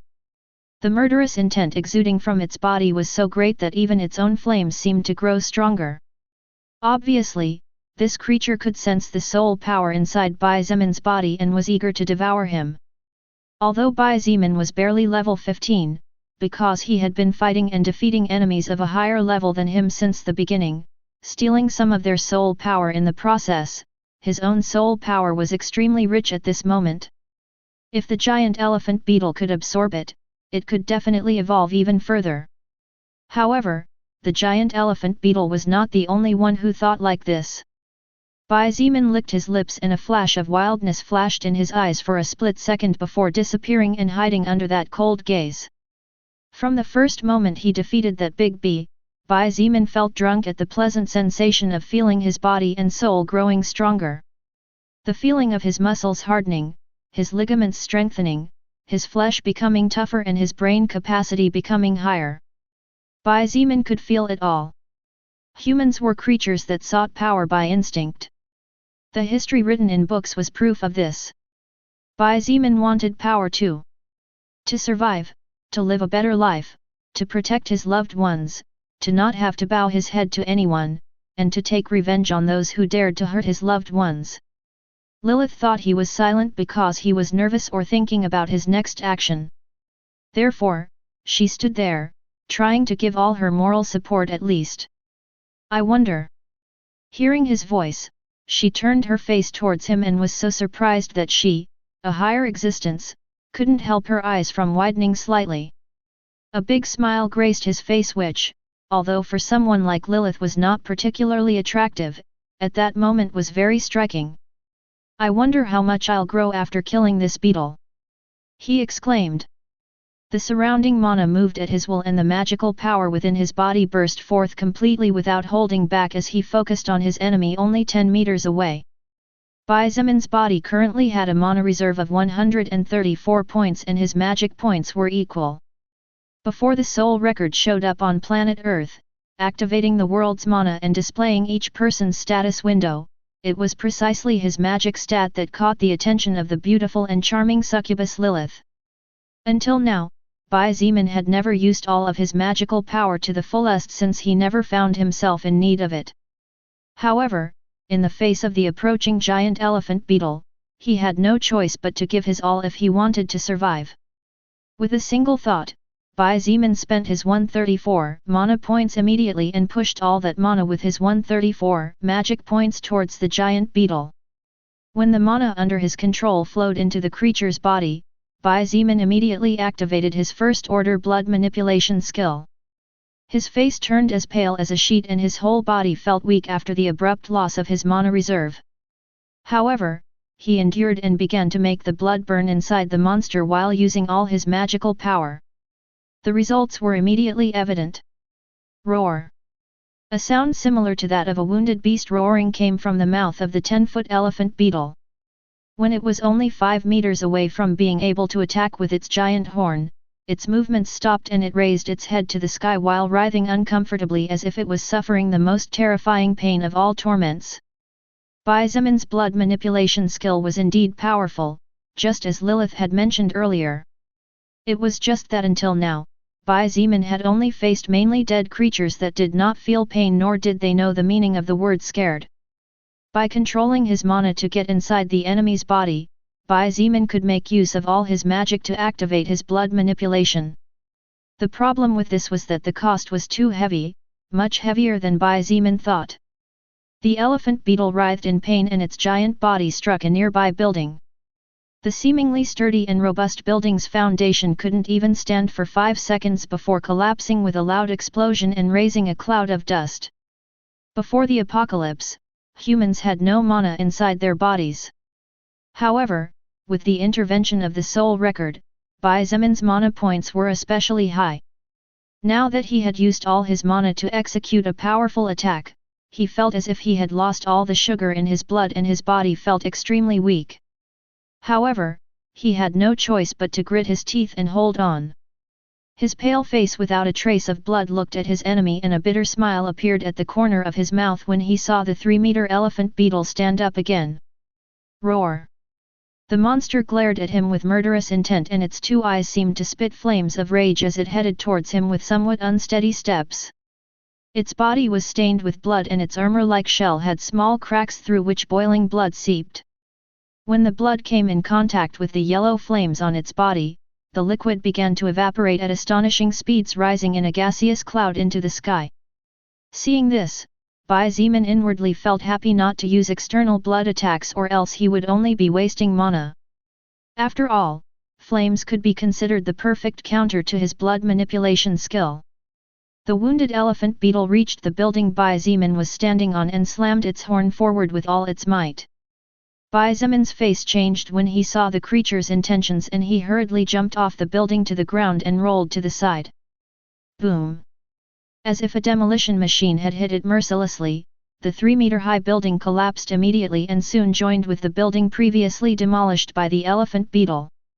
Stones of all sizes flew everywhere and, although Bai Zimin had rolled to the side at the first possible moment, he was still hit by a considerably large block of stone. Ugh! His body was sent flying 2 or 3 meters as he grimaced in pain and a small trail slid silently from the corner of his mouth. If it wasn't for the fact that his muscles were much stronger than in the past, that cement block would have left him half dead if not severely injured. Without giving him time to rest, the elephant beetle turned and rushed in his direction while the fury in its gaze seemed to want to consume him alive.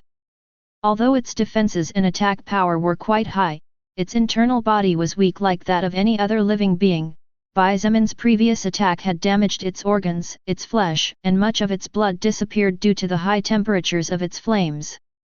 As a monster that had already passed its first evolution, successfully becoming a first-order monster, the elephant beetle could be considered a small overlord in this area. Now that a weaker creature had injured it to such an extent, it was naturally furious. After seeing what the elephant beetle did to the building with its horn, Bai Zimin did not dare to fight it head-on. Taking advantage of the fact that his speed was superior to that of the wounded creature, Bai Zimin endured the feeling of weakness he felt after the abrupt loss of mana and gritted his teeth fighting against the pain as he ran in search of another building he could quickly climb. One running and turning into different streets while the other relentlessly pursued and crushed everything in its path. Bai Zimin and the elephant beetle sought to end each other's lives in different ways. It was clear to Bai Zimin that he simply could not win in a face-to-face battle against the elephant beetle. All of his body stats were below the creature except for his agility. Therefore, to survive and win, he had to make use of his intelligence. After running mercilessly after its hated enemy for almost 10 minutes, the elephant beetle had demolished more than 7 buildings of different sizes. However, as a consequence, a look of exhaustion flashed in its eyes. The constant loss of blood was something the creature could not bear and, although its flames were a powerful defensive skill, the elephant beetle could not use it to attack and therefore only served to keep its enemies away from its body. However, to keep its skill active at all times, the elephant beetle had to expend too much mana and after so many powerful attacks, its stamina was also quickly running out. Bai Zimin also noticed the change of pace in the creature's steps and hurriedly jumped towards a nearby building hoping to end this battle as quickly as possible. His own stamina had dropped by more than half and he had only recovered a bit more than 20 mana points. After reaching the top of the building, Bai Zimin looked up to see the elephant beetle prepare to strike with its powerful horn once again. However, instead of jumping to the side, Bai Zimin jumped with all his might towards the giant beetle. Boom! Another building fell. However, its previous attack had created a big opening in its defenses and the elephant beetle could not prevent its hated enemy from landing on top of its shell. Bai Zimin had just landed on the mutated insect's upper body when a wave of fire assaulted his lower body at once. It hurts. It foo * king hurts. He couldn't help but scream in pain as his face constricted horribly at the sensation of being burned alive. He felt as if his lower body was suddenly submerged in a pool of burning lava and such a feeling of pain was driving him crazy. Although his defensive cloak protected his body, from the knees down he had nothing capable of fighting off the elephant beetle's fire. Bai Zimin could feel his legs starting to burn little by little and the only reason why they had not yet completely caught fire was thanks to the treasure normal velocity boots he was equipped with. However, he could clearly feel the boots melting rapidly without being able to withstand the heat. Gritting his teeth and fighting the urge for his tears to fall involuntarily from the overwhelming pain, Bai Zimin ran at full speed until he reached the creature's neck. The giant elephant beetle's entire body was covered by an extremely hard shell. If Bai Zimin wanted to break through its defenses he would need a lot of time and that was what he lacked at the moment, not what he had to spare. However, the junction between the head and the rest of the body, the creature's neck, was not surrounded by that shell. After all, this would limit its natural movements. Bai Zimin raised his sword and slashed fiercely downward, tearing off a large chunk of flesh in the process. Blood splattered everywhere and fiery steam caused by the struggle between the liquid and the flames surrounded him. The elephant beetle sensed danger of death and its body began to shake violently as roars of pain escaped from its mouth. For safety reasons, Bai Zimin immediately held his breath as the blood evaporated after coming into contact with the heat of the flames. He had no way of knowing if this monster's blood had obtained poisonous attributes of some kind after eating different organisms to evolve to where it was currently. In any case, with his current stamina he could endure several minutes without breathing for several minutes without experiencing any kind of problem. Enduring the overwhelming pain that enveloped the lower part of his body and slowly began to affect the other parts, Bai Zimin raised his sword and fiercely slashed the neck of the huge creature again. Another large chunk of flesh was cut in half and an even larger wave of blood than the previous one came out of the monster's body. The pain was so great that the giant elephant beetle began to run while roaring in pain. Boom! The huge sturdy body of the elephant beetle hit a building, knocking it down in the process. Several stones of all sizes flew everywhere and Bai Zimin was hit by several of them. His face constricted even more in pain and a big stone struck his head making him feel dizzy. He felt his whole world spinning and had to bite his lips with all his strength to the point of breaking them to fight the drowsiness that had suddenly overwhelmed him. A thick line of blood slid silently from his forehead to his left eye, partially covering his vision. Because the rainwater could not overcome the flames of the elephant beetle, the blood over his left eye accumulated until everything within his left vision range turned crimson red. Using the pain and hatred he felt after being injured to such an extent, Bai Zimin not only did not stop his attacks, on the contrary, he began to slash more and more ferociously. The Xian Yuan sword in his hands had become a whirlwind of blades that cut large chunks of flesh per second. The giant elephant beetle was very strong. Its defense was powerful and its horn was strong enough to knock down minor buildings. However, its mobility was its greatest weakness. With Bai Zimin on its upper body, the giant elephant beetle had no way to reach that area, so it could only do its best to force him down from it. Roar! Like a beast that had gone completely berserk, the mutated beetle began to writhe ferociously as it slammed against every nearby building in sight. Some of these buildings collapsed immediately while others held firm even after being hit several times. Bai Zimin felt his head spinning and the weakness his body and mind felt was slowly overwhelming him to the point where even his right eye began to see his surroundings blurred. With his left eyesight practically blocked by the blood dripping from his head and his right eyesight failing due to exhaustion, Bai Zimin had turned into something similar to a machine, with the glove's protruding thorn firmly stuck into the monster's flesh to prevent himself from falling. He slashed with his sword relentlessly, knowing that stopping meant the end of his path. The thought of not falling to his death was the only thing that kept him steady. Both living beings fought for several minutes for their own survival, trying to defeat the other for a higher evolution. The sound of constant explosions caused by more than 20 buildings collapsing from the giant elephant beetle's mad charge had defeated the sound of rumbling thunder. The area surrounding the pharmacy had become a dead zone. Crushed zombies with their deformed bodies and countless cement blocks were scattered everywhere. Some of them with their brains intact struggled with all their strength, tearing their legs away from the rest of their bodies as they crawled towards the source of the sound. The blood of over 200 zombies in conjunction with the huge amount of blood lost by the giant monster had accumulated to the point where even the fierce storm had no way of washing it away as easily as before.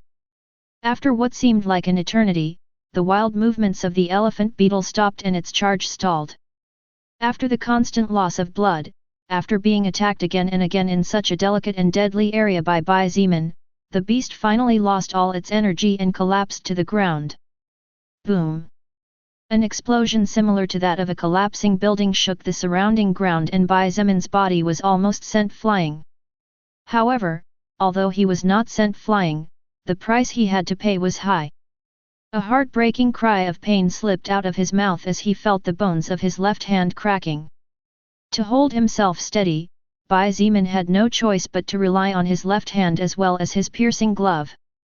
However, suffering from such a sudden and abrupt impulse, his wrist that was not so flexible had bent backward. The flames on the giant elephant beetle's body had stopped as the beast could not withstand the energy consumption, and the new pain made Bai Zimin's mind clear for a moment. Making use of the sudden surge of clarity, Bai Zimin wielded his sword and slashed at an even faster speed than before. After cutting more than 50 times, several green letters flashed in his retina. Since the birth of all the chaos after the arrival of the soul record, Bai Zimin had never felt so happy to see those strange messages. His mouth opened and closed several times as if he wanted to say something, but in the end, he was so exhausted that he did not manage to utter any words. Before the whole world went out of control, Bai Zimin was just a normal student who lived his daily life striving for a better future. Although he was still striving to secure a better future, everything had changed. The bones of his left hand had broken, his left eye had closed due to all the accumulated blood running from his forehead, some of his dark hair had turned crimson red, his feet hurt and burned horribly, and his single open eye could hardly take in any information from the outside world. When had he ever suffered so much? Bai Zimin had once heard in the past that when the pain reached a certain point the brain turned off those receptors as an automatic defense mechanism so that it was no longer possible to feel pain. Before he was not so sure about this, but now he had confirmed it. Although he was in terrible condition, his mind was so exhausted that he no longer felt any pain. The flames surrounding the elephant beetle's shell were extinguished after its death, and the rain began to fall on the area once again after losing the burning heat that suppressed it. Standing over the 3-plus-meter creature, Bai Zimin could not help but lifted his face to the sky as he felt the raindrops falling on him. Although the battle was already over, his grip on the Xianyuan sword had not loosened, as this sword was the only way he had to feel safe at the moment. Tired, his feet wobbled and he could not help but fall downward. In fact, he was so exhausted that he didn't even notice he was falling to the ground. All he felt was the wind in his surroundings, and that was it.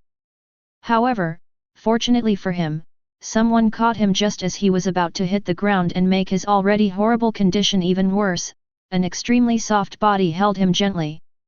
The sweet scent of roses, so familiar but at the same time so unfamiliar to him, enveloped his exhausted body, and as if it was the best medicine to relieve his situation, he couldn't help but breathe a bit more as if he was intoxicated. "Good job, Bai Zimin." A soft and innocent voice like that of a baby without impurities reached his ears. However, he could no longer distinguish what was what. "That was a wonderful victory.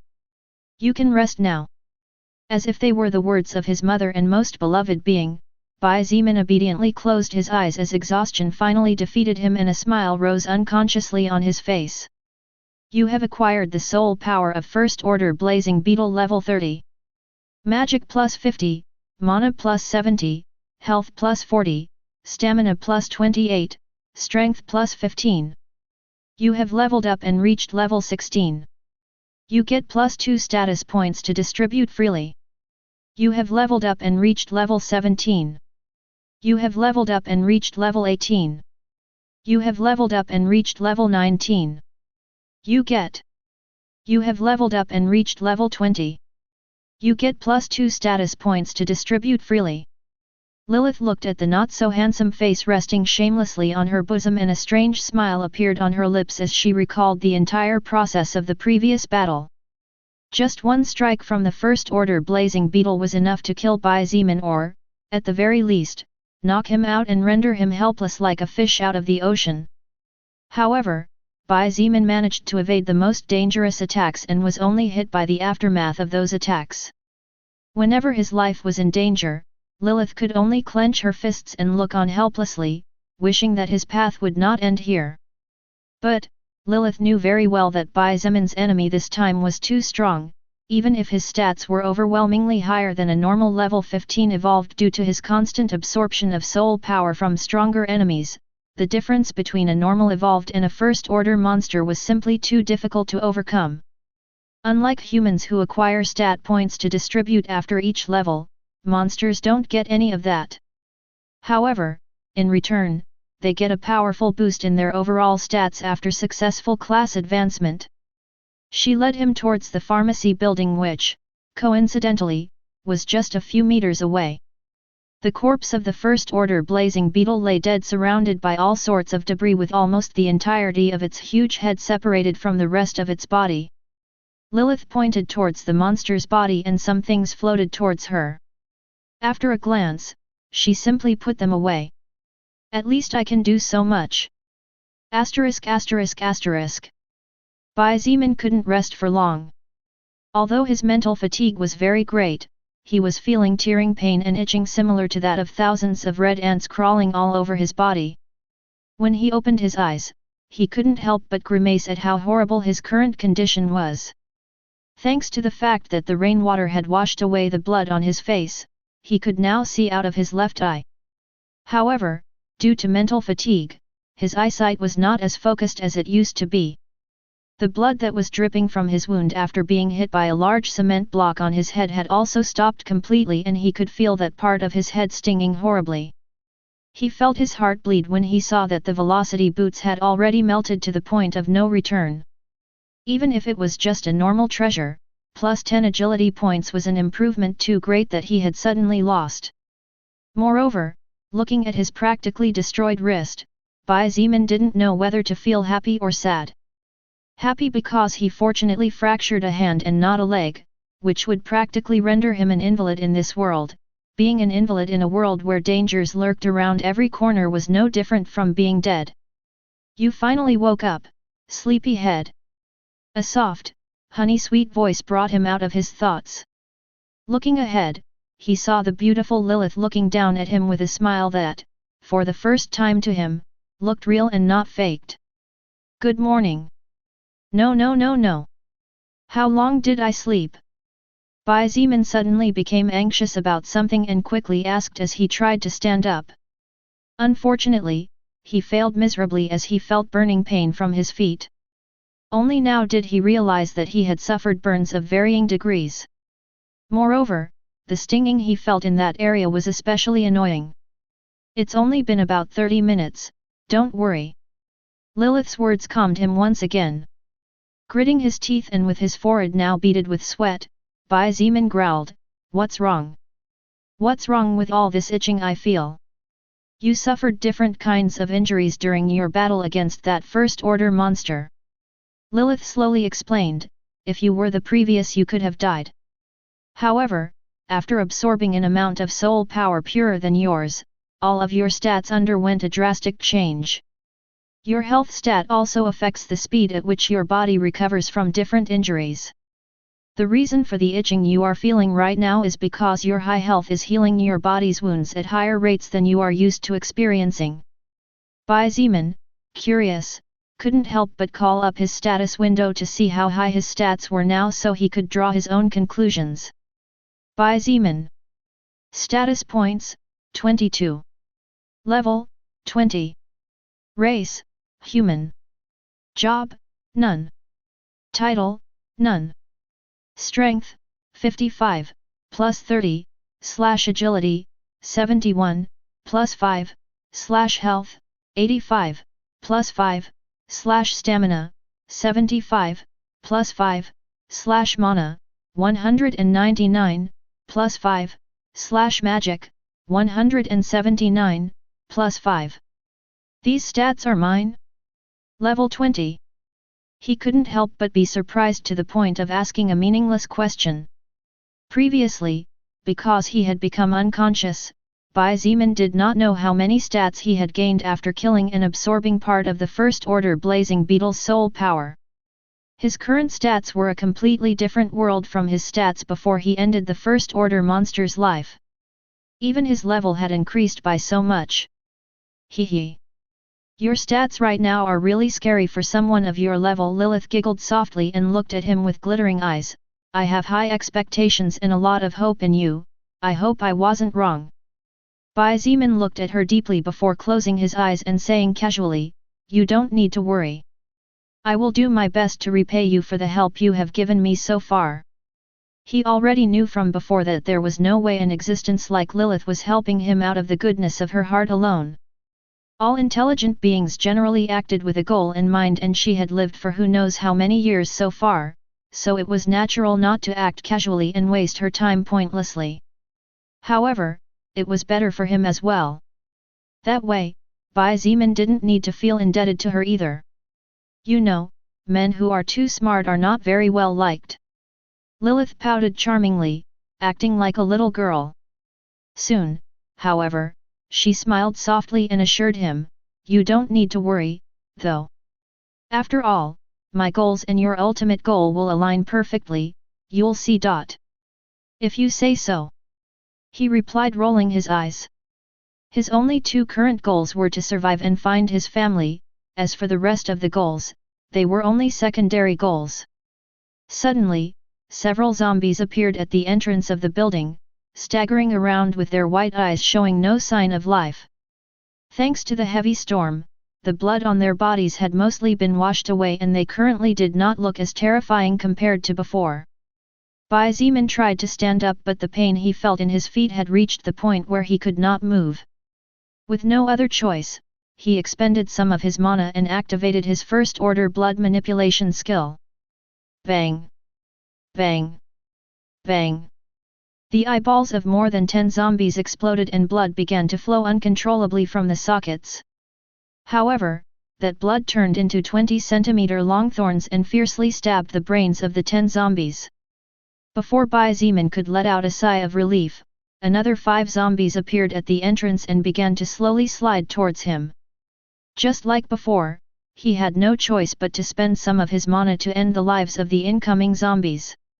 Although the drain was fewer thanks to the blood of the zombies he had killed earlier, at this rate all of his mana would be depleted and, with his current condition, he would end up dying miserably. Under normal conditions, even a group of 200 zombies was nothing in his eyes. However, he was currently unable to move, and if those weak level 3 to 4 zombies scratched him or bit his skin, no matter how high his level and stats were, he would definitely not be able to survive another day. Lilith also noticed the current problem and frowned. Previously, the reason why she was able to help Bai Zimin just as he was about to hit the ground was because the battle had already ended and did not count as her interfering. However, the current situation was completely different and she could not interfere in any way or she would be punished. But there was something that was disturbing Lilith. She was sure there was no way these zombies could get here so fast. After all, most of them had lost their legs or had been incapacitated after being crushed by the debris of the collapsed buildings during the battle between Bai Zimin and the First Order insect. Suddenly she looked at a particular place and saw a person running under the storm in the opposite direction of the gymnasium. This person was clearly not part of the group of survivors of Bai Zimin and the rest, or else Lilith would remember it. However, she understood that this person was an enemy. Soon, Bai Zimin had taken the lives of the second group of walking corpses almost effortlessly. The only problem was the consumption of mana. Currently, Bai Zimin faced the difficult problem that he did not have good control over his own mana. After all, he had never used or had control over such power. If he wanted to use his mana to perform an all-out attack without caring about the consequences, then there was no problem since he did not need to worry about mana consumption just as he had done against the First Order Blazing Beetle. However, if his goal was to make many weak attacks and with less consumption, then the problem appeared. To end the lives of those 15 weak zombies, Bai Zimin had spent approximately 40 mana points, which was quite considerable since currently his total mana was 204 points. Unfortunately, Bai Zimin did not seem to be in luck today, as after finishing off that group of 5 zombies, another group of 10 appeared at the entrance and started walking towards him. Some zombies stumbled over the corpses of their own kind and struggled to get back on their feet, while others got stuck in the doorway from trying to enter in a group, blocking the path of entry for those behind them. Bai Zimin spent a total of 15 mana points to end the lives of those who had successfully entered and left alive those who got stuck at the entrance blocking the way.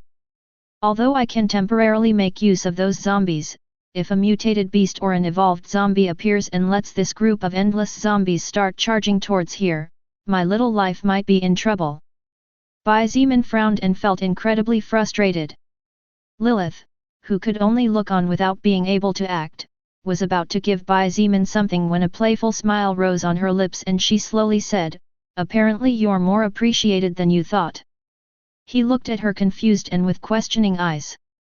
However, the answer he was looking for came not from Lilith, but from the outside. The temperature seemed to drop several degrees suddenly and the already cold atmosphere due to the raging storm became even colder. The sound of zombies growling and bodies falling to the ground one after another could reach Bai Zimin's ears even with the ongoing storm. After about 5 minutes, the zombies that were stuck were hit by something and their bodies fell limp on the ground to never get up again. On the back of their heads was a small wound the size of a baby's fist completely frozen by a thin layer of ice. Seeing Shang Guanbing Shui dressed in white slowly walk into the building like an ice goddess, Bai Zimin's expression became a bit complicated. She looked at him silently for several seconds and observed his condition carefully. After almost a minute where the two observed each other with different thoughts, Shang Guanbing Shui lightly clenched her pearl-white teeth and took a step forward as if she was fighting against something. Bai Zimin observed all this in silence. The reason he wasn't afraid that she would want to do something to him was because at the first strange move he could end her life by destroying her from the inside out with his first-order blood manipulation. Even if she was powerful, she definitely couldn't have higher stats than him. However, the facts proved that his precaution was not necessary. She crouched down beside him and without a word supported him to stand up. Bai Zimin quickly picked up the backpack and the few plastic bags with his healthy hand. He put the backpack on his right shoulder and held the bags with his right hand. With Shang Guanbing Shue's help, he slowly stood up.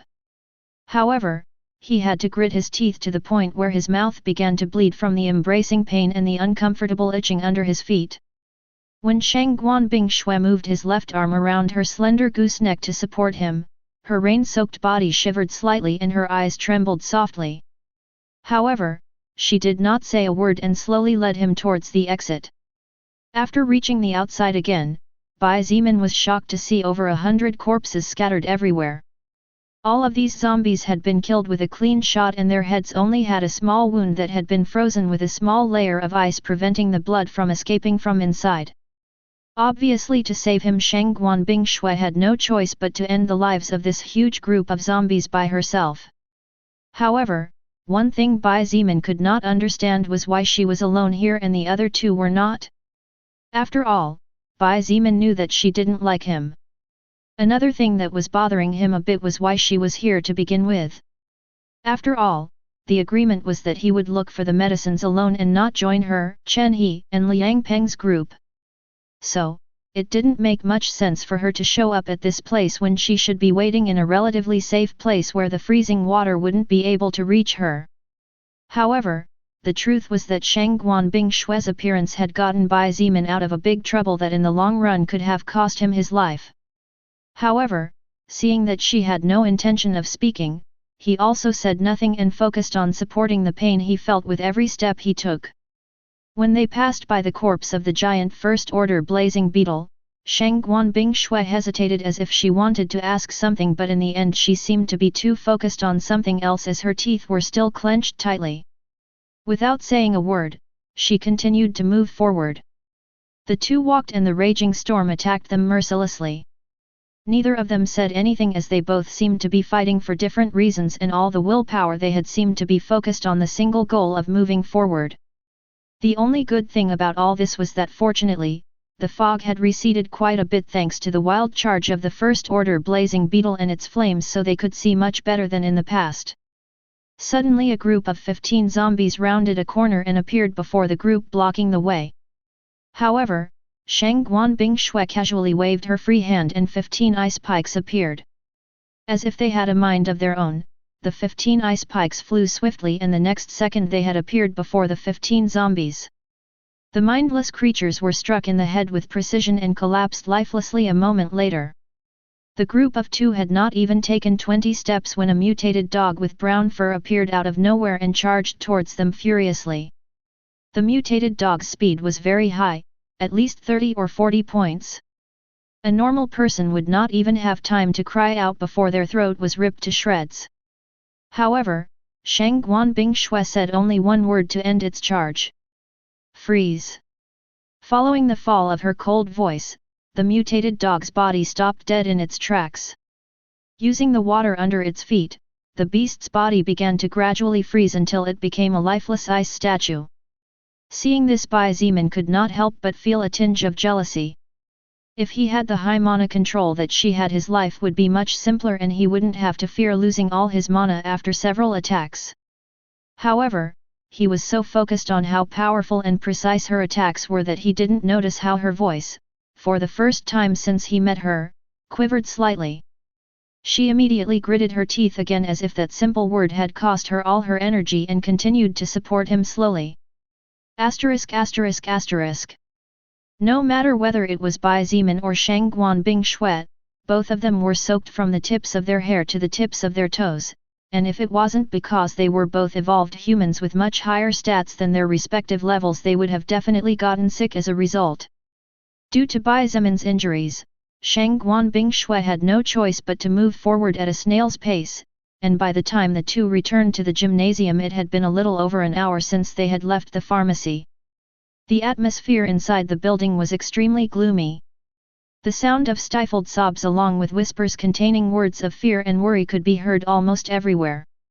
Some men were comforting beautiful women and vowing to protect them with their lives, thus gaining the favor of those helpless women who had no one else to trust. However, how could those men who did not have the courage to pick up a weapon to fight defend them? But, with the condition the world was in, sometimes even false hope was welcomed with open arms. Among these men was Lin Feng.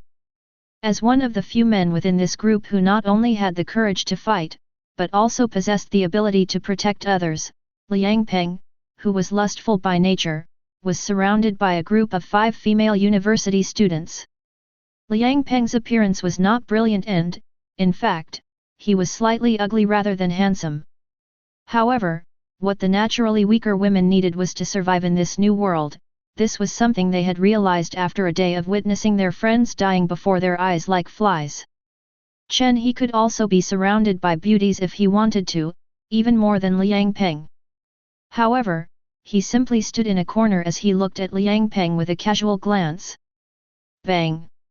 Suddenly the door opened with a loud bang, drawing everyone's gaze. Each of them praying to God or any saint that no more enemies had appeared.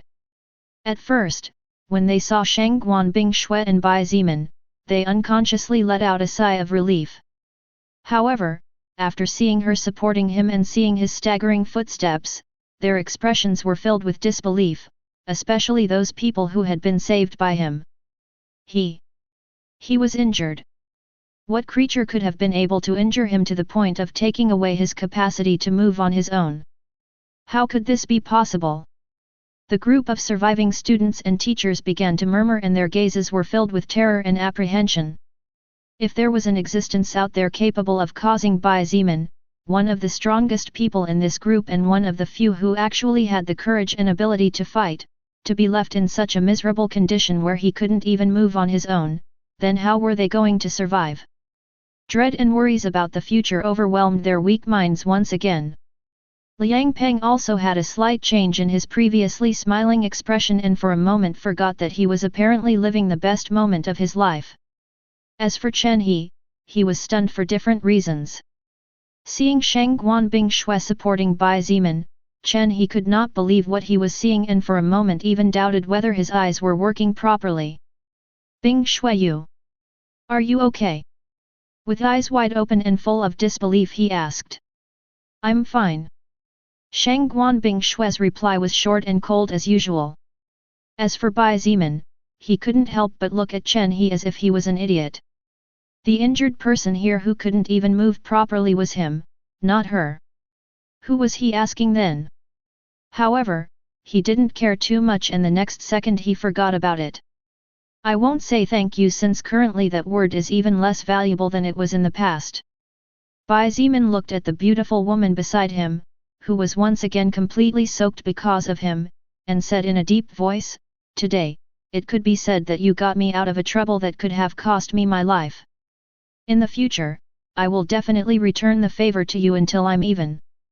Without waiting for a response, he gritted his teeth and removed the arm he was using as support on her.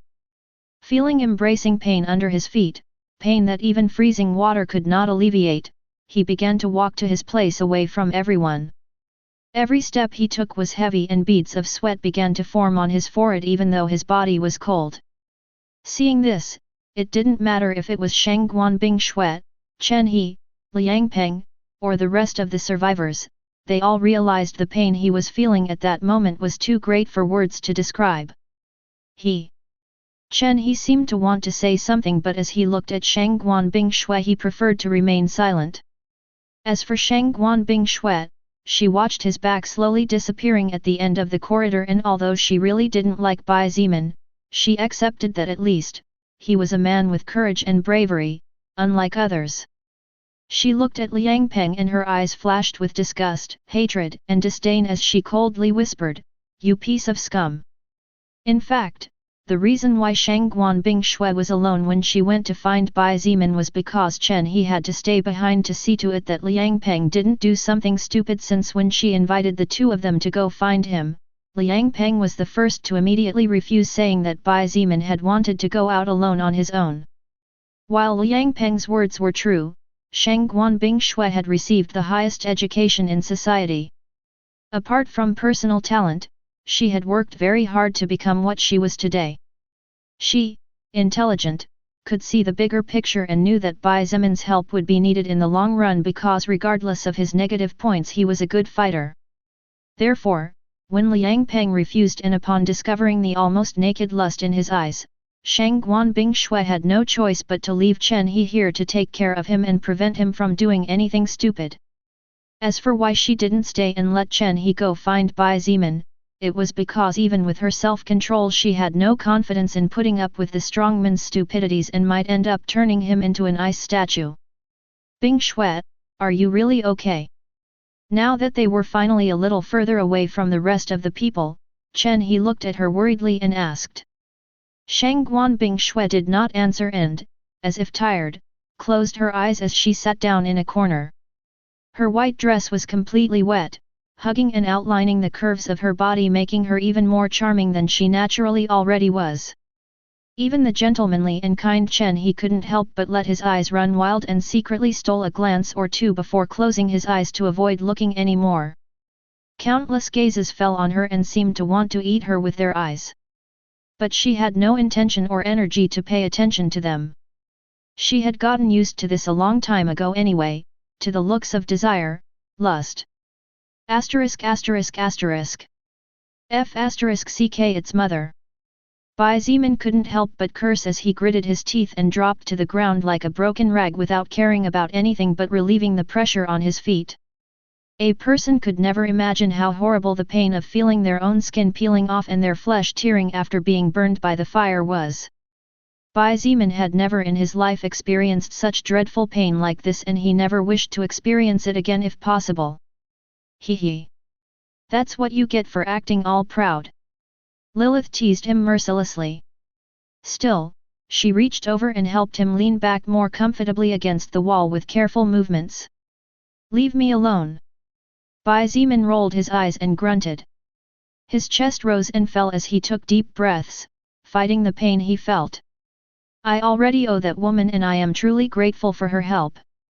Whatever her reasons, the fact is that she helped me in my weakest moment. But I do not wish to owe her anything more. You and that woman have known each other before? Lilith asked as she sat down beside him. No. Before the world became this hell, she and I had never interacted and probably never in our lives would have. Bai Zimin closed his eyes and replied quietly, feeling exhausted. Then why do you seem to be so wary of her? Lilith had noticed that while Bai Zimin kept his distance from everyone, he seemed especially guarded against Shang Guanbing Shui. While all the men were enchanted with her in some way or another, Bai Zimin was doing his best to stay away, the more the better. This was something that had confused her until now, so she decided to ask around to get to know him better since there seemed to be a backstory. That was the reason why Lilith had thought that they had known each other before. Bai Zimin, exhausted, unconsciously replied, all of you women are not a good bird. Lilith was surprised by his words. She wanted to ask him what he meant, but when she looked at him she realized that he had already fallen asleep. The pain was so great that Bai Zimin had immediately fallen asleep as soon as he was in a relatively safe place. After all, he was not only in physical pain, his mind was exhausted beyond words as he had not yet had a proper rest after fighting a battle in which his life was about to end on several occasions. In fact, he was so tired that he didn't even notice what he had said at the end before he fell unconscious. Although it had only been 5 or 6 hours since he had awakened, the battle to the death against the First Order Blazing Beetle, his first enemy who had actually taken a step on the true path of evolution, Bai Zimin felt as tired as a person who had not slept for 2 days in a row. Therefore, after his exhausted mind and aching body forced him to sleep after reaching a relatively safe place, he was not allowed to wake up until the next day. The world had changed drastically. To say that the previous society had completely collapsed was not an exaggeration in the least, and what all the survivors inside the sports center were hoping for was to get out of this place and get back under the protection of the government and the military, only then could they feel a little more at ease. None of them knew the situation in which the army equipped with modern weapons was in. The reality was that none of them knew the situation of the outside world. However, for the sake of their own mental health, none of them dared to speak words of despair and even tried not to think of the worst possible situation. When Bai Zimin opened his eyes again, the second day since the beginning of the change had ended and the third day had officially begun. The rain stopped, he muttered with still slightly sleepy eyes as he concentrated on the noise outside. The sound of thunder, the illumination of lightning flashing between the small cracks in the window that the timbers could not cover, as well as the fierce sound of water lashing the world as if it were a punishment from the heavens, it had all stopped. A few hours ago the storm stopped. The reason behind the strange weather in this world was because the sleeping mana could sense the approach of the soul record. Now that the soul record has finally reached this world, things will slowly return to normal. A soft, charming, playful, but also kind voice sounded a few meters away from him. Looking to his left, Bai Zimin saw an extremely beautiful woman sitting elegantly on a table next to the window that was now no longer being covered by a block of wood. The few rays of sunlight that slipped through the clouds surrounded her, creating a great contrast with her black hair and her dark as night dress. Without a doubt, this was one of the most beautiful scenes he had ever seen in his entire life. Angel. Still half asleep, Bai Zimin couldn't help but mutter. I'm not an angel. I'm a demon. Lilith gave him the most beautiful smile he had ever seen in all his life. Good morning. Although her smile was beautiful, to Bai Zimin it was extremely dangerous. As if he had received an electric shock, he flinched and looked away as he responded, Good morning to you too. Lilith's eyes had a strange hint flashing within them. She blinked for a few seconds before shaking her head as if dismissing an idea. How about your body? She asked as she approached him with soft steps like a spring breeze. Now that you mention it. Bai Zimin ignored her as she sat down next to him. He inspected his condition and was pleasantly surprised to find that the wrenching pain he felt yesterday was at least half gone. Although still painful, it was no longer unbearable for him.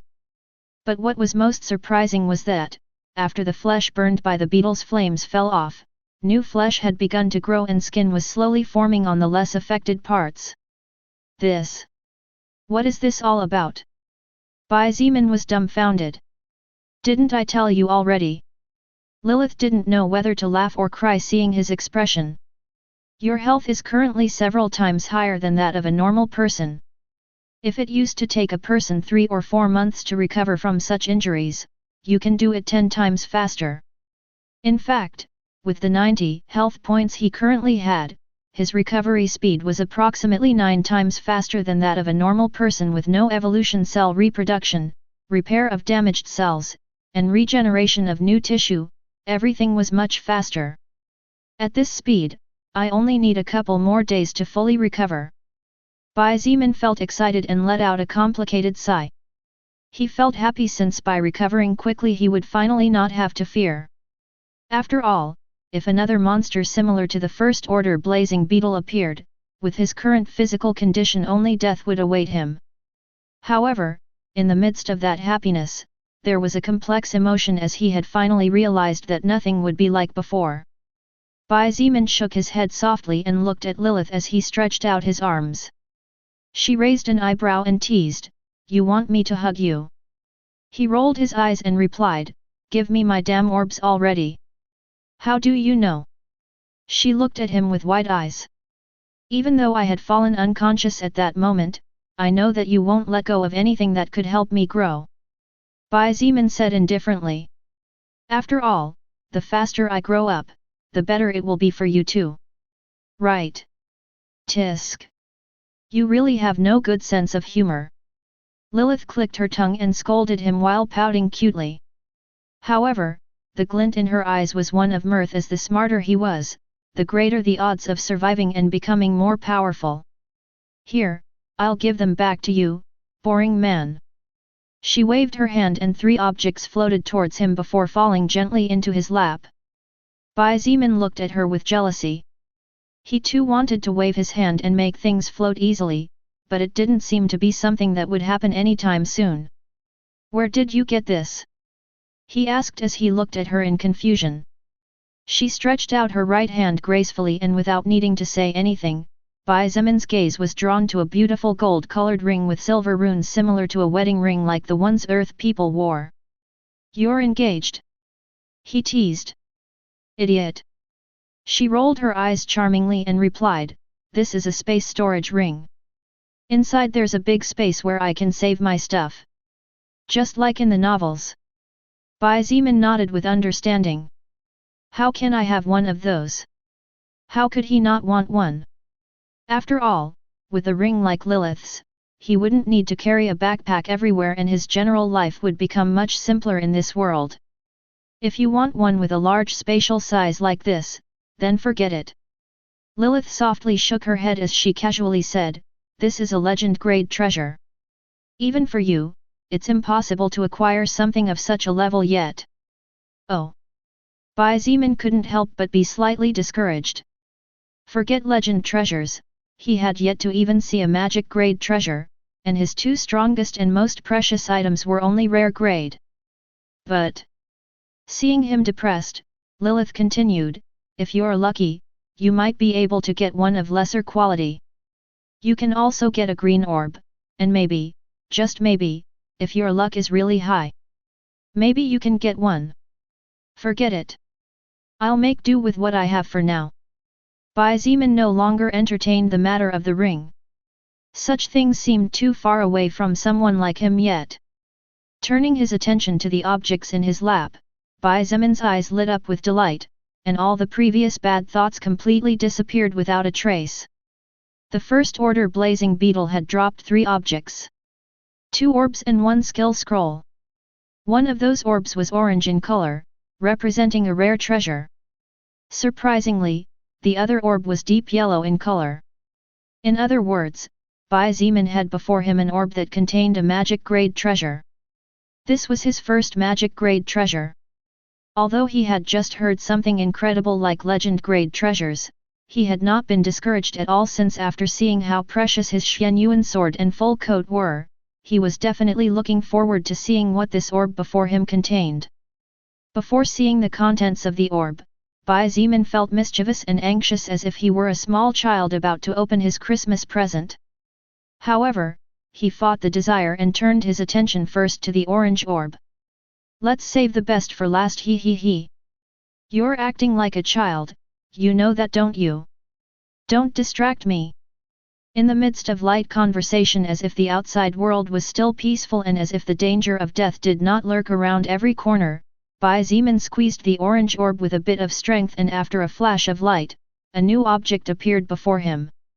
Honestly, what Bai Zemin was looking forward to was another pair of boots that could replace his previous boots that were destroyed by the flames of the first order blazing beetle. Unfortunately, things didn't always turn out as one expected. Blazing ring, rare treasure, a ring that contains the power of burning fire within it. When equipped, magic plus 10 points. Once per day it can release a flare of fire that can be used to attack or defend. Seeing the deep red ring, Bai Zemin's face turned a little strange. He looked at the beautiful woman a short distance away and slowly asked, "Miss Demon Race, what is this all about?" What do you mean?" Lilith blinked at him and looked at him blankly. "What do you mean by what do you mean?" Bai Zemin didn't know if she was playing innocent or really didn't understand, therefore he asked patiently, "Why would a rare orb possess a treasure with magic like this ring?" Who said that objects with magic could only come out of magic-grade orbs?" Lilith looked at him with amusement and softly explained, "While it's true that the chances are low, from rare-grade treasure onwards, objects like the ring in your hands can appear. It's similar to the case of my space storage ring. Even an epic treasure can contain one, but its grade will be much lower." The corner of Bai Zemin's mouth twitched severely upon hearing her explanation, and this time it wasn't because of pain. In fact, he had assumed that the magic-grade treasures meant objects capable of releasing magic spells. However, he had apparently misunderstood the name of the ranks, attributing those names to the contents of the orbs. With a much more open mind and much more expectant than before, Bai Zemin turned to the deep yellow orb and crushed it. A bronze-colored light flashed, forcing him to close his eyes for a second. When he felt that the brightness had disappeared, Bai Zimin opened his eyes expectantly and looked at the object in his lap. However, when he saw the appearance of the object, his expression turned a little ugly. A bronze-colored pocket bell lay in his lap. This bell was dented in several places and there was even a part that had been forcibly torn off or had fallen off due to how old it was. Basically, it looked exactly like a useless bell. However, even though the appearance was extremely ugly, Bai Zimin was never one to judge a book by its cover. Although his expression was not very good, his hopes had not been dashed in the slightest and he picked up the object to inspect it. Broken bronze bell, magic treasure, an ancient bell that was broken and whose current defensive power is practically non-existent. When worn, it automatically increases magic power and mana by 20 points. Effect: when the user is attacked, the bronze bell automatically releases a shield that protects the user from imminent danger. The amount of damage received affects the duration of the effect, and after exhausting all its energy it takes 24 hours to recharge its power.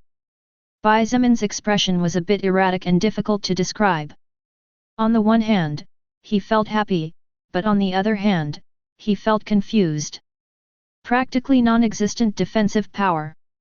Well, just by looking at the appearance of the bronze bell he didn't expect much but that description. Forget it. 20 magic points and 20 mana points is great.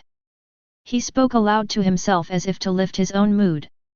Curious, Lilith picked up the broken bell, and green letters flashed in her retina with the object's information.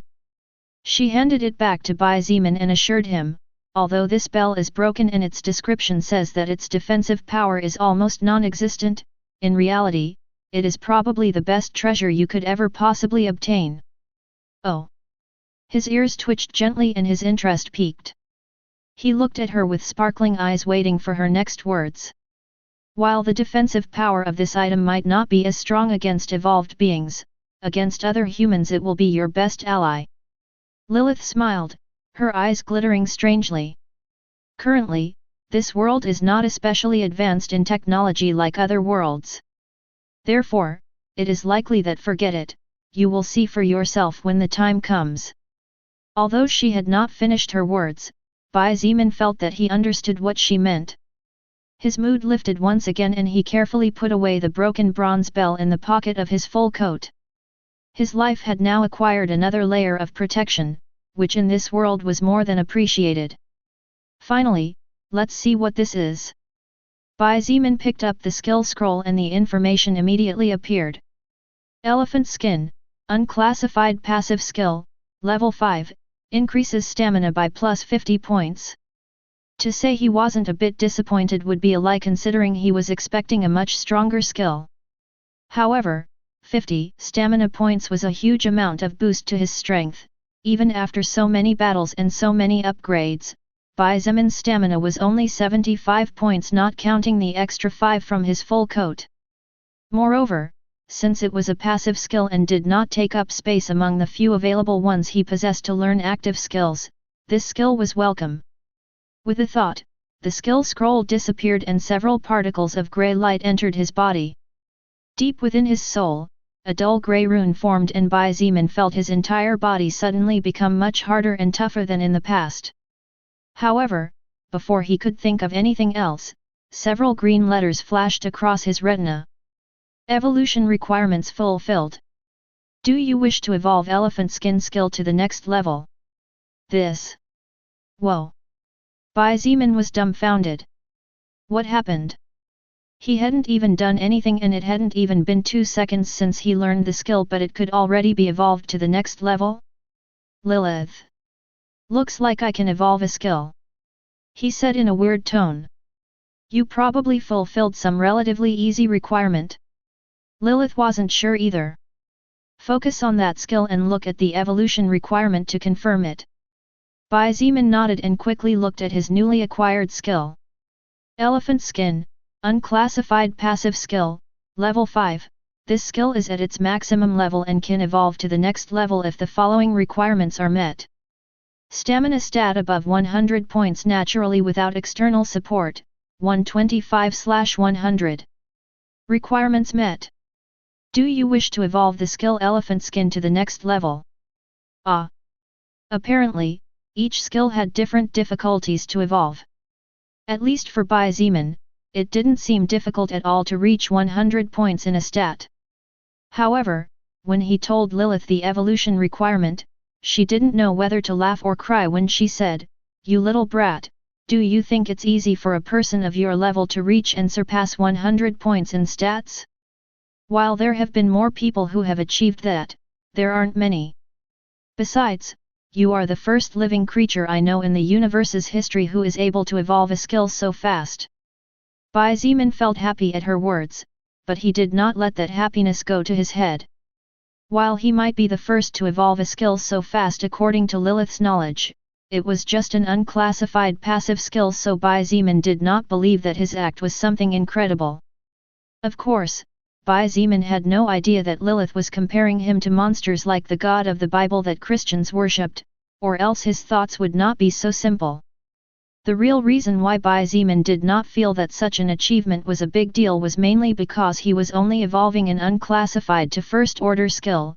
It was not as if he was evolving a particularly powerful skill by any stretch of the imagination. Furthermore, while it was true that Bai Zeman's stamina had reached 125 natural points without external support, the reality was that almost half of those points came from the elephant skin skill itself. Of course, even with all the aforementioned, the fact that he could achieve so many stamina enhancements in just over 2 days was the real achievement. Lilith had never met or heard of another existence capable of improving so quickly. With a single thought, the elephant skin skill began to evolve. The dull grey rune that was engraved deep within Bai Zeman's soul lit up. Countless flashes of lightning flickered from deep within him, and his entire body began to heat up as a strange tickle-like but not so unbearable feeling was transmitted through every millimeter of his skin. After several minutes, the lightning flashing inside his body receded and was absorbed by the rune from which it came before. However, the once dull grey rune had now become a deep bronze rune. Elephant Skin, unclassified passive skill, level 5 bronze skin. First Order Passive Skill, Level 1. Bronze Skin, First Order Passive Skill, Level 1, your skin becomes much tougher than that of any living being on Earth before the awakening of mana. Increases stamina plus 100 points. Bai Zeman was grinning from ear to ear as he looked at his 180 total stamina points. He could feel practically unlimited energy from his body, and the feeling of becoming stronger once again excited him to the point of forgetting about his injuries. You should be careful now that you have such monstrous stamina, Lilith said out of nowhere, dragging Bai Zeman out of his daydream. What? Why? He looked at her with some alarm. Could it be that there was really something bad? Maybe it was because his stats were a little off balance? After all, Bai Zeman's stamina stat was his current highest physical stat, and by a wide margin. Maybe the body needed to balance itself somehow? Lilith looked at him with a serious expression and slowly said, "Well, your current stamina is almost 20 times higher than that of a normal man and woman. Imagine what would happen if you suddenly decided to unleash your libido wildly on a woman's body? The poor girl would probably be devastated." Bai Zeman's face rotted when he heard her words. She thought he was a sex machine or something like that. With his face as black as coal, Bai Zeman gritted his teeth and bellowed, "I swear I'll kick your ass someday." Ha ha ha. Seeing him gritting his teeth and looking at her as if he wanted to bite her to death, Lilith felt so amused that she started to laugh out loud. This was the first time she thought that a lower existence was so interesting. Asterisk asterisk asterisk. 3 days later, the 6th day since the mana was awakened by the soul record. During these 3 days, Bai Zeman did not leave the cafeteria and closed the door firmly, isolating himself from the rest of the people. Except for eating and drinking, Bai Zeman's only entertainment was chatting with the beautiful and charming succubus Lilith.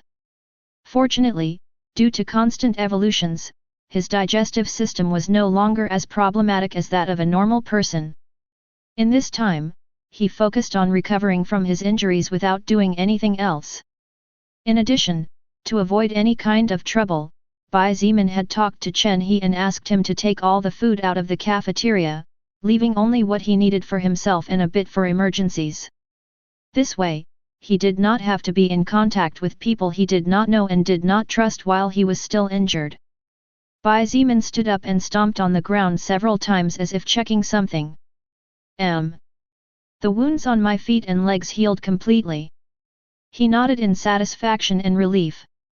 Now, even if a second monster similar to the first order blazing beetle appeared, he was confident that at least his chances of victory weren't practically non-existent like when he was injured and unable to move. The only problem was that his left wrist was still broken. However, he only needed to use his right hand to wield the Xianyuan sword, so he was temporarily fine. Bai Zimin estimated that he would need at least another 7 days for his wrist bones to fully recover. Although 7 days was quite a long time and his strength would be affected as a result of not being able to use both hands at the same time, this result was already good enough considering that in normal cases a person would need 2 to 3 months to recover from a bone fracture. Let's see how things are going outside. Besides, I have a debt to pay. His eyes flashed coldly as he opened the cafeteria door for the first time in 3 days. When you act mad you look hot. Lilith, as beautiful and charming as ever, walked behind him as if she was his shadow. ******. Unlike 3 days ago, the mood inside the gymnasium had not improved in any way. On the contrary, the hope of many students and teachers began to flicker. The cold and fever medicines that Bai Zimin had obtained from the pharmacy had already been distributed by Shangguan Bingshui and the help of other teachers, therefore, those who were sick had improved a lot and those who were about to get sick were able to avoid illness successfully. Each one of the survivors had been well fed and, while it was true that the food was no longer as luxurious or extravagant as in the past, at least all of them were able to have 3 meals a day without fail. However, even under such conditions countless times more luxurious than that of who knew how many people who at the moment could only hide in some dark corner without food, the hope of all the survivors in the gym was shaken. The reason? They, who were waiting for the arrival of the military army or, at the very least, the support of the police forces, had not yet even heard the sound of a siren. In the gymnasium, there was also a big screen, but there was no news and all the channels were dead. As for the radio, it had also collapsed as well as the phone signal. Bai Zimin caught the erratic eyes of the people and when they saw him appear walking some sighed in relief that the group's strength was rising while others had no apparent reaction. However, the most surprised of them was Shangguan Bingshui. She looked at him and her beautiful blue eyes had a strange glint in them. "Are your wounds okay now?" she asked with clear surprise in her usually indifferent voice. This shocked Chen He to the marrow of his bones and his eyes widened in astonishment. In fact, his surprise was no less than when the soul record displayed his status window the first time. She was worried about him? But how could such a thing be possible? Didn't they just meet? Didn't they dislike each other? Chen He's head was full of unanswered questions. While the handsome Chen He looked at Shangguan Bingshui with surprise and Bai Zimin with caution, he actually did not know that the reason she asked that question was not that she cared about him, it was because she had seen how severe the burns on his feet were. With such dreadful burns, Shangguan Bingshui had figured that it would at least take him 2 months to walk completely naturally again. After all, Bai Zimin's level was obviously not low, although he had not said anything and she had not asked. Shangguan Bingshui was almost 100% sure that that 3-meter-tall beetle had been killed by him. A person capable of killing such a hideous monster could not have a low level. However, what Shangguan Bingshui did not expect was that only 4 days later, Bai Zimin would appear again as if his previous wounds had never existed. What kind of immortal monster was this? "My wounds are fine now. Thank you for asking." Bai Zimin took a moment to look at the faces of the people in front of him before looking at Shangguan Bingshui and replying. Hearing that he was indeed fine and confirming it through his natural voice, Shangguan Bingshui's eyes had a strange glint in them after confirming that his wounds had effectively healed. "I see." She only nodded before looking at Chen He silently. The talented archer understood the intention behind her gaze and slowly began to explain to Bai Zemin the situation. During the past 3 days when you were recovering, the condition of the sick due to the low temperatures of their bodies improved with the help of the General Kale faction. Thank you for that. He honestly thanked on behalf of the rest of the survivors. Soon, however, he frowned and continued, but there is another problem at present. Bai Zemin was not surprised. He nodded slightly and finished his words instead, the food is running low, isn't it? That's right. Chen He sighed and scratched his head in frustration. Currently, because we didn't want to make the situation any worse than it already is, we let everyone eat their fill. The problem is that now the reserved food finally ran out. We can only last until tomorrow. Liang Peng, who had been silent with his big hammer, interrupted, then why don't we just go get some more? Those zombies are slow as hell and those dogs and cats may be fast but they're too dumb. I don't think we'll have a problem if we all move together. In fact, I'm afraid we have no choice but to go out and forage for food at the university restaurants. Chen He had no choice but to say yes. Food was an indispensable resource that could not be missed. Even the strongest evolvers had no choice but to eat to provide nutrients that the body needed but did not produce naturally. Without food, everyone would weaken to the point where lifting a single finger would be a challenge. Moreover, the chaos resulting from starvation was something no one was willing to let happen. Besides, XIETIAN, the same girl who had met Bai Zemin at the beginning of the apocalypse, suddenly seemed to gather the courage to speak. Although she felt a little self-conscious under everyone's gaze, she continued, if possible it would also be good if we can get clothes. Actually, since there are male and female changing rooms for showering, hygiene is not much of a problem. However, after almost a week of wearing the same clothes, it is starting to become a bit unbearable. We will definitely get more clothes. Shang Guanbing Shui was the first to agree as she frowned slightly. Although her clothes were free of dirt stains and her white dress along with her silver hair made her look like an angel, the truth was that after not being able to change even once in 6 days, her mood was not the best. The corner of Bai Zemin's mouth twitched a couple of times but he said nothing. Even he did not feel comfortable with the current situation, not to mention the women who were by nature beings who constantly worried about cleanliness. Seeing that no one disagreed with her words, XIETIAN couldn't help but sigh in relief. By the way, taking advantage of the momentary silence, Bai Zemin looked at Chen He and casually asked, the army, the government, the police forces. No word on this. Hearing his question, Liang Peng, XIETIAN and the few teachers present looked at Chen He waiting for his answer. Nothing. Chen He shook his head to no one's surprise. But a bespectacled teacher interrupted with an anxious expression. Young Master Chen, your Chen family is a big family with power in the army and your father a regimental commander? Shouldn't they send someone for you at least? Bai Zemin couldn't help but raise an eyebrow.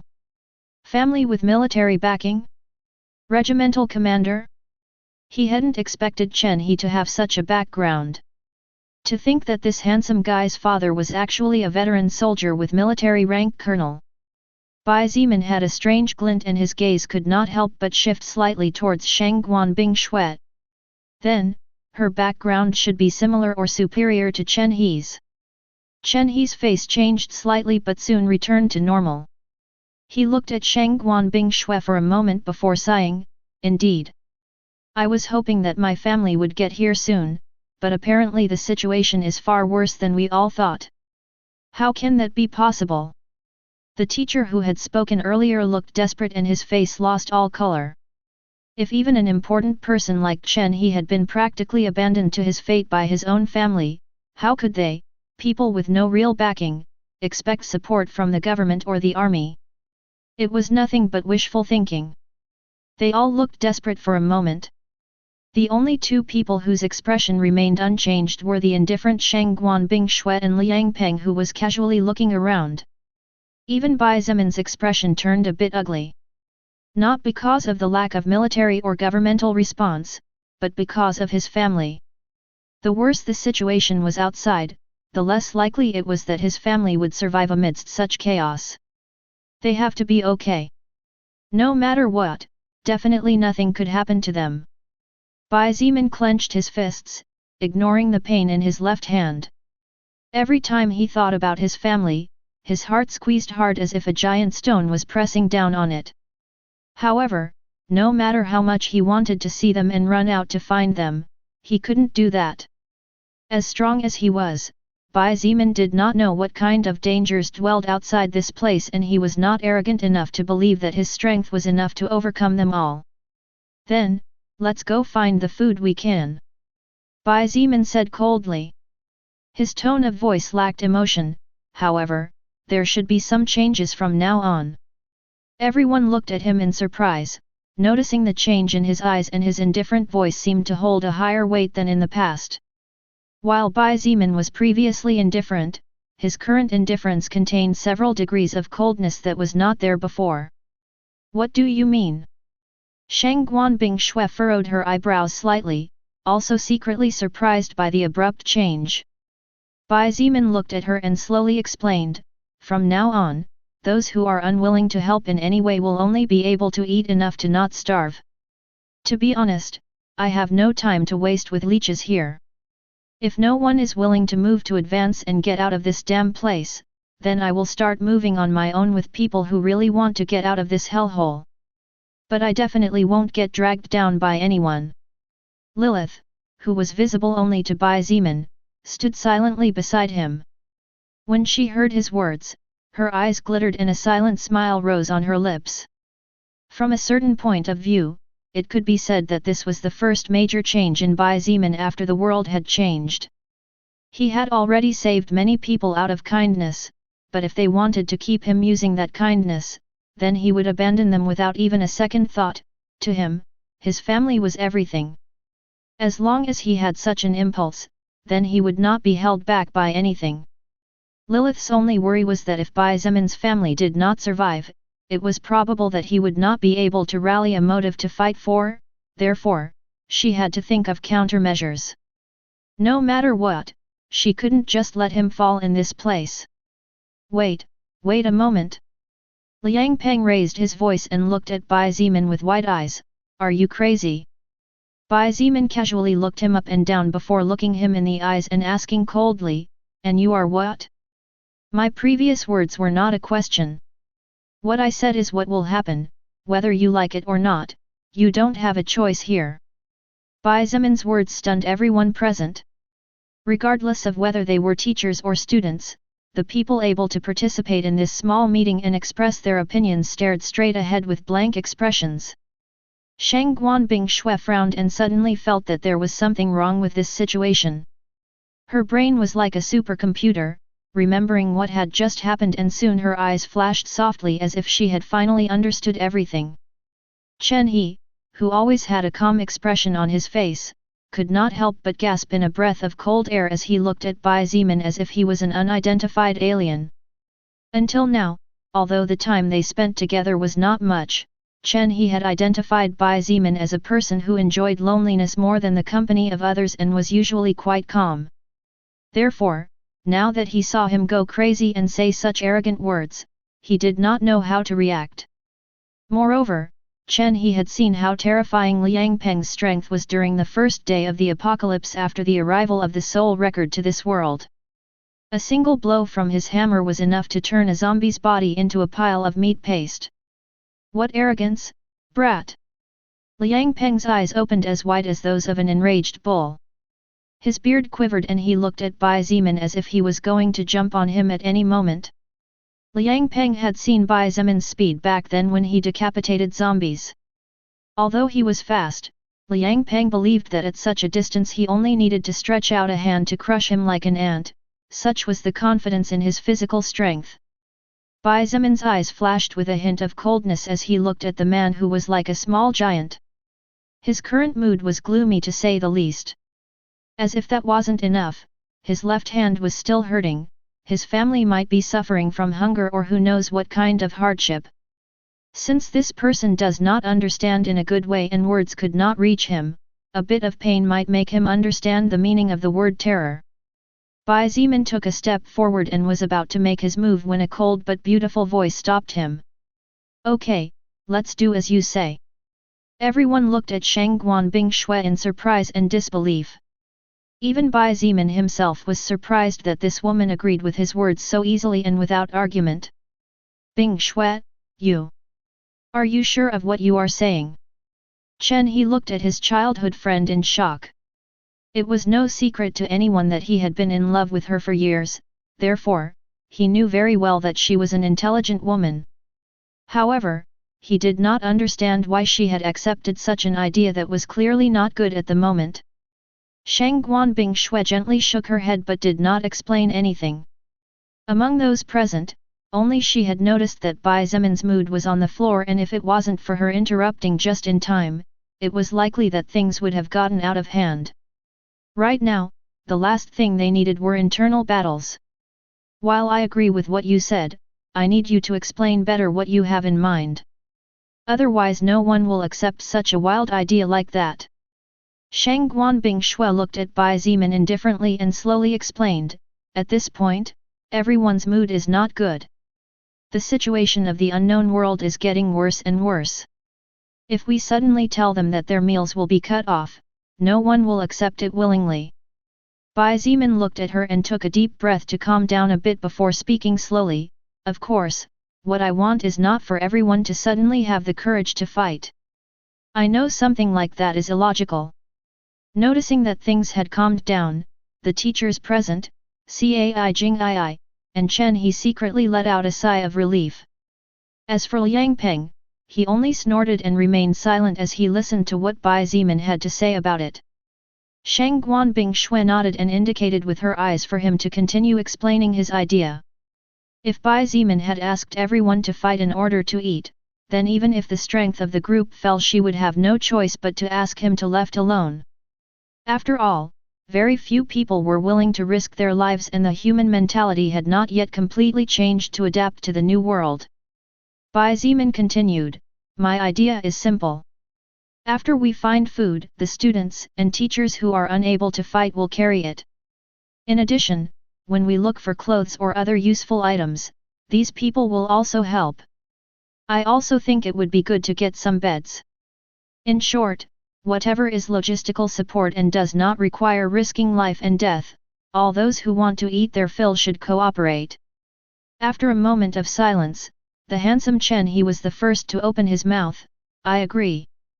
That idea is good enough. I agree as well. Shangguan Bingshui finally nodded in perfect accord. In the end, everyone accepted Bai Zimin's suggestion. While some of them might not be satisfied, 3 of the 4 fighters in the group had already made up their minds, so those without fighting ability could only accept their fate. When the new rules were announced, many people complained loudly and some of them even began to curse. However, when Bai Zimin said that those who disagreed and all those who continued to make a fuss should leave the group, all the courage of these people disappeared completely and no one else was willing to complain for fear to be kicked out of the group. What a joke! As weak as they were, being expelled from the group and the protection of those with real power was no different to courting death. Bai Zimin looked at the more than 100 people present and an idea flashed in his mind. It was a bit annoying, but in the long run, it might be his best help in finding his loved ones. With this in mind, he stepped forward and said aloud, I know many of you are afraid of being scratched by those zombies, as most of you here have probably seen the aftermath. However, you don't need to be so scared. Those zombies are even slower than a normal person like you, so imagine how slow they are for people like me and everyone else who have leveled up by absorbing the enemy's soul power. The eyes of several people had a strange glint in them upon hearing this. Indeed, zombies were slow, and if one was careful, even a normal person could kill a zombie. However, it was not easy to overcome the fear, let alone knowing that zombies were not the only danger. But Bai Zimin's next words changed things. I will personally hunt zombies, cut off their legs and arms, even crush their jaws. You just need to have the courage to pick up a weapon and finish them off to gain soul power and level up. People began to murmur and stare at each other as they argued amongst themselves. Clearly, there were many tempted by the offer. After all, without their hands, legs, and without their teeth, the zombies were nothing to fear. None of them were really willing to die, and there were many of them who didn't want to do more embarrassing jobs for fear of fighting. However, at the end of the day, fear was one of the strongest human emotions. After a minute, no one stood up and everyone was silent. While Bai Zemin's words were tempting, no one was willing to risk their lives just like that. Even if the zombies were incapacitated by him, there were still terrifying insects and other horrible beasts that could emerge from anywhere at any time. Asking them to pick up a weapon to fight after living almost 20 years or more in a peaceful society under the protection of rules, laws, and their parents, was no different than asking them to walk naked down the street in broad daylight. It might sound easy, but no one in their right mind was willing to do something like that. However, these people forgot that sense had already disappeared and that the mentality of the past no longer applied in this new world. Unfortunately, by the time many of them realized this fact, it would be too late to regret it. Liang Peng folded his arms and looked at the scene with a mocking expression. Chen He was casual, unconcerned about what was happening in front of him. Shang Guanbing Shui had a strange glint in her eyes and looked at the women present, seemingly thinking about something. Since you are unwilling, then you can continue to be trash for the rest of your lives. Bai Zemin looked at the crowd coldly and snorted. However, just when he was about to turn around and leave, a soft voice took him by surprise. I'll go with you. Bai Zemin looked to the side and saw the pretty but normally shy and fearful Cai Jingii looking at him with a serious expression. She gritted her teeth softly and continued, please let me go with you to kill zombies. Cai Jingii was a smart woman and knew that although they were currently being protected, if a problem that Shang Guanbing Shui, Chen He, Liang Peng, or Bai Zemin could not solve arose, just by having strength of her own her chances of surviving in this world would be higher.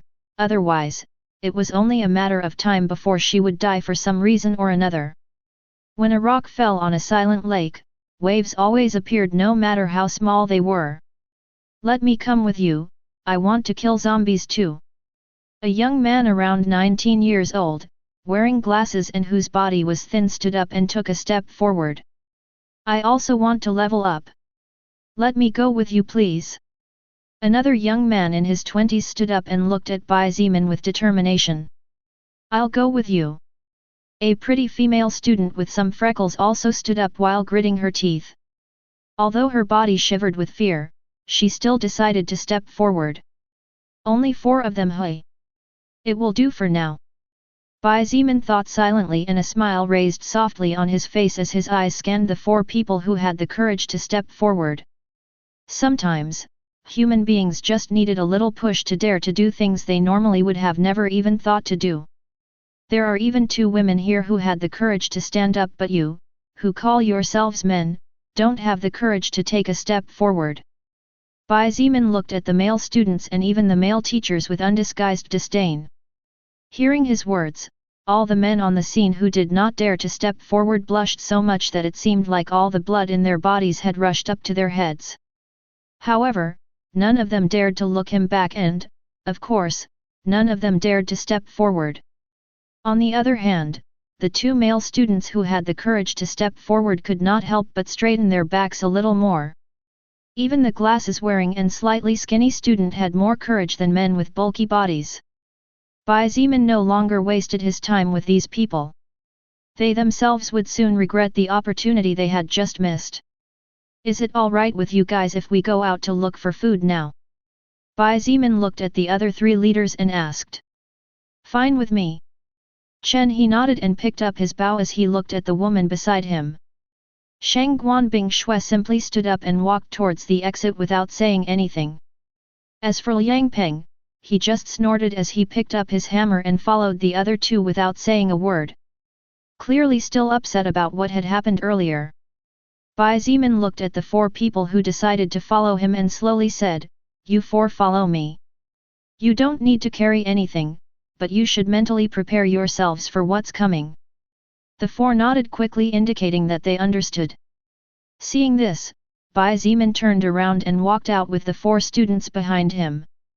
Everyone, please follow closely behind President Shangwen's group and the rest. I hope we all contribute a little bit of each other to improve everyone's lives. Teacher Jiajiao clapped her hands and tried to raise everyone's spirits. Asterisk asterisk asterisk. The group led by Bai Zimin, Chen He, Shang Guanbing Shuet, and Liang Peng walked slowly and with looks full of precaution as they escorted over 20 male and female students. Taking out over 100 people and protecting them all was an incredibly difficult task to accomplish.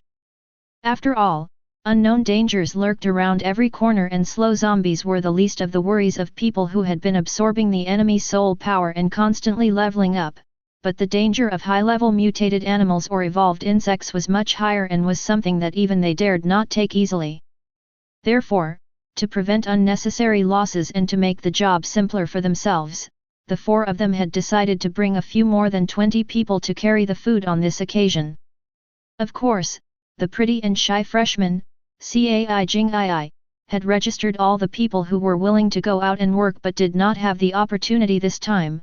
These people could eat freely and would be mobilized in the near future. As for those who were not willing to work, they could only eat what was necessary to not starve. The world had changed and the old rules no longer applied. Slowly but surely there would be necessary changes that would be implemented over time. This was only the first of many more to come. The four evolved people were divided into four parts, each protecting one side of the rhombus in which the more than 20 people were enclosed. Liang Peng, whose strength was monstrous, was in charge of the front. When the zombies approached, he would charge forward and needed only a swing of his hammer to turn that zombie into a bloody mess. Although his hunting method scared many students, the reality was that it worked well. Shang Guanbing Shuet, whose ability to control ice and move it at will was incredibly strong, was in charge of protecting the right of the diamond. Whenever a zombie came too close, an ice spike would appear above its head and pierce its brain silently. Shang Guanbing Shue's hunting method was extremely beautiful. Not even a drop of blood fell to the ground and the ice fragments floating in the air were extremely charming. Not even a single zombie managed to show any signs of breaking through her defenses. Chen He, who was at the back of the group, was probably the most relaxed person at the moment. His right hand was holding an arrow and his left hand was tightly gripping his bow. When a zombie escaped Liang Peng's range due to his normal speed, Chen He casually shot an arrow and the walking corpse fell to the ground with a wound on its forehead.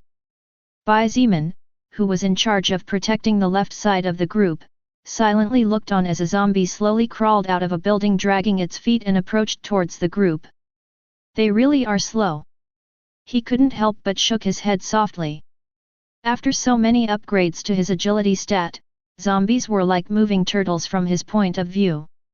However, although to Bai Zimin they were slow and not much of a challenge, from the point of view of the other survivors they were extremely terrifying creatures. When they saw the zombie's dead eyes and the amount of bloody wounds on its body, as well as its yellowish teeth full of human flesh or any other living thing stuck in between, it didn't matter if it was male or female, they all shuddered in terror. Many of them even began to sob silently. In fact, the sound that could be heard most in the group was the restrained cries of the people. They, who had been living safely for 6 days without having to see such creatures, were again forced to remember that the present world was no longer the world they knew. Who wants to go first? Bai Zimin looked at Cai Jingii and the other 3 students as he spoke in a deep voice, "I'll hunt them down for you. You just need to give them the final strike and enjoy the benefits, easy. Don't let me be disappointed, opportunities like this won't always come." Although the 4 of them gathered the courage to move forward at that time, when facing the zombie face to face it was natural to feel fear. Therefore, after several seconds, none of them spoke. Just as Bai Zimin's face was beginning to turn ugly, one of the students slowly raised his hand and in a trembling voice asked, "Let me do it first." It was a bit of a surprise for Bai Zimin to see that the first person was actually the thin student with glasses. This guy was average in every aspect and his body was even weaker than that of a normal young adult without evolving through soul power absorption. However, his courage was commendable. "What's your name?" Bai Zimin looked at him for a moment and asked. "It's Fu Suifeng," the glasses-wearing student quickly announced. His eyes looking at the zombie that was slowly but surely approaching and, though his weak body quivered in fear, he took a step forward and asked in a low voice, "Big brother Bai. I wonder if I can ask you something." "Oh." Bai Zimin narrowed his eyes. He was already doing everything he possibly could, but this person wanted more? However, he didn't immediately burst out and asked slowly, "Tell me. What is it about?" Fu Suifeng took a deep breath and, while looking at the zombie, said words that surprised Bai Zimin, "I hope you will lend me your sword and let me kill that zombie with my own hands. No help, just me." Although his voice was quite low, the group was not big, therefore many heard his request. Most looked at him in shock and disbelief, others looked at him with indifference, and others looked at him with pity as if they were already looking at a dead man. "You're as thin as a bamboo pole but you want to show off?" Many of the men who had been mocked by Bai Zimin's words felt that they could finally vent the bad smell and secretly sneered. "Okay. Since you have so much resolve and courage, you can do it all by yourself." Bai Zimin's eyes flashed strangely and without another word, he handed the Xianyuan sword to Fu Suifeng silently. "This. Incredible." Fu Suifeng immediately felt the huge boost of strength rushing through his body after the sword ringed by strange runes touched his hands. He, who was always considered the weakest, at this moment felt that he could break the bones of even the strongest student. Under the surprised and scared gaze of many, Fu Suifeng took a deep breath and while observing the zombie less than 10 meters away he tightened his grip on the wielding hilt of the sword. Although his strength stat had gone up dramatically thanks to the treasure in his hands, all of his remaining stats were even below average and average at best. Besides, the fact that one scratch was all he needed to receive for his life to be over was something he knew perfectly well. Nevertheless, Fu Suifeng gritted his teeth until his lingual gums bled before stepping forward. Bai Zimin watched all this with flashing eyes. He was going to give the sword to the 4 students after hunting the zombies, but Fu Suifeng's request was something he did not expect. Was Fu Suifeng scared? Of course, he was obviously scared. However, he fought against the panic and forcibly suppressed his instincts to retreat. His whole body, every cell seemed to be begging him not to do so and to step back where he knew he would be protected. Fu Suifeng could feel the stares of the other survivors prickling his back, pity, mockery, disdain, wonder, disbelief, surprise, and many other looks with different meanings. However, he endured. The reason he endured all this? In reality, it was a very simple reason and for many, it might not be anything special. The only thing he wanted was to be able to raise his head at least once in his life. Since he was young, due to his weak constitution and as a consequence of his below-average appearance, he was always ridiculed in different ways. Fu Suifeng, who came from a hard-working family, also wanted his parents to be proud of him. Now that the world had changed, he longed to be able to change his life and, if they were still alive, to be able to give his parents a source of security on which they could rely in times of need. Now that a powerful person like Bai Zimin had stretched out a helping hand to him, Fu Suifeng was willing to do anything to hold on to it. As the zombie slowly approached, Fu Suifeng could feel his legs trembling. Still, he too advanced slowly and began to circle around the zombie, studying the creature's movements carefully. Due to Bai Zimin's actions, the whole group had no choice but to stop momentarily and everyone's attention had been focused on what was happening on the left side of the small human rhombus. And now what? Liang Peng asked in frustration as he surveyed the scene. He didn't know whether to laugh or cry when he saw Bai Zimin's reckless actions. His move practically forced everyone to stop in a place where they could be attacked at any moment. However, the only person present other than Bai Zimin himself who knew the reason why he was so calm, was Shang Guanbing Xuet. She, who had practically saved his life 3 days ago, knew that very close to this place was the battlefield where the huge beetle lay dead. All the dangerous creatures nearby had been crushed by the beetle, decapitated by Bai Zimin, or had their brains crushed and frozen by Shangguan Bingshui herself. Therefore, the only temporary danger was some straggling zombies that definitely did not reach 100. After nearly 2 minutes of circling the zombie, Fu Suifeng finally calmed down a bit and realized that Bai Zimin's words were completely true. These apocalyptic creatures were incredibly slow. Suddenly, Fu Suifeng dashed to the right, causing the zombie to slowly start turning around. However, his previous move was just a feint and he quickly moved to the left, confusing the zombie for a moment. Fu Suifeng raised his sword high in the air and slashed down with all his might, shouting to shake off his fears. Unfortunately, he couldn't concentrate due to his fear, so the sword sliced off one of the zombie's arms instead of falling on its head. However, he was not sad or disappointed, on the contrary, he was delighted. Because he had finally realized that as long as he was a little careful, these mindless zombies were not as dangerous as he thought. Taking advantage of the zombie's weakened side due to the loss of a limb, Fu Suifeng silently slipped behind the zombie and with a strong slash without much skill, he easily hacked off the infected creature's head. You have acquired the soul power of normal zombie level 3. Stamina plus 3. You have leveled up to level 2. You have received 2 status points to distribute freely. As the zombie's body fell forward and blood stained the ground, Fu Suifeng was surprised when several green letters flashed in his retina. In the end, the 19-year-old was so shocked that he stood there in a daze. Congratulations on officially entering the path of evolution. Bai Zimin's voice snapped him out of his surprise. He looked at him and asked, I did. Bai Zimin didn't know whether to laugh or cry seeing the guy's dumbfounded face. In a serious voice, he said, if it wasn't you who did it, then who was it? I did it. I did it. Ha ha ha. I finally killed my first zombie. Fu Suifeng shouted without caring whether he attracted another monster or not. Bai Zimin simply looked at him but did not stop him.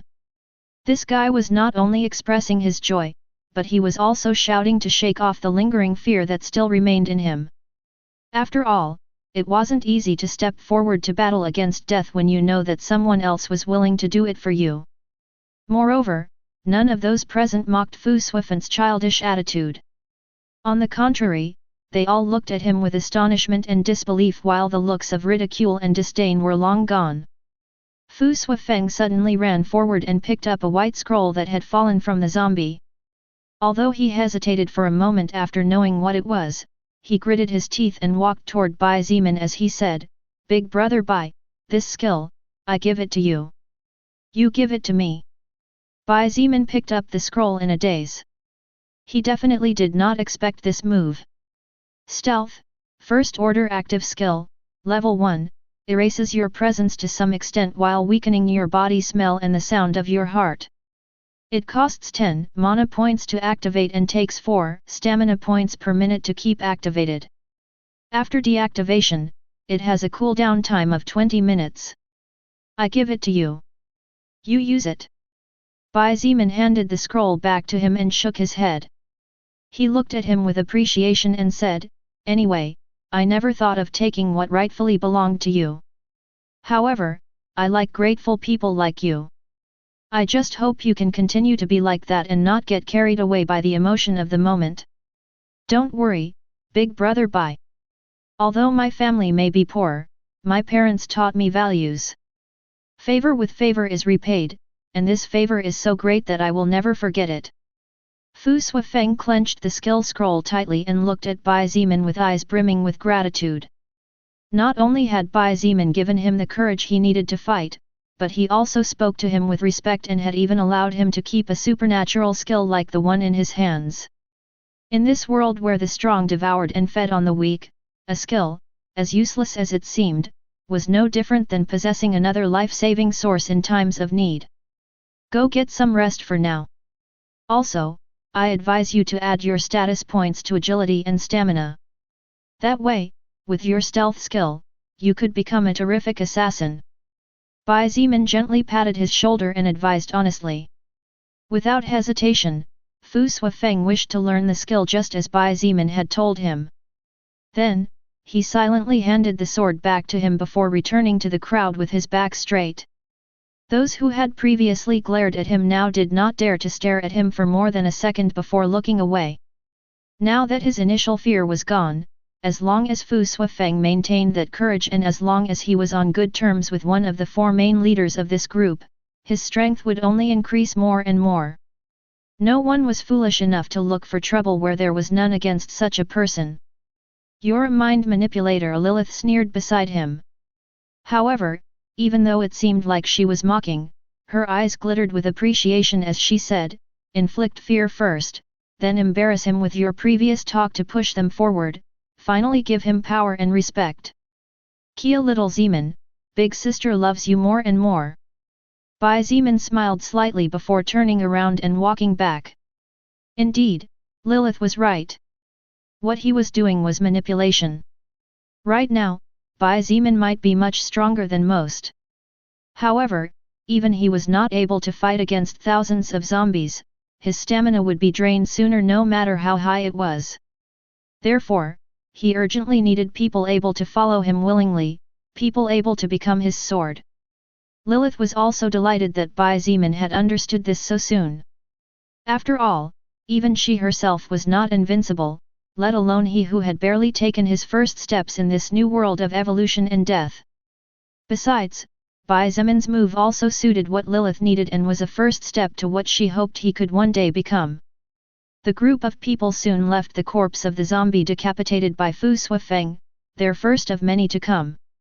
Other zombies appeared along the way, but all were appropriately dealt with by the main fighters, placating some of the survivors' fear. Soon, however, they saw several buildings collapsed and crushed as if an earthquake had struck the earth during the night, and their gazes were filled with horror and shock. What kind of creature could do such a thing? Survivors were apprehensive about moving forward, and many could not help but stop in fear of what lay ahead.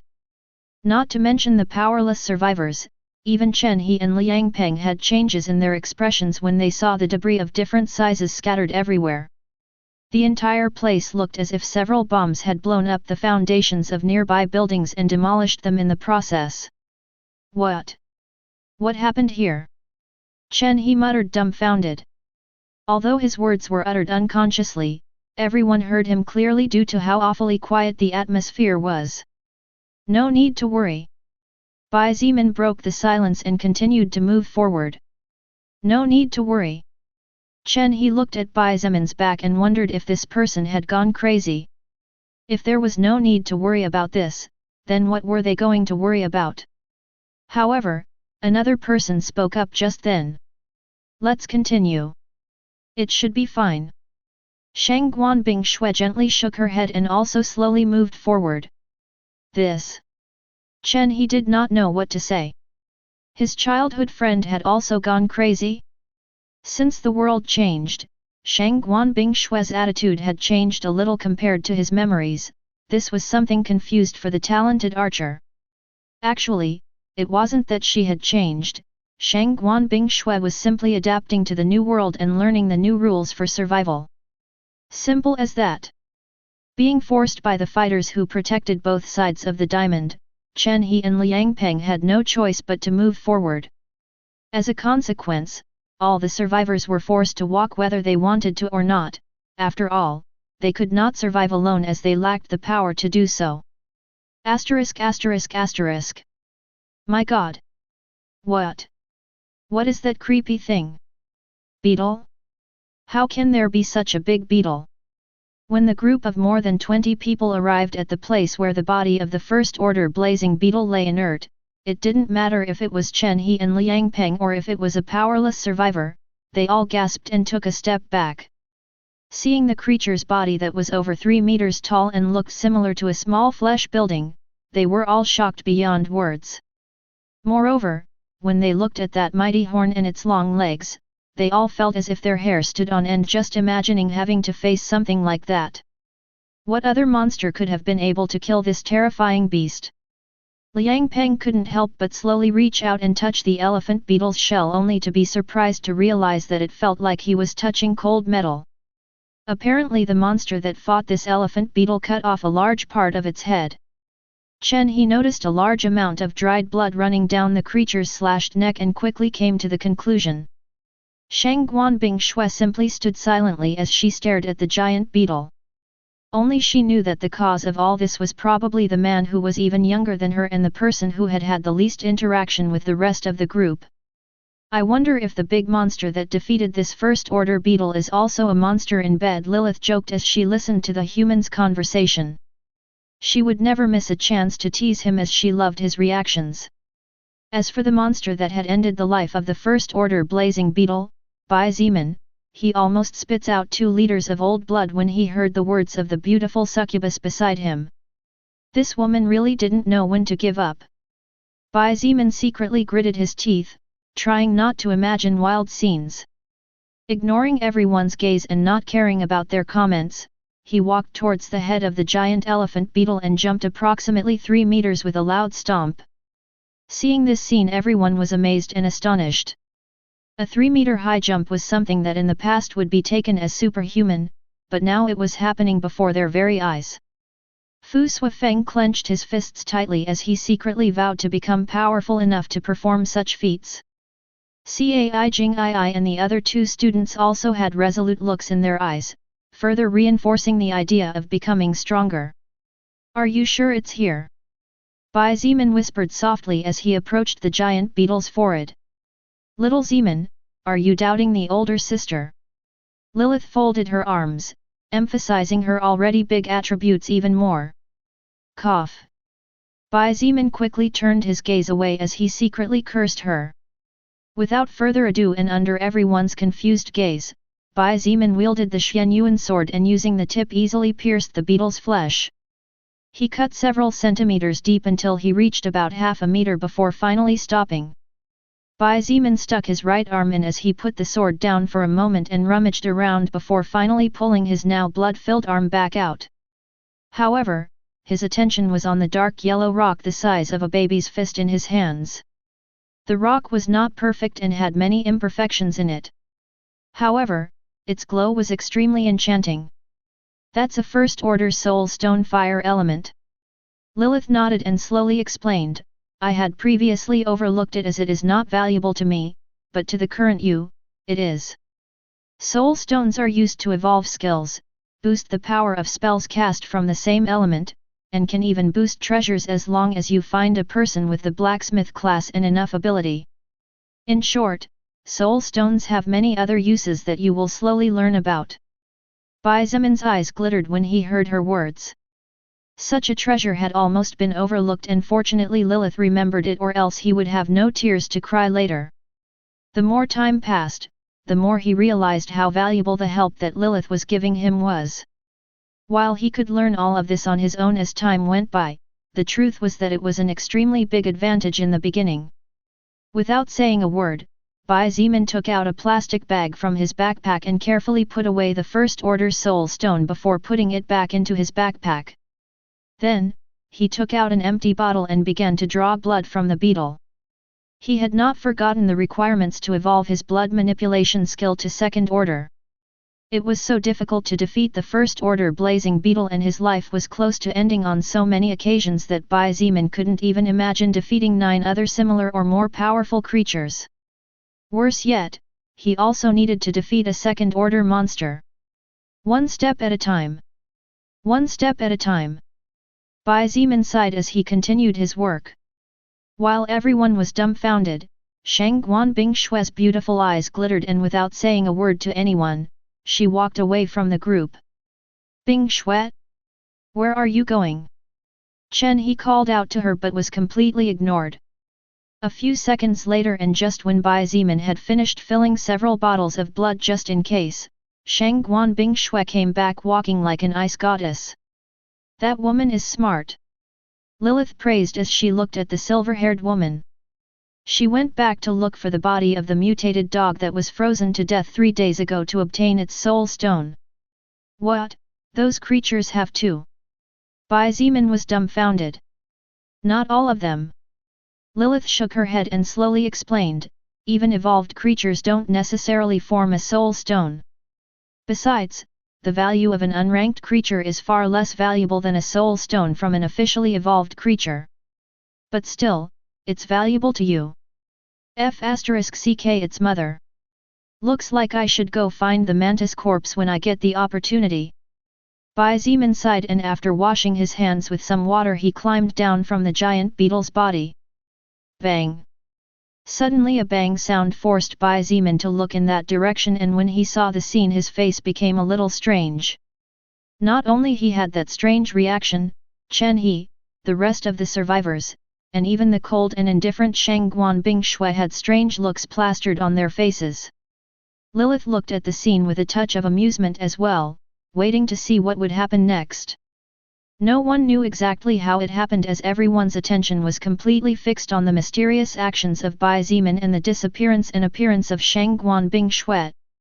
However, at this moment, the little giant Liang Peng was lying on the ground, sitting on his butt while looking at the giant beetle in surprise. What happened? Shangguan Bingshui broke the awkward silence and asked with a small frown. Liang Peng didn't answer her and instead jumped off the ground as he shouted loudly, "Damn it! This beetle's shell is so hard that even with my strength and hammer I can't break it." Those survivors who were enduring the urge to laugh when they saw Liang Peng on the ground turned pale when they heard this. Liang Peng had been unconsciously considered as the person with the most physical strength in the whole group because of his huge hammer and the ease with which he wielded it. However, as one of the strongest in the group, even he could not break through this beetle's defenses. What did it mean not to be able to break through the enemy's defenses? It meant that in the event of a battle, it was only a matter of time before he would have to retreat in defeat or be killed. Then, if a creature on the level of this giant beetle appeared, Liang Peng might have a chance to flee. However, they were all weak people with average stats. If they were left to their fate, it would only be a matter of time before they died miserably. Many young female students could not help but burst into tears again, realizing how dangerous the world was now and how little life was worth. That big man looks like he graduated from a fool's college. Lilith couldn't help but giggle softly as she played with her hair. Bai Zeman frowned slightly at the growing fear of the survivors. At this rate, all his plans would fly out the window before they were even put into action. After hesitating for a moment, Bai Zeman slowly walked towards Liang Peng and stretched out his right hand as he calmly said, "Can you lend me your hammer for a moment?" "What do you want it for?" Liang Peng looked at him suspiciously. His impression of Bai Zeman was not very good at this point after what happened earlier in the gymnasium. "Just to see if I can break through the beetle's defenses." "Don't worry, I'll get it back to you right away."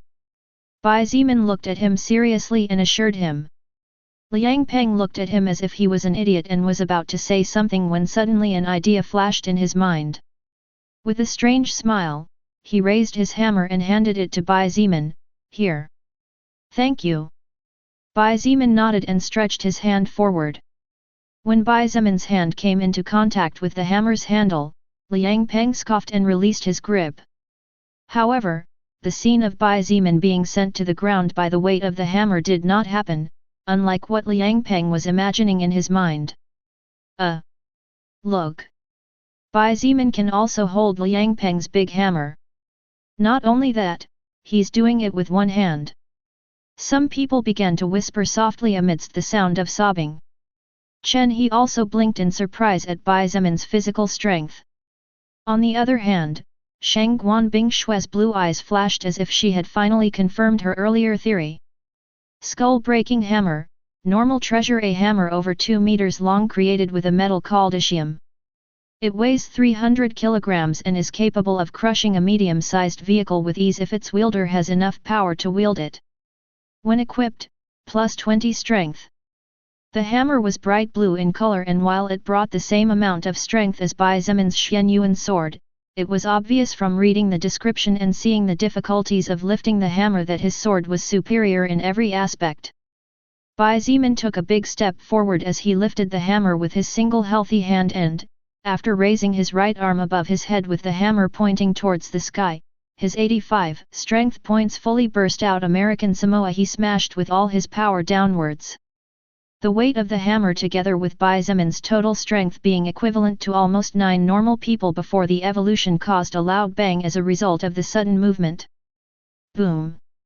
After a loud boom and a small shockwave, several students could not help but fall to the ground as they lost their balance when the ground beneath their feet shook from the great weight of the weapon and the force with which it was used.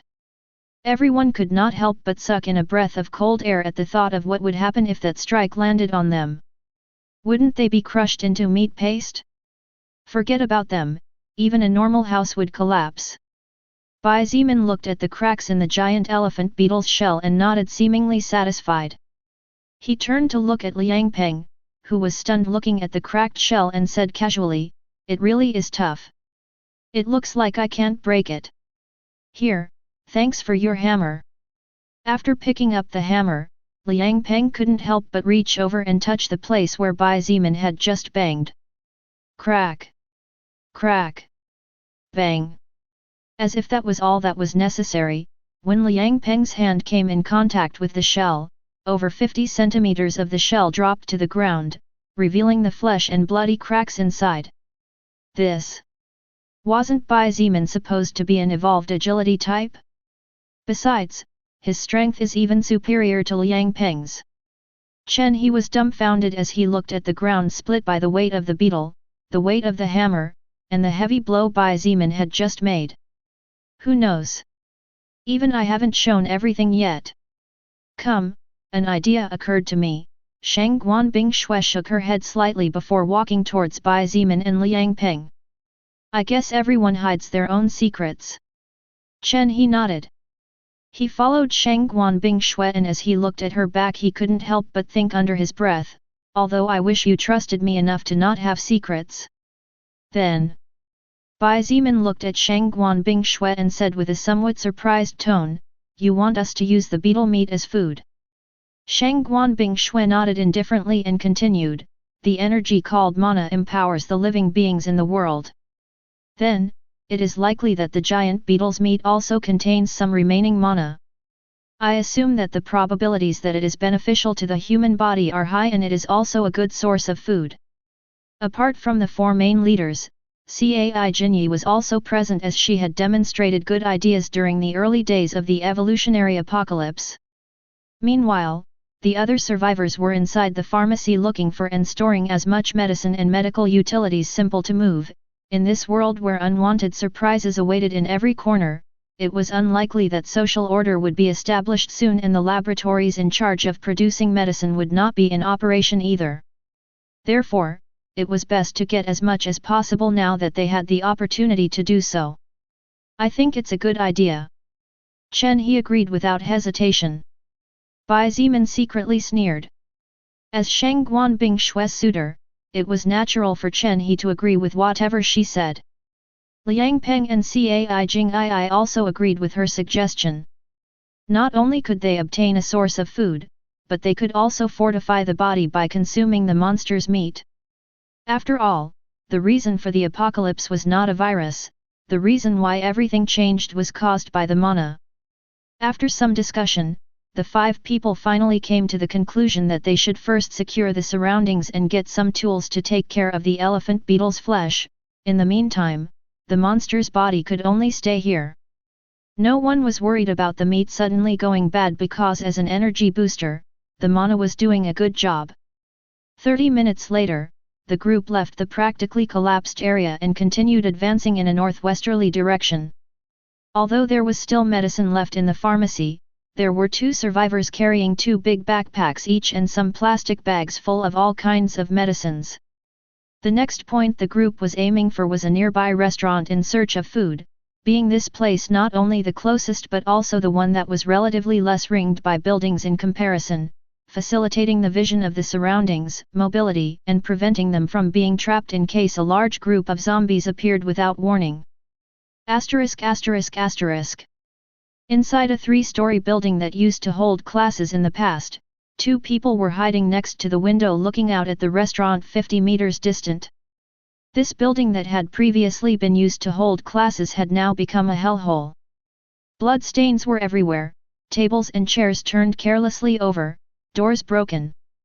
The whole place was as if a hurricane had swept through it during the night, and the only two people alive were these two hidden people. 3 days had passed since the last time they had eaten something, and finally, hunger was beginning to overcome their sense of fear. He Yuhan, are you sure you want to do this? Asked one of the two surviving students hiding in the building.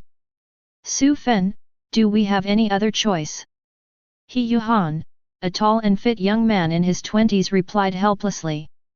It's been almost 72 hours since I last tasted a bite, and my stomach roars as if a monster is hiding inside. If we don't take the risk now to get some food, when our energy runs out it will be difficult to even move a single muscle. Su Fen's face was filled with helplessness. When had he ever had to go through such suffering? Going hungry was something he had never expected to happen to him. In the past, if he wanted something to eat, a call to a restaurant or a visit to a food center was all he needed to satiate himself, but now all this had disappeared so abruptly that it was hard to digest it all casually. I knew it. If we had stayed with the group, none of this. Don't say any more. Su Fen was muttering some reproachful words when He Yuhan's voice stopped him with a shout that startled him. He Yuhan didn't seem to care if the zombies or some other creature had heard his scream as he looked at his fellow survivor with eyes full of fury as he growled, "You want to go back to that place? What for? Do you want to become Xiao Long's bitch?" Su Fen's face turned purple when he heard this, and his heart filled with regret after remembering everything Xiao Long had done during the 3 days they were in his group. Po! He Yuhan spat on the ground as he cursed, "I'd rather starve to death or be eaten by a zombie than stay with that wild dog surnamed Xiao." It had only been 3 days, but his humanity was already eaten by beasts. "Hey, look! Look over there!" Su Fen suddenly interrupted his companion and quickly tugged at his clothes to urge him to look out of the window. With a face full of anger, grief, and helplessness, He Yuhan forced himself to calm down and peeked his head out of the window. However, what he saw shocked him greatly, and he could not suck in a breath of cold air. Who are these people? Are they still human or are they ghosts? ******. The group of more than 20 survivors led by Shangguan Bingshui, Chen He, Liang Peng, and Bai Zimin finally arrived at the nearby street where the restaurant they aimed for this time was located. The walk was slow due to the survivors' fear, so it had been another 10 minutes since they left the place where the First Order Blazing Beetle's corpse lay. "How will we do it?" Bai Zimin asked casually as he looked at the surrounding 200+ zombies. "It's impossible to avoid a confrontation against them." Chen He surveyed the surroundings before pointing. "I think the best idea is to let me lure them out slowly. That way we can annihilate them all much easier after splitting them into smaller groups." Because there were few buildings nearby, the zombies were quite scattered if compared to other places, and the odds of being ambushed by a creature were much lower as well. However, the downside was that due to the lack of buildings, when one zombie was alerted, the others would also notice the nearby life force and they would start moving in that direction. "I get your idea though. Wouldn't it be easier if we just move forward and crush them all?" Liang Peng couldn't help but point out. Shangguan Bingshui looked at him as if he was an idiot, however, she nodded to express her agreement. "Underestimating the zombies is not good. But I also feel that it would be easier to simply charge in and finish them off with a single strike to avoid attracting too much attention for too long. Anyway, with the strength of our group, a few hundred zombies shouldn't be any problem." Although Shangguan Bingshui did not agree with Liang Peng's attitude of underestimating the enemy, she also felt that there was no need to give them importance when they did not deserve it. It was precisely for this reason that she accepted the proposal of the man with the hammer. "Then let's get it over with." Bai Zimin didn't even wait for the others and charged forward like a whirlwind. In less than 3 seconds he had already closed a distance of several meters and found himself in front of the first zombie. His right hand shook gently and the Xianyuan sword flashed with sharp light for a split second. In the next instant, the zombie's head flew up and created a beautiful arc in the sky as red blood spurted out like a fountain. However, Bai Zeman had already left that place a long time ago, so he could not even smell the scent of blood, let alone see it. You have acquired level 4 normal zombie soul power. You have acquired level 3 normal zombie soul power. You have acquired level 4 normal zombie soul power. Even after losing his velocity boots during his battle against the First Order Blazing Beetle, Bai Zeman's agility was still far superior to that of a normal person and most evolved people. With 76 agility points and being almost 8 times faster than a normal person, Bai Zeman's current speed had reached a point where he could move at approximately 100 km per hour. Unlike most automobiles that needed some time at first to get up to speed, making use of his 85 strength points to push himself with his legs, Bai Zeman could reach a speed of 0 to 100 km per hour in just 1 second. His body flickered through the crowd of zombies at astonishing speeds while small explosions sounded every time one of his legs stomped the ground to propel himself forward. In less than 5 seconds, 10 zombies had fallen to the ground decapitated and their blood was slowly beginning to accumulate. No matter how many times I see it, that speed is insane. Chen He couldn't help but force a smile as he looked at the ongoing massacre. Was the help of the 3 of them even necessary here to begin with? Let's go. Shang Guanbing Shui said indifferently as she took a step forward. Her body moved like an ice butterfly and, although her speed was not as high as Bai Zeman's, she was definitely not slow as even Chen He and Liang Peng were quickly left behind. With a smooth wave of her hand, 10 small ice bullets appeared out of nowhere, and with another smooth movement gracefully the 10 ice bullets silently pierced the heads of 10 zombies almost at the same time. Although Shang Guanbing Shui might not be as fast or as strong as Bai Zeman since these 2 stats of hers were lower than his, her crowd fighting ability was actually much more efficient. While it was true that Bai Zeman was not using his blood manipulation skill, the reality was that Shang Guanbing Shui's ice bullet penetration ability was much higher. In addition, her control over mana was truly spectacular. Therefore, when she joined the battle she had soon claimed the first place in kill count with Bai Zeman following closely behind. Chen He sighed before drawing 3 arrows from the quiver on his back and placing them in his bow. With a simple pull and release of the bowstring, the 3 arrows soared through the skies like dragons and found themselves hitting 3 different targets at exactly the same time. The next instant, another 3 arrows shot out and 3 more zombies fell lifeless with an arrow stuck exactly in the middle of their foreheads. Although his killing speed was not as high in comparison to Shang Guanbing Shui, it was only slightly lower than the speed at which Bai Zeman without using any skills cleared enemies. Chen He's skill was professional sniper and as long as he had the necessary weapon, even a fly 2 kilometers away could not escape his shots. Liang Peng snorted and seemed to take the zombie clearing as a competition. With a fierce growl, his body suddenly swelled up and several parts of the clothes he was wearing cracked. Bang! With a mighty stomp that left a crack in the ground beneath his feet, Liang Peng made use of his monstrous strength to boost himself forward and with a ferocious blow, a zombie was smashed to pieces as flesh and blood splattered everywhere. With another heavy stomp, his body moved in a straight line towards the next target. The survivors who had quietly stood by Chen He, who was constantly shooting arrows while Fu Suifeng hurriedly picked them up, looked at the scene unfolding before their eyes with fervor and hope. Being part of a group with 4 such powerful evolved ones and with others rising in the near future, the chances of survival were undoubtedly much higher and the lifestyle they could lead would undoubtedly be a lot better than those without power. Of course, with the new rules in place today, they all knew that they had to work hard to get a better living, but as long as they didn't have to fight a zombie or any other creature, it was okay for them to do any job. That was precisely why these survivors had the courage to go out to carry the food. After about 5 minutes, all the zombies, even the farthest one in sight, had been completely annihilated by the group of 4. Bai Zeman looked on indifferently as the blood of over 200 zombies had accumulated to form a large pool of blood. Although his expression was casual, several thoughts flickered in his mind as he looked at his own status window. The battle had lasted only a few minutes but Bai Zeman had consumed 5 stamina points. While it was true that 5 points were not much compared to his 180 total points, the reality was that this small scuffle against the zombies had made Bai Zimin realize even more that even if he was strong he had not reached the point of being able to take on an army of inexhaustible creatures that knew neither the meaning of the word fear nor the meaning of the word pain. A few hundred zombies was fine, but if there were several thousand of them, then even Bai Zimin himself would have no choice but to retreat before his stamina was completely consumed, or else he would end up becoming zombie food.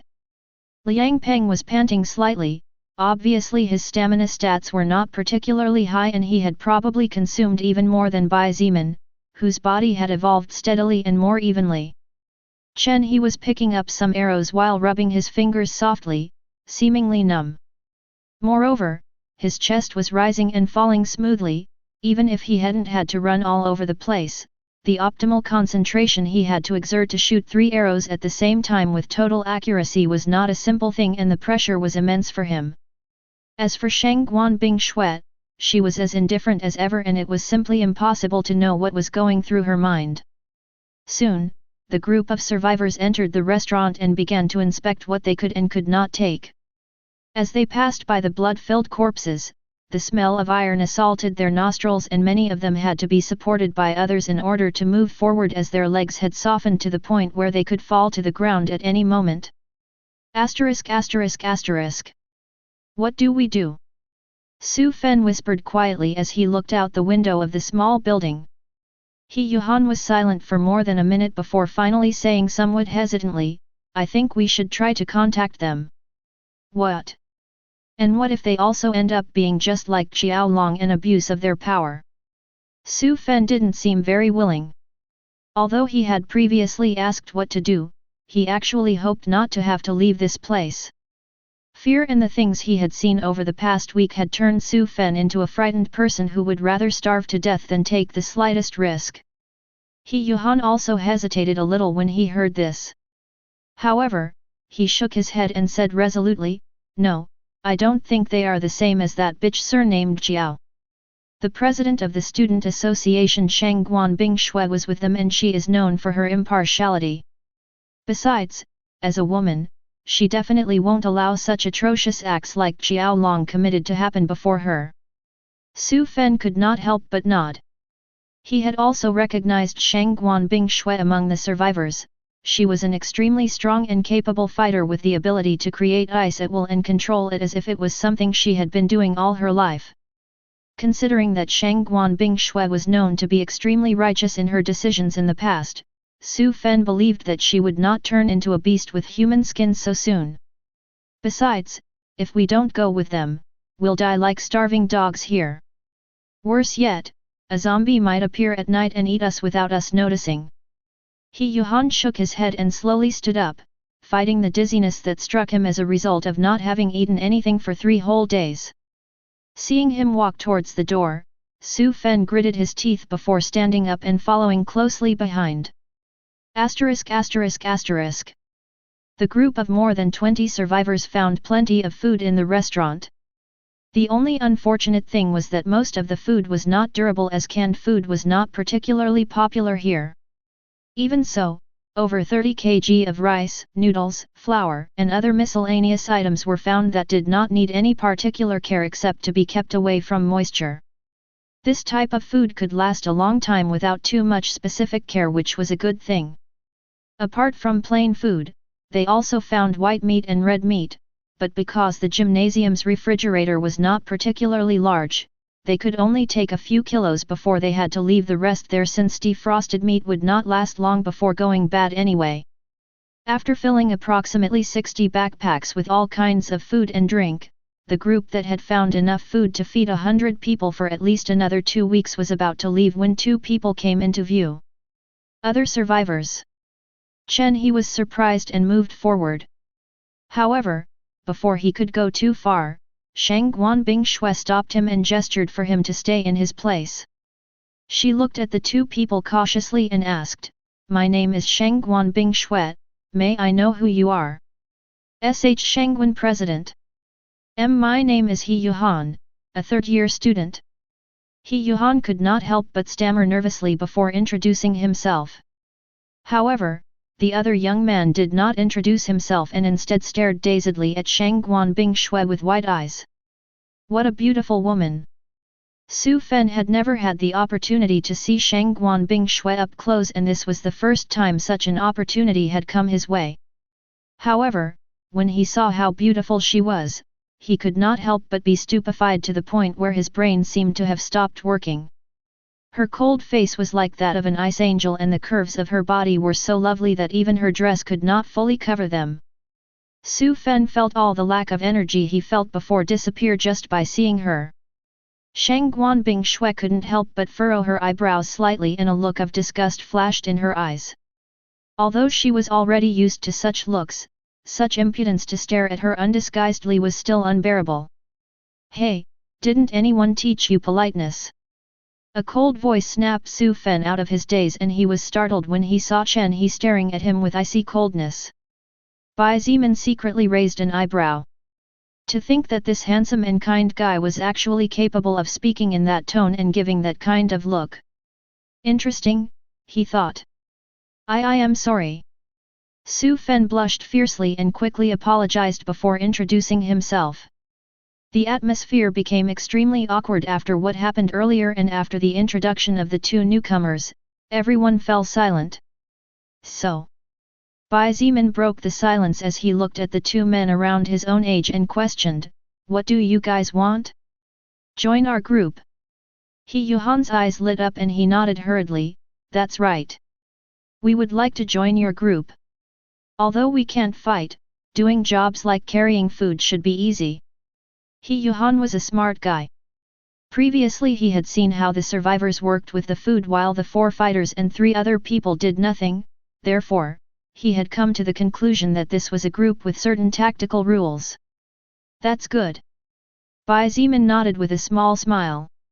As long as you are not leeches, you guys are welcome. Even if they are leeches, we can't just let them die casually.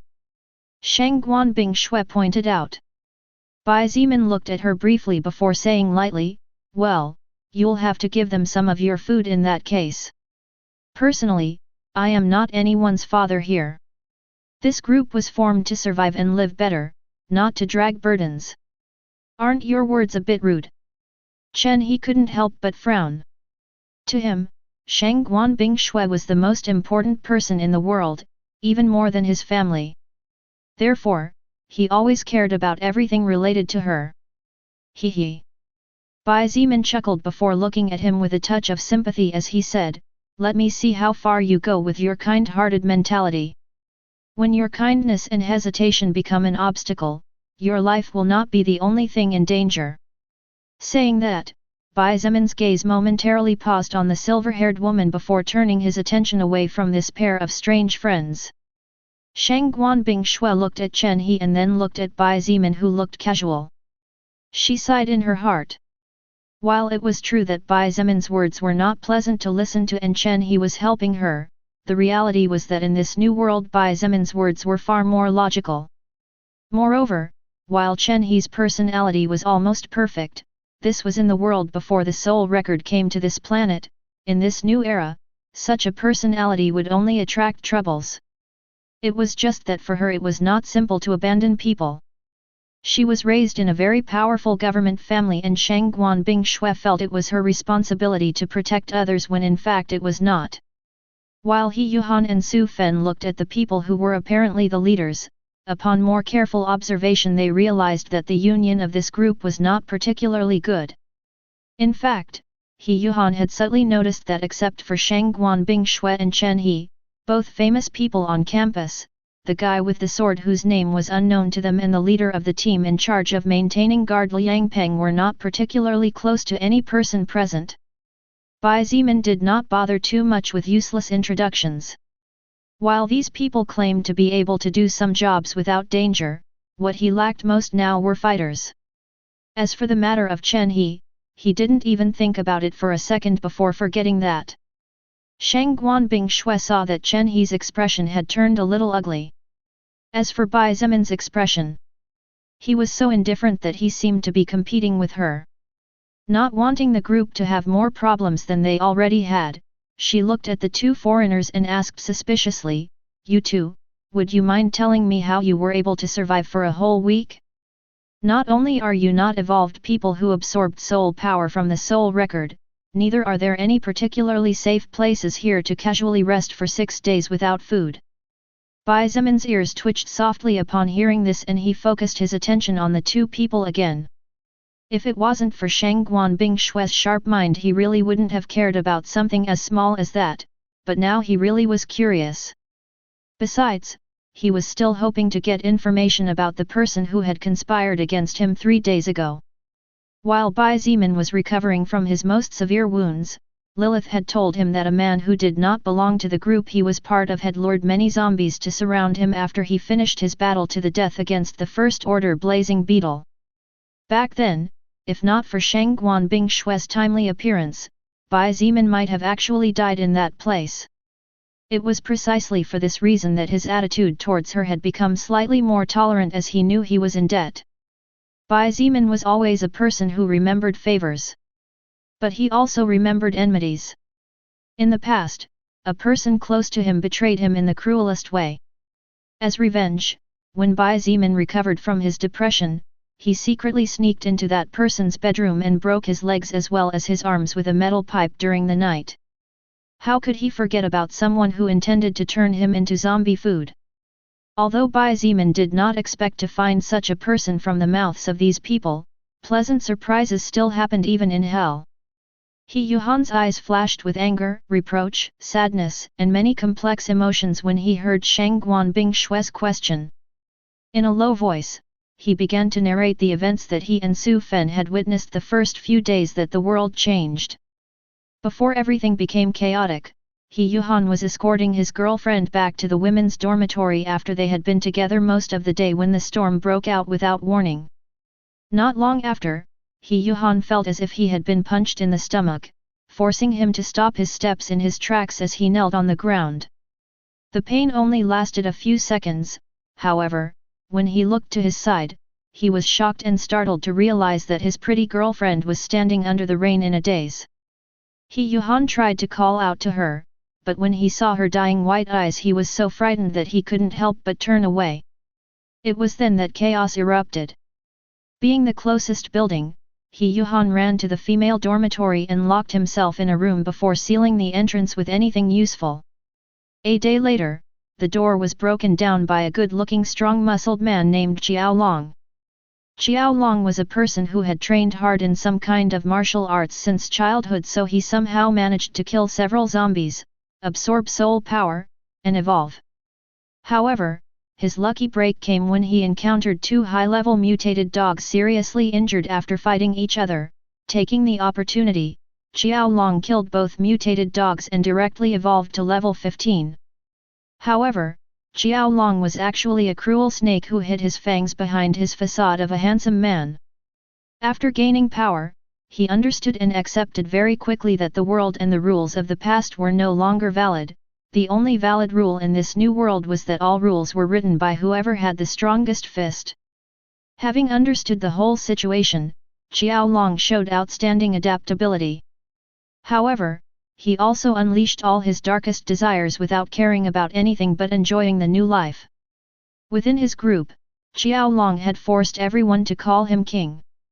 As king, Xiao Long naturally had his own harem, which was composed of a total of 8 beautiful female students and 2 beautiful female teachers. Among these 10 women, only 4 of them were happy as they could eat the best food and have the backing of someone strong, but the other 6 were unwilling. Unfortunately, these women were weak and Xiao Long simply forced himself on them. Xiao Long not only forced the women to serve him, but also ate the best food and enjoyed the best treatment available within the group of survivors he had rescued. This had naturally aroused the discontent of many people, for which a group consisting of 5 hot-blooded students stood up to confront him. Too bad, these warm-blooded students were just normal people. How could 5 normal human beings even compare to Xiao Long, who was not only versed in martial arts but had even absorbed a vast amount of soul power higher than his own? Xiao Long broke the legs of the 5 male students and threw them into a group of zombies while laughing loudly as he watched them crawl with their hands, and the slow zombies chased after them at similar speeds. In the end, Due to the zombies' infinite stamina, the 5 students were eaten alive when they exhausted all their strength. After this event, no one dared to oppose Xiao Long anymore, and he has been living a life of debauchery and uncontrolled while the rest were living the life of cats and dogs. After finishing narrating the story, He Yuhan explained that the reason why he and Su Fen managed to flee was because 3 days ago Xiao Long had returned frightened for some reason and vented all his fear having physical relations with several of his imperial concubines. Making use of this opportunity, they both fled during the night. When the group of survivors heard about Xiao Long's actions, most of them could not help but suck in a breath of cold air. The women shuddered in terror at the thought of leading a life worse than death, and their eyes were filled with pain at the suffering those people were experiencing. He Yuhan's words also served to make everyone realize how fortunate they were. After all, while the group had its own problems, at least everyone was relatively decent, and the 4 strongest leaders kept their sanity seemingly intact. Even the lecherous Liang Peng had not forced anyone to do anything obscene. Suddenly the temperature of the place seemed to drop several degrees all at once, and the survivors could not help but recoil as they looked at the beautiful and usually indifferent Shangguan Bingshui with surprise and trepidation. Even Bai Ziman, Chen He, and Liang Peng had to move several steps away as they looked at her with different reactions.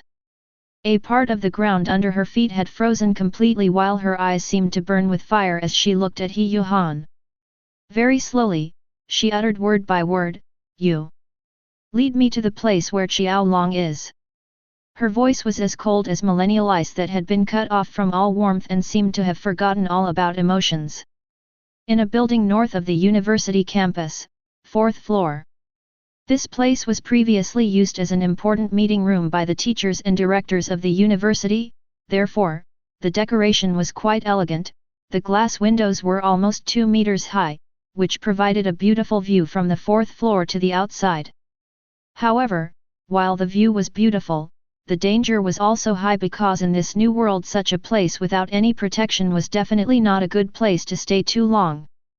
A young man of about 21 or 22, whose face was quite handsome and whose body was very fit, was sitting in a leather chair while drinking a glass of whiskey. While students was not hard allowed to drink alcohol on the university grounds regardless of their age, the teachers had their own stocks, so it was not easy for him to find several bottles. On the young man's lap was a beautiful female student about the same age as him. This young woman smiled every time the young man said something and was clearly trying to curry favor with him in any way possible. This young man was Xiao Long.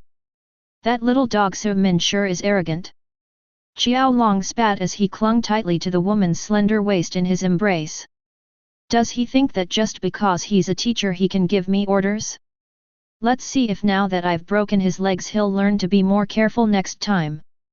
The girl in his embrace shuddered imperceptibly at his words. With a flattering smile, she kissed him and praised, "King Xiao, why bother with little flies? Who doesn't know that your power is the only reason we are still alive? Ha ha ha! My little Xiao Xiao is still the best." Xiao Long laughed approvingly before giving the beauty a deep kiss. He loved the feeling of dominating the life and death of others. Even the women he had slept with had to call him king, or else they would have to suffer his anger. The girl's name was Xiao Xiao and she was a 4th-year student. She was one of the few women who was willing to give herself to Xiao Long of her own free will. She just wanted to survive and lead a better life. Moreover, although she was scared of Xiao Long and his wild acts, Xiao Xiao had also become accustomed to giving orders and looking down on others with arrogance after only 6 days of apocalypse. Bang! The office door was opened with a bang and one of Xiao Long's cronies walked in with a pale face as he urgently shouted, "King, those 2 little bitches Su Fen and He Yuhan are back." Xiao Long was about to curse this student for interrupting his moment of happiness, however, when he heard his words, his eyes flashed viciously. Those 2 puny ants finally couldn't stand the hunger? Just wait until I get my hands on them and let me watch them run away again. Xiao Long gently pushed the woman he was about to have a good time with and stood up as he walked to the exit. The student buddy was surprised and quickly followed him as he hurriedly said, "King, those 2 puny ants are not alone. There is a group of survivors of about 20 or 30 people, and among them is the number one beauty of our university. Xiao Long's footsteps stopped abruptly and he looked at the student with red eyes. Is that right? The student naturally understood the meaning behind that question. After so many days of seeing Xiao Long's arrogant and confident attitude, this student knew that he was not afraid of crowds. It's really her. I saw her with my own eyes. Shang Guanbing Shui was together with that pretty-faced Chen He and two other guys I don't know. A huge smile appeared on Xiao Long's face and he walked out taking long strides as he daydreamed about delighting with the body of the arrogant woman that countless men were dreaming about. Even teachers were secretly looking at the beauty Shang Guanbing Shui. As for Chen He and the other two strangers, Xiao Long ignored them completely. Chen He came from a powerful family. This was something that everyone knew well, and it was also for this reason that no one dared to touch Shang Guanbing Shui, thinking that he was her safeguard. However, few knew that she never trusted the protection of anyone but herself. But what good did it do to have a powerful family now? Weren't they all in the same situation? Xiao Long was confident that as long as he did not meet that monster who killed the beetle, there was no one capable of defeating him in this university. However, that guy should be dead or at least seriously injured right now. Xiao Long thought as he headed for the exit of the building. That night 3 days ago, Xiao Long was terrified when he saw the giant elephant beetle. His whole being was screaming to run away and not to appear before that creature. However, to Xiao Long's surprise and horror, one person actually dared to face that beetle and actually emerged victorious. Xiao Long did not even dare to think about what would happen if that person appeared before him one day as his enemy. Therefore, taking the opportunity of the fact that this person was injured after defeating the elephant beetle, Xiao Long attracted a large number of zombies to surround such a person. In fact, Xiao Long was so scared at that time that he did not even dare to approach and left after attracting more than 100 infected undead. But Xiao Long did not believe that that unknown person would have survived, and even if he survived, his injuries should be critical considering that fierce battle in the middle of the storm. ******. Bai Ziman and the rest of the survivors advanced under He Yuhan's guidance. Although He Yuhan was scared and did not want to see Xiao Long again for the rest of his life if possible, under the death stare Shang Guanbing Shui was giving him, he did not dare to say no and could only lead the way obediently. Bing Shui, why don't you calm down a moment? Chen He walked beside his best friend and at the same time the only woman he had ever loved, trying to appease her with a soft voice. Unfortunately, all his efforts failed miserably. Shang Guanbing Shui's gaze was fixed on the road before her, and every time a zombie dared to appear in her vision, it was miserably slaughtered even before it could growl twice. Bai Ziman was quite surprised. Although in the past he was indifferent to everyone and did not pay attention to anyone in particular, the reality was that it was impossible not to know Shang Guanbing Shui unless one was not a student or teacher of this university. However, that cold and indifferent Shang Guanbing Shui from the rumors and whom he had known for a week seemed to have disappeared at this moment. While she was still cold, that elegant coldness had disappeared and been replaced by deadly coldness that no one would be willing to get too close to. Sensing Shang Guanbing Shui's extremely bad mood, none of the survivors dared to say a word and continued carrying the heavy backpacks and bags full of food and drink. It's here. Hesitantly, He Yuhan pointed to a 4-story building 1 street away, and everyone stopped after hearing his words. Under everyone's watchful eyes, Shang Guanbing Shui nodded indifferently and slowly walked forward with Chen He following close behind. Liang Peng also followed a little behind. After all, as a member of this group, Shang Guanbing Shui was an important asset, and Liang Peng was not willing to see her die, as it would mean his own life would be harder from then on. As for Bai Ziman, he mingled among the survivors and in a low voice that no one could hear, he whispered, "Hey, Lilith. Is this the guy who tried to kill me 3 days ago?" "Indeed, he's the one who attracted that crowd of zombies." Lilith nodded with a casual smile as she floated several meters above the ground. With eyes full of curiosity, she looked at Bai Ziman and asked, "What will you do?" "Just wait and see." Bai Ziman replied indifferently. However, his eyes flashed with a hint of coldness imperceptible to the naked eye. You dare to try to kill me using the zombies? I will show you the consequences of having failed then. Oh! It's really you, Shangguan Bing Shui! Qiao Long exclaimed ecstatically as he opened his arms wide. His eyes glittered with naked desire as he gazed at the curves of the beautiful woman before him. Shangguan Bing Shui was undoubtedly the most beautiful woman he had ever seen in his entire life. Only such a woman was truly worthy of being his queen. You are Qiao Long, the leader of this group who calls himself king. Shangguan Bing Shui's voice was bone-chilling as she looked at him coldly. That's right. Qiao Long did not contradict and confirmed as he nodded. He inspected first Chen He and then Liang Peng before saying, I see that you are also good fighters, how about joining this king? I can promise you the best treatment and the best looking women. Above all and only below one, me.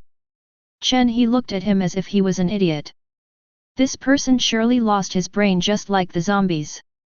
Liang Peng seemed tempted by the offer when he heard the word women, but finally sighed as he muttered what a pity over and over again. Shangguan Bing Shui was clearly not in the mood to listen any nonsense.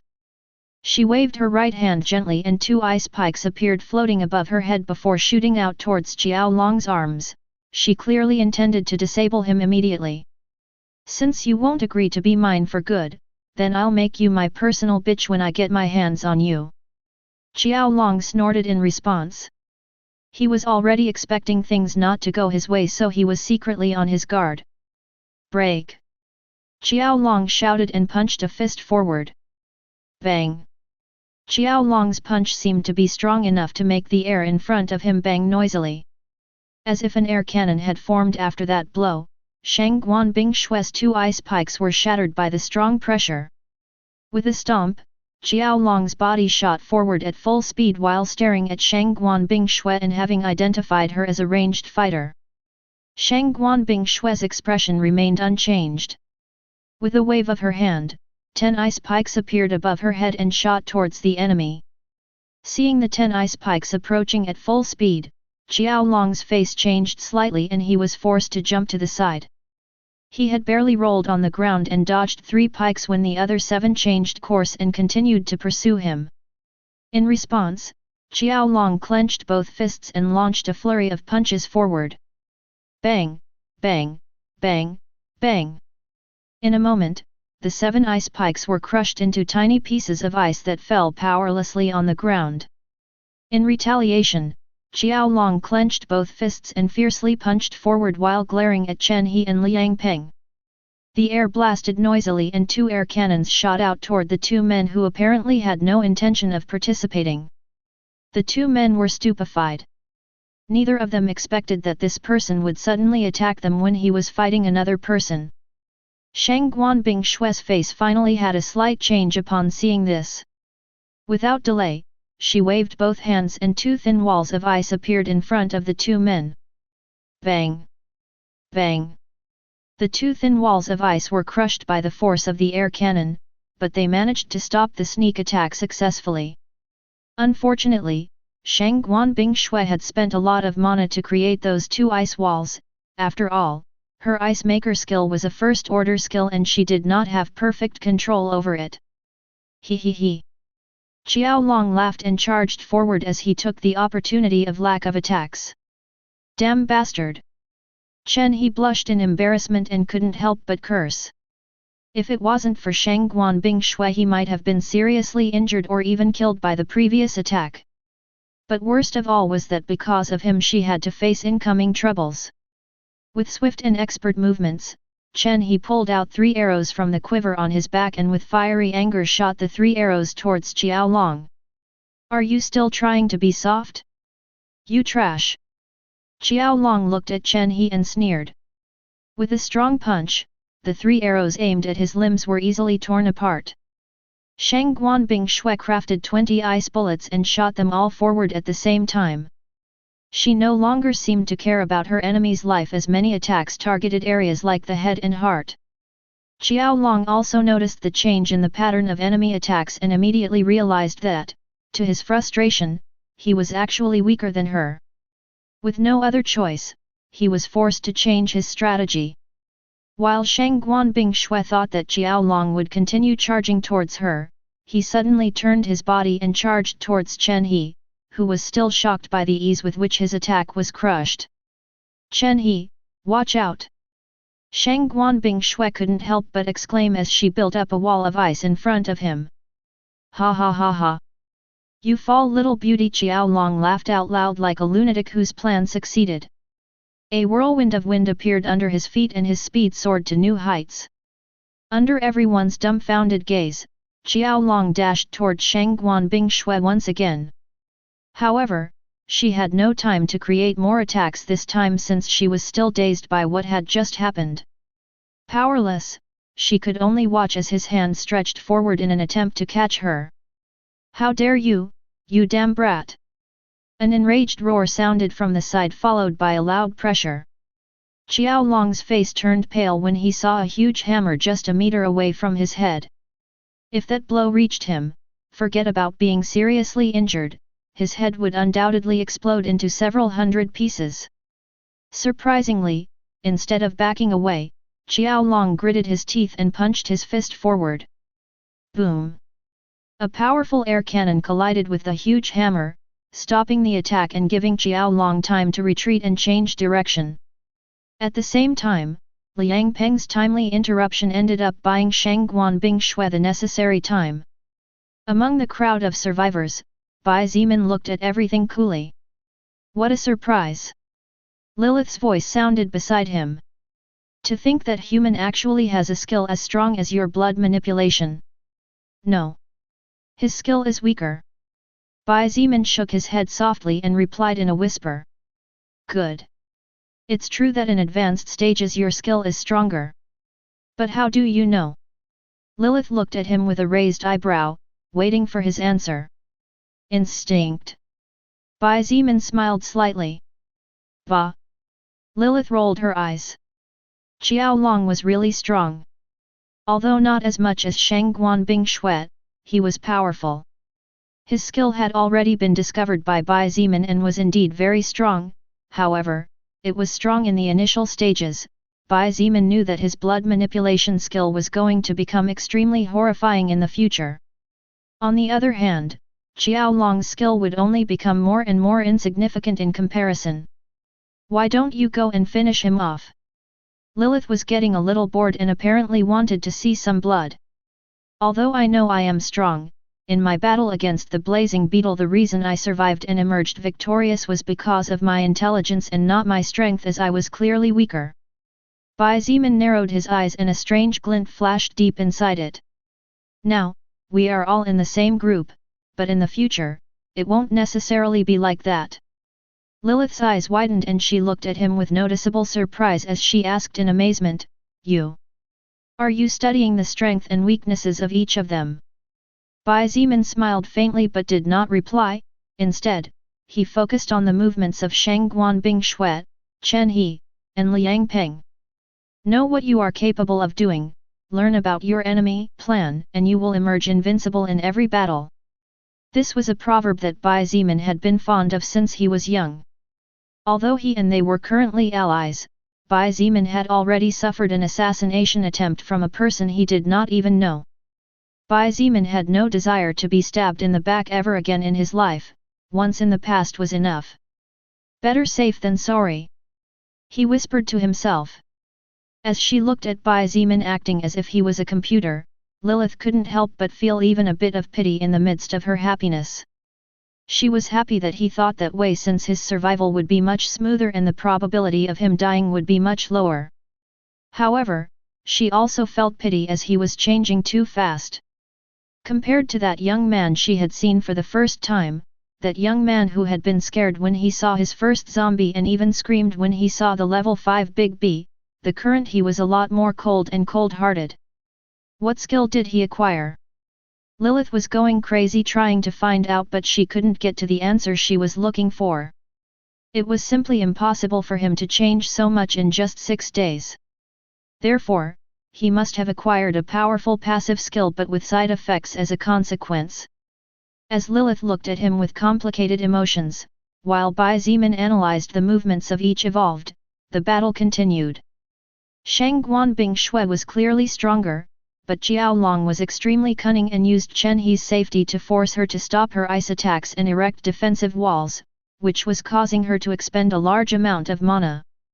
Jiao Long naturally knew that the two of them were friends since they were young.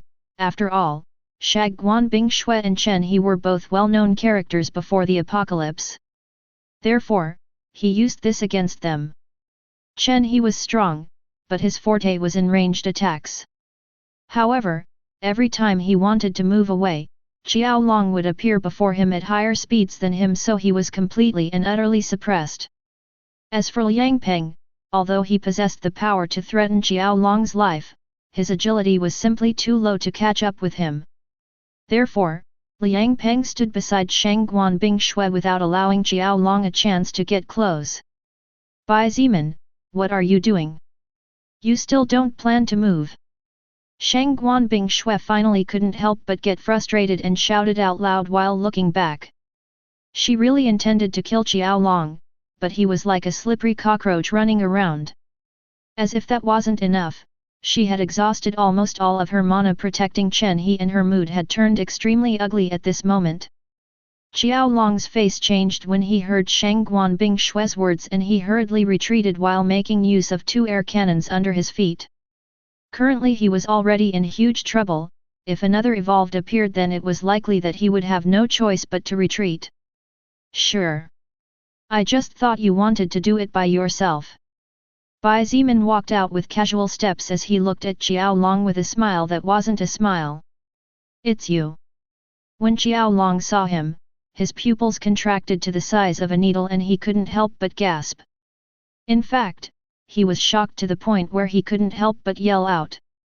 Although it was dark that night and Jiao Long had not been able to make out Bai Zimin's appearance, the black coat and the sword in his hand were something Jiao Long would never forget no matter what.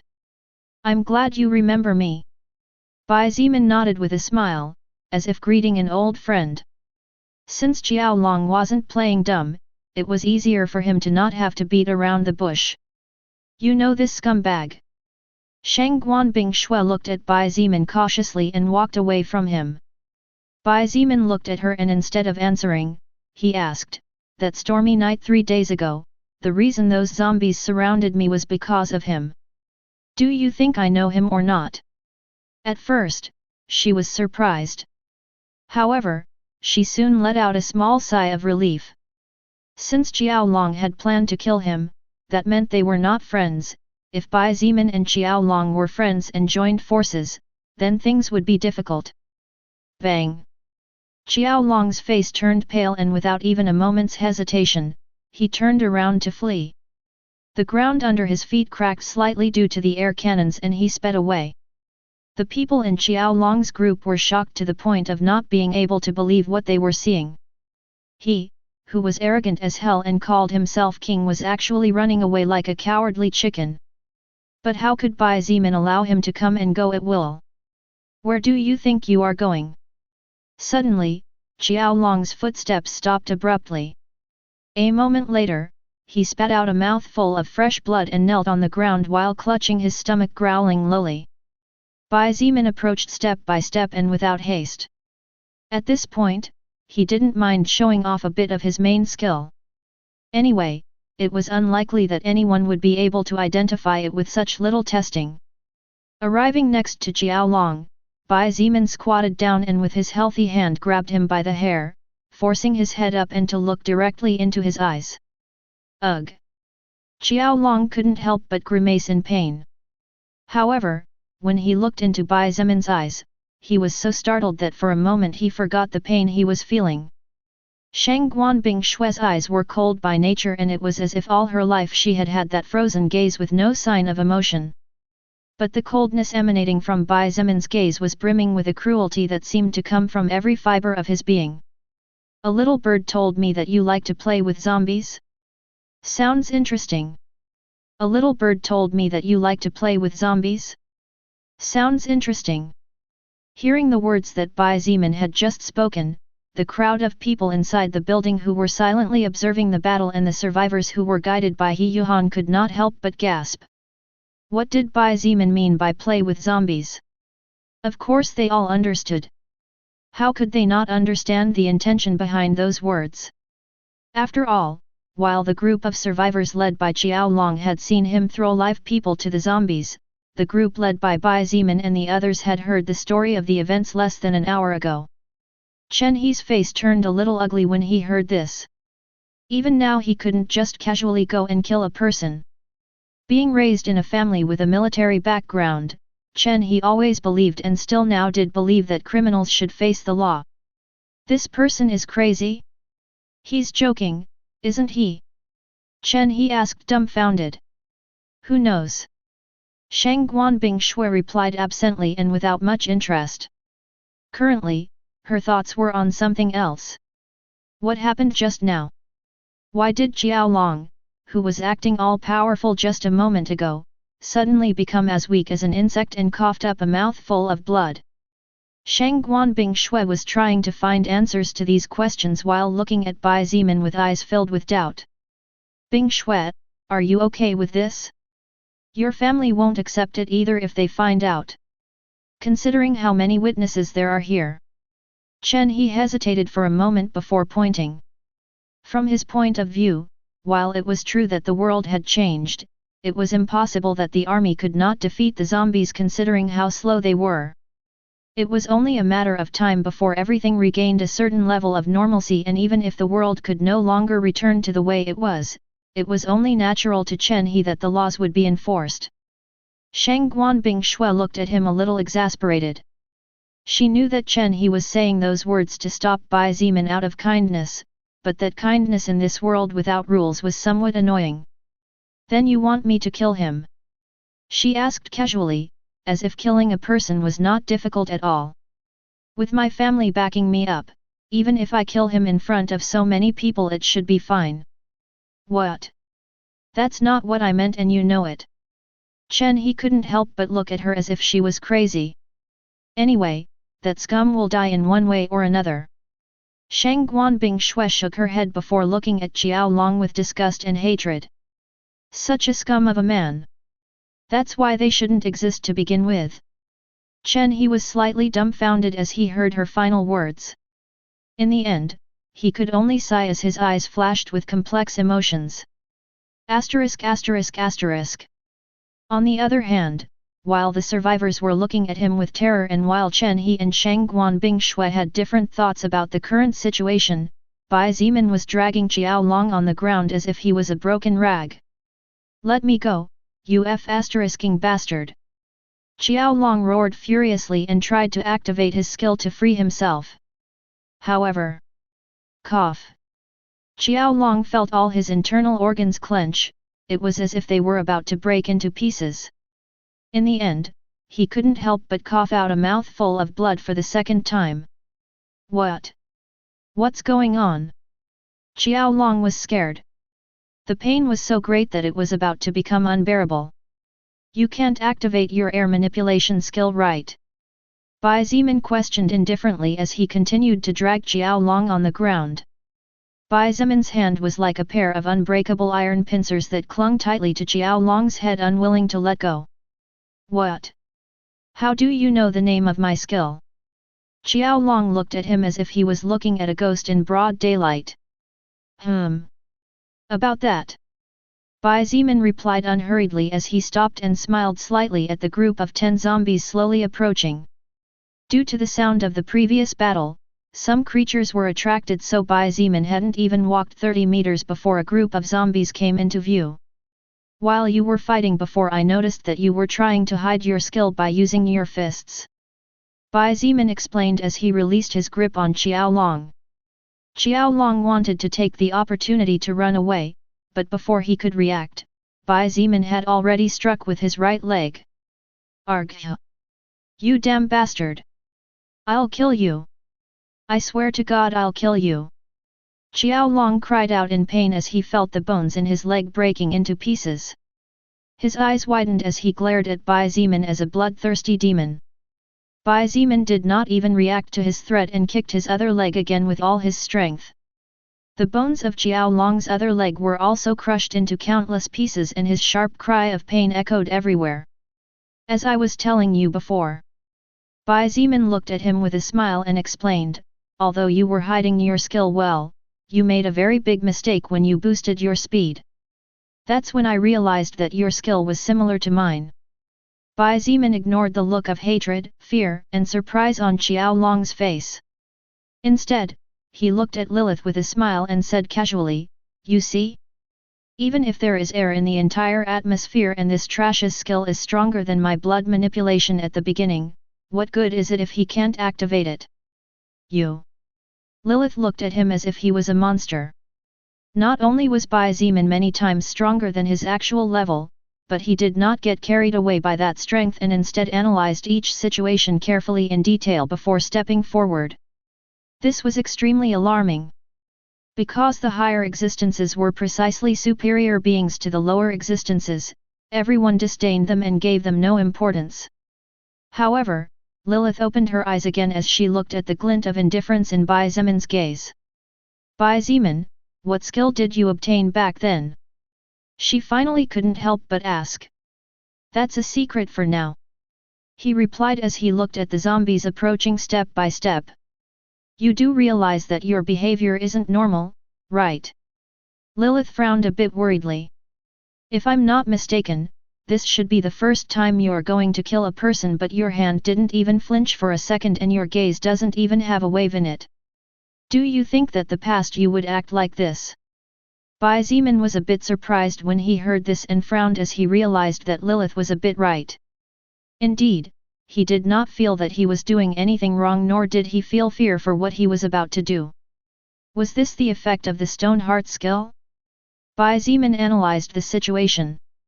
However, he shook his head gently and replied indifferently, it doesn't matter. This person wanted to kill me and separate me from my loved ones. Therefore, I will kill him. Is it wrong? No. It's not that it's wrong. Lilith didn't know what to answer. Was it wrong? Of course it wasn't wrong, and she was happy that he understood that. However, her happiness couldn't help but be dampened by the realization that at this point he was beginning to look more like a machine calculating advantages and disadvantages than a human being. From this point of view, the current Bai Zimin was not much different from the higher existences.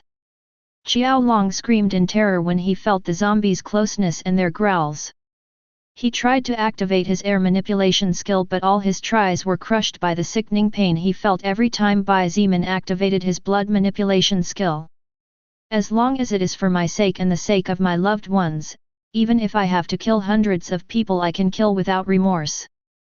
Bai Zimin said indifferently and slowly walked away while muttering to himself as if to reinforce that thought even more.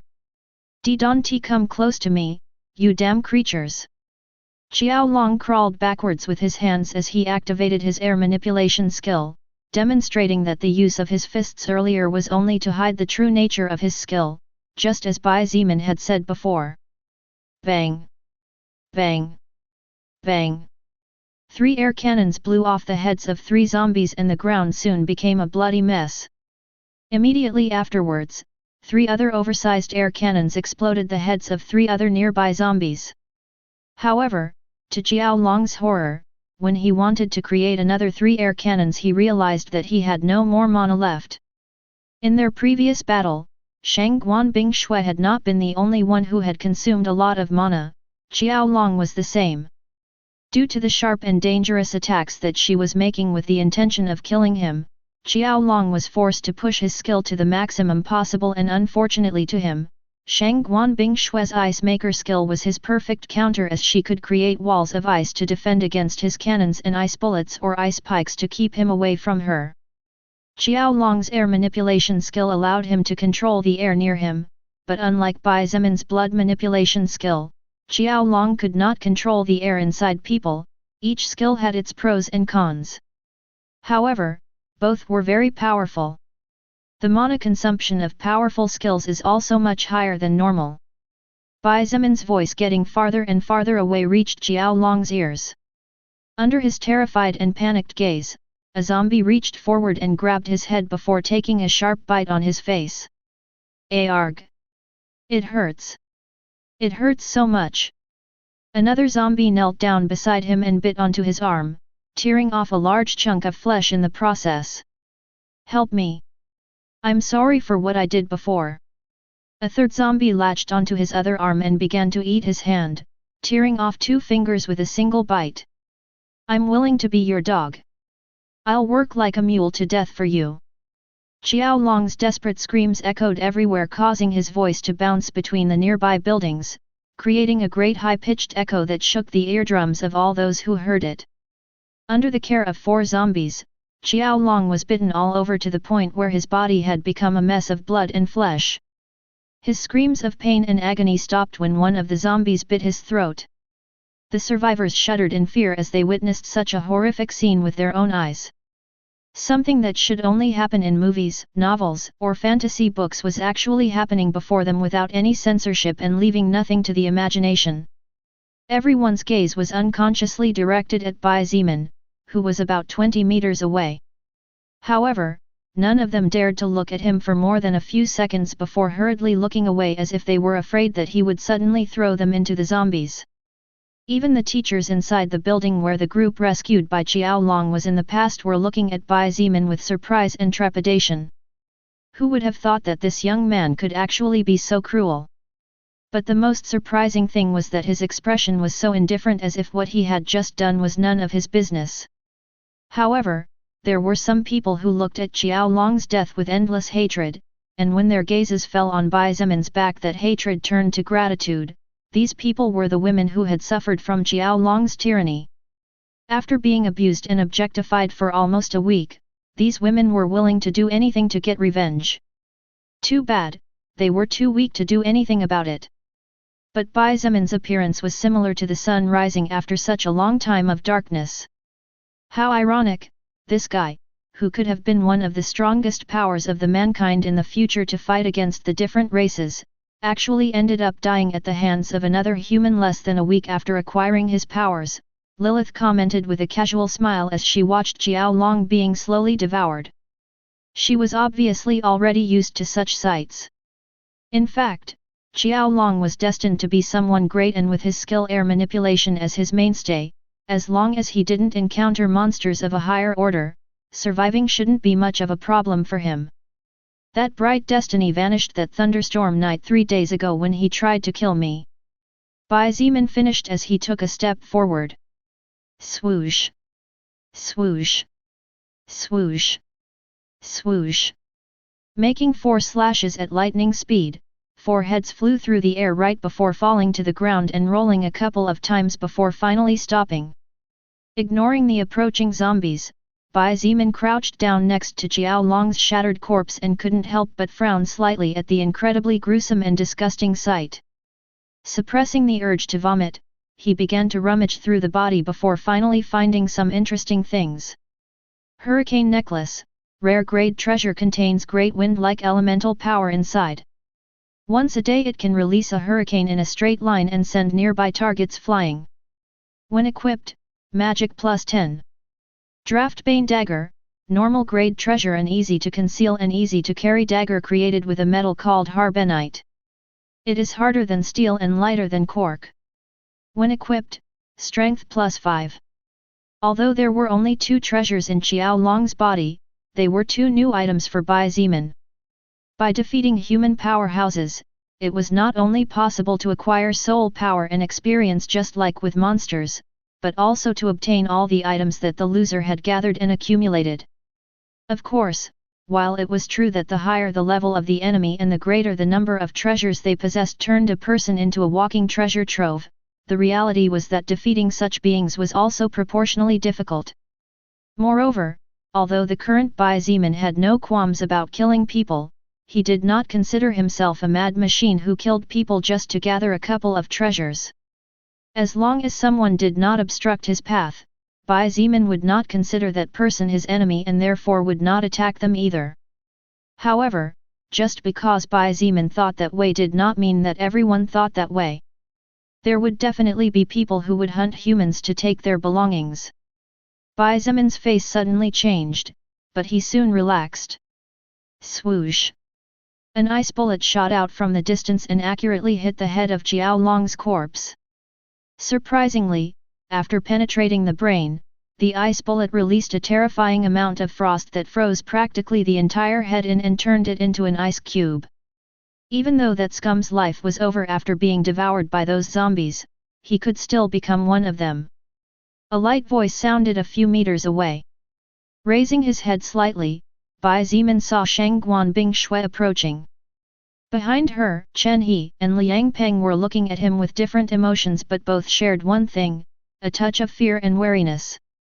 Clearly what Bai Zimin had just done had shocked the two men too much, and his figure had been etched in their minds as someone dangerous. In fact, one of the main reasons why both Chen He and Liang Peng were furious with Jiao Long other than his inhumane mistreatment was because he had thrown several people alive to the zombies. To commit such a cruel act only 6 days after the world changed, one needed to be extremely vicious and have a heart with no feelings for anyone in particular. So what about what Bai Zimin had just done? They had personally seen him throw Jiao Long invalid to be eaten alive by the zombies. They heard his screams of terror and heart-wrenching pain every time a zombie scratched or bit him. However, even when they were all shuddering in fear in the back, Bai Zimin had always been watching everything with indifference. From Chen He and Liang Peng's point of view, only a cruel person who had probably already killed in the past could kill another living being without compassion and without flinching. Of course, there could be other reasons as well. But it was always easier to think of the worst in people. This was a human quality after all. While it was impossible for Bai Zimin to know the thoughts of the two men in front of him, considering that their eyes were somewhat erratic, just like the look that 90% of the survivors were giving him at the moment, Bai Zimin could judge and get an idea of what they were feeling. However, what surprised him remarkably was that the gaze in Shang Guanbing Shui's eyes had not changed as she looked at him. There wasn't even a hint of fear in those bright blue eyes. In contrast, there was even less disgust in her gaze. Bai Zimin stood up and dusted off his knees before looking at her and asking with a raised eyebrow, "You're not scared of me?" "Scared? Of what?" Shang Guanbing Shui looked at him dubiously before looking at Jiao Long's lifeless corpse and asking rhetorically, "I should be afraid of you for killing this scum? It's not like you killed an innocent person and just you took out the trash. Is there something wrong with it?" Bai Zimin was really shocked by her words. However, soon he shook his head softly before chuckling lightly and walking away. Unfortunately, before the thought "this woman is interesting" appeared in his mind, Shang Guanbing Shui's voice stopped him. "Wait a second." With a dubious look, he turned around and looked at her, waiting to hear what she had to say. However, all Shang Guanbing Shui did was stretch a hand forward and stared at him. Bai Zimin looked at her without imperfection's white hand and then looked into her eyes as he asked with a slight frown, "What's wrong?" For the first time in his life, Bai Zimin saw Shang Guanbing Shui smile when he asked that question.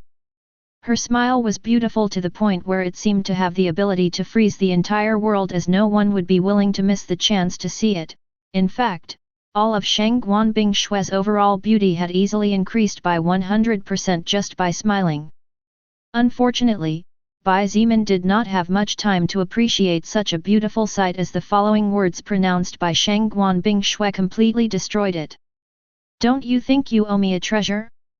For better or worse, the reason you were able to take care of this Jiao Long trash was because I exhausted most of his mana. Otherwise, it wouldn't have been so easy, and with his skill he could have run away." Bai Zimin's face soured when he heard her words, and that beautiful smile suddenly seemed to have transformed into the smile of a cunning little fox. Indeed, what Shang Guanbing Shui had just said was true. If it wasn't because she drained most of Jiao Long's mana and entertained him, Bai Zimin might never have discovered the true nature of his skill, and if Jiao Long made any unforeseen attacks or wanted to flee, it was very likely that Bai Zimin would not be able to stop him. After all, although Bai Zimin's agility was high, with his air manipulation skill Jiao Long could exploit astonishing speeds for a short period of time.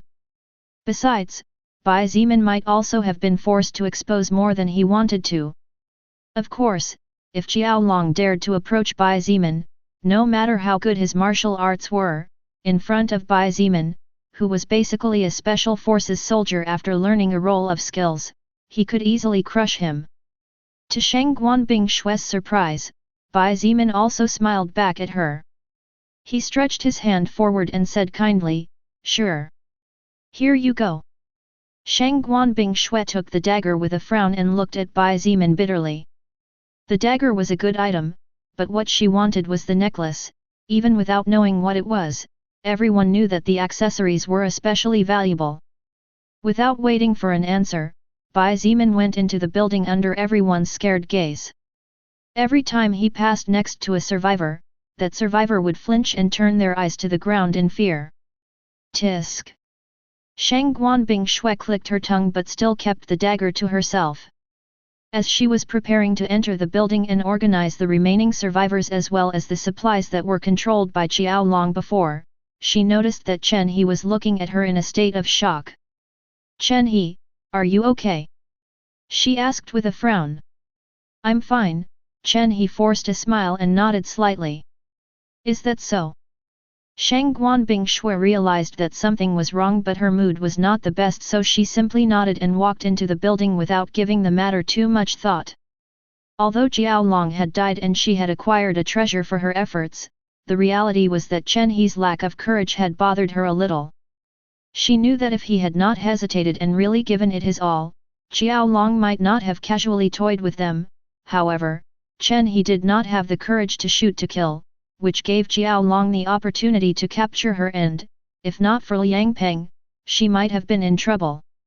It was also for this reason that Chen He did not tell her what he was thinking and simply followed her with a gloomy face.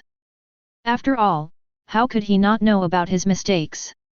However, what was bothering the talented archer more than his own personality was that the woman he loved since he was a child actually smiled at another man. To other people, this might not be a big deal, but Chen He knew that Shang Guanbing Shui's smiles were more valuable and scarcer than diamonds. The fact that she smiled, even if it was a smile with hidden intentions, was a big surprise to him. Gradually, Chen He began to realize the differences and similarities Shang Guanbing Shui had with each core member of the group and, to his dismay, after recalling past events, Chen He realized that Shang Guanbing Shui and Bai Zimin, regardless of how much they disliked or doubted about each other, were the most alike from a certain point of view. The 20 or so survivors that Bai Zimin and the other 3 leaders had brought out of the gymnasium to help with the food issue joined the group that was previously led by the dead Qiaolong. Because Qiaolong had rescued the girls who were in the female dormitory when the chaos fully erupted, most of the group members were women. The total number of survivors was approximately 160 people, of which approximately 70% were women. Currently, Bai Zimin was sitting at a table on the 4th floor together with several people such as Shang Guanbing Shui, Chen He, Liang Peng, Cai Jing Ai, and others discussing some important matters about what to do next. After all, no one really wanted to stay in this university forever. Each of them had their own goals, but most of them hoped to reunite with their families.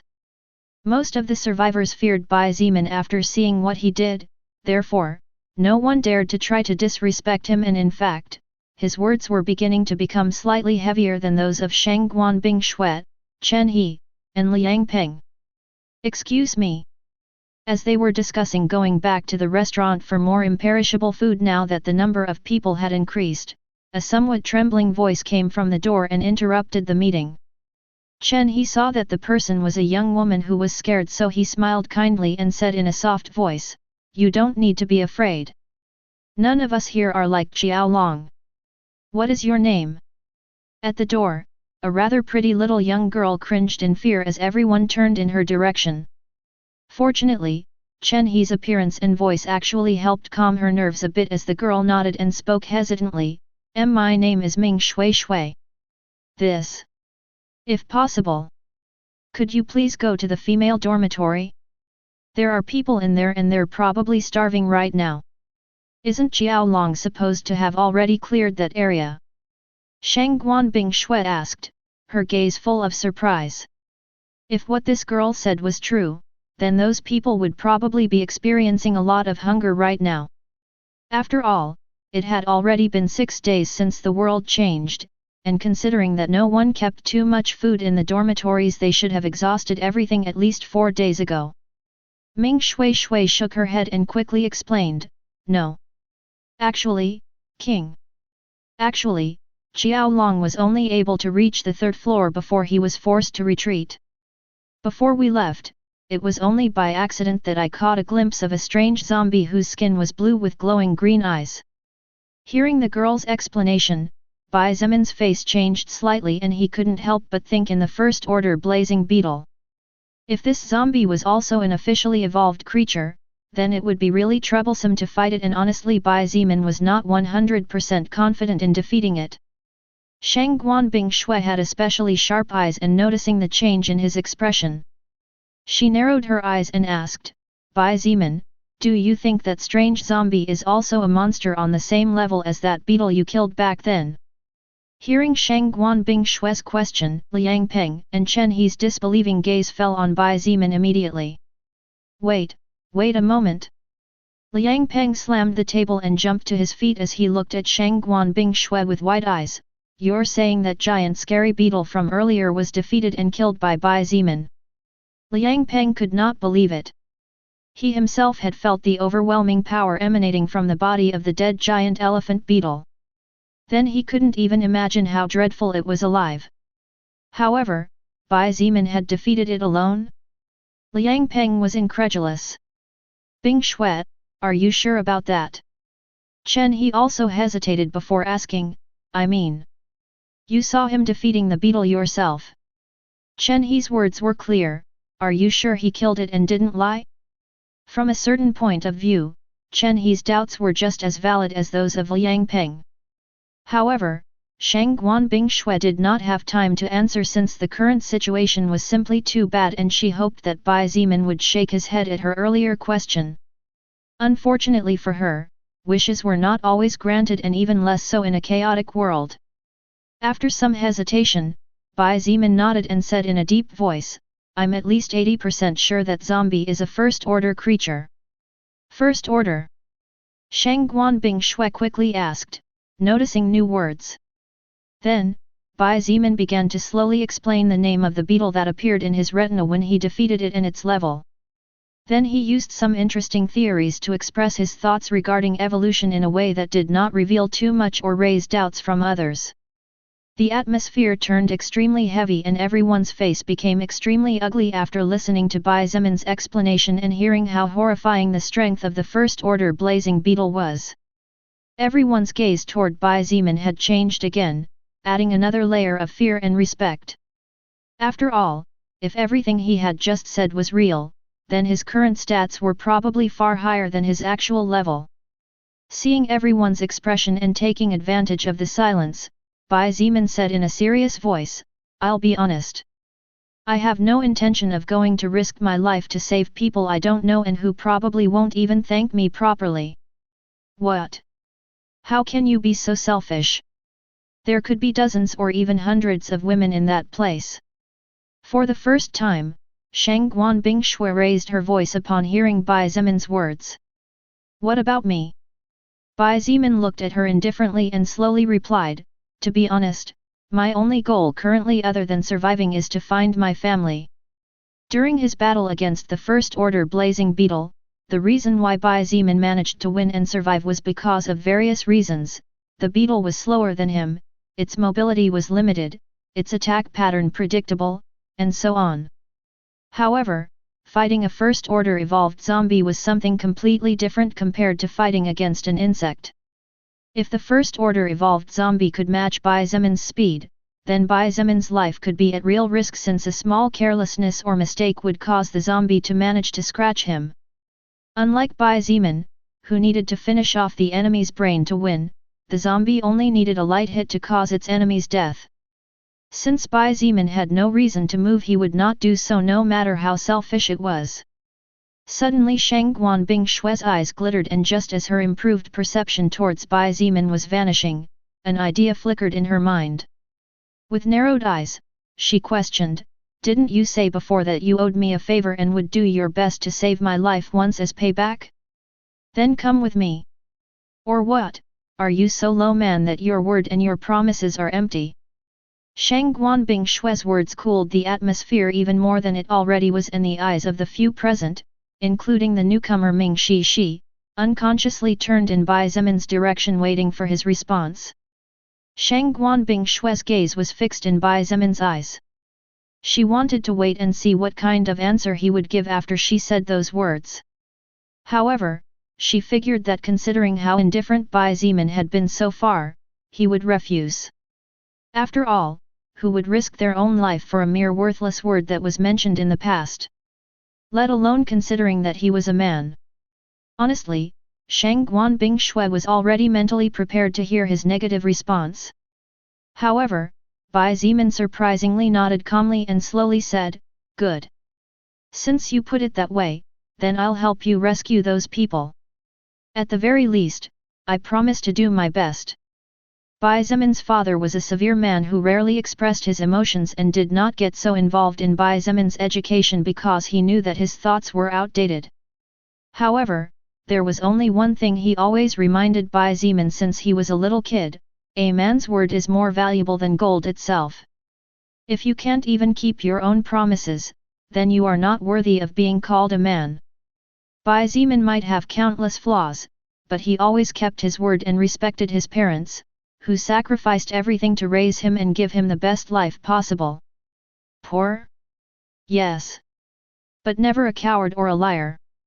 Shang Guanbing Shui clearly did not expect this response from Bai Zemin, partly due to her disdain and hate for men. Therefore, when she saw him nodding his head and saying such words without even hesitating for more than a few seconds, she was surprised and for a moment did not know what to say. She looked at him as if she were looking at an alien and asked with some disbelief, "What did you say?" Bai Zemin ignored her question and stood up as he said, "We should plan some things first. My left hand is currently practically broken as a result of my battle against the First Order Blazing Beetle 3 days ago and I will need some time to fully recover." Saying that, Bai Zemin moved his left arm in various angles and everyone quickly noticed that, indeed, the hand that was covered by a strange glove was moving erratically as if it were jelly. "Why not wait until you recover then?" Chen He looked at him with some concern and proposed, "If you fight without being at your peak you are likely to die.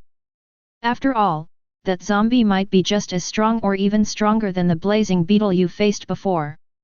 But if we wait too long those girls in the female dorm might actually end up starving to death." Liang Peng pointed out the problem. "That's just the way things are."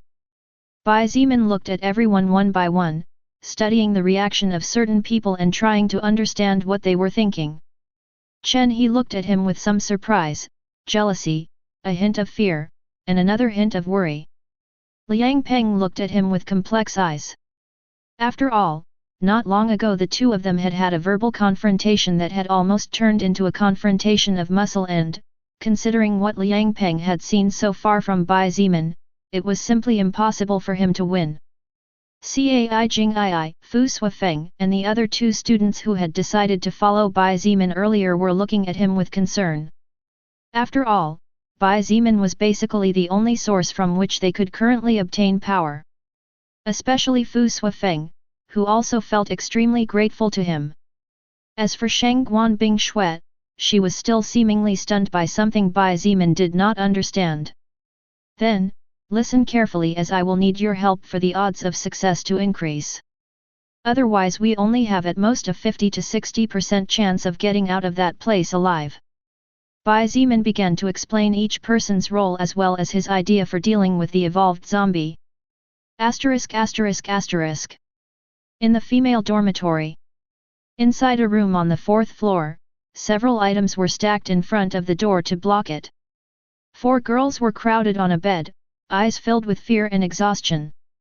Silence reigned throughout the room, as if there was no one living there. The atmosphere was extremely depressing. The 4 girls clearly understood that the zombies could tell where they were by the sounds. Therefore none of them dared to speak too loudly. A girl whose stature was quite small whispered a question in an extremely low voice, "Gao Min, I'm hungry, is there anything left to eat? Gao Min, with a wry smile, said, Lin, that last packet of dry cookies left wasn't finished this morning by all of us. Gao Min, are you saying that we are going to die? Suddenly, another girl whose face was extremely adorable like that of a baby called Fan Wu said this while looking at Gao Min. Her heart was filled with fear and anxiety as hunger began to test her sanity. Gao Min looked at her friend and comforted, don't worry, Fan Wu. I'm sure someone will come soon to rescue us. But the whole place is plagued by zombies, and although one person killed several of them a few days ago and seemed to be extremely strong, in the end he even had to retreat. Lin recalled the scene where Qiao Long slaughtered zombies apparently invincible. At that moment, as the four girls peeked out of the window in hiding, they thought they were safe. However, even that man with strange powers was forced to flee miserably after going up a couple of floors. The atmosphere became much heavier and even Gao Min could not utter words of comfort this time. To be honest, even she had no hope of getting out of this place alive. The world had already become a mess and here they were, locked up without daring to lift a finger. So why would anyone risk their lives to save them? However, that little hope was the only thing that kept these four girls together and sane after not eating properly for almost a week. I don't care who it is. If someone saves my life and gets me out of this hell, I'm willing to be his woman. Said suddenly the only one of the four friends who had remained silent. Finding the opportunity, Gao Min joked softly, to be our Princess Charming's boyfriend, I wonder who will be so lucky. Bah! The girl from before rolled her eyes and giggled softly. Her name was Wu Yujun, she had long black hair, a charming oval face, a beautiful pair of bright eyes, and her body was impressive, the bosom area was especially well fleshed out. Wu Yujun was actually the second most beautiful woman in the entire university, right after Shang Guanbing Shui. Therefore, the number of men who courted her daily before the apocalypse were countless, and probably many of them would be willing to take the risk if they knew what she had just said. After the room was silent for several minutes, Wu Yujun asked somewhat worriedly, you all think Bing Shui is safe? She is definitely fine. Gao Min didn't even hesitate this time and responded with certainty. Although she had only met Shang Guanbing Shui in the university, they had become quite close and she knew that Shang Guanbing Shui was not a woman who gave up easily. You're right. Wu Yujun sighed. She and Shang Guanbing Shui had been friends for many years, so it was clear to her that although her friend could be arrogant at times and her indifferent attitude could be a bit annoying to most, due to her family's strict upbringing and because of past problems, Shang Guanbing Shui would definitely not sit around and wait for death, unlike the four of them. Since Shang Guanbing Shui's life had already been hard and sad enough in the past, this new world would not be able to break her. This was what Wu Yujun firmly believed. Bang! Suddenly, the sound of something crashing in the distance rang out amidst the silence.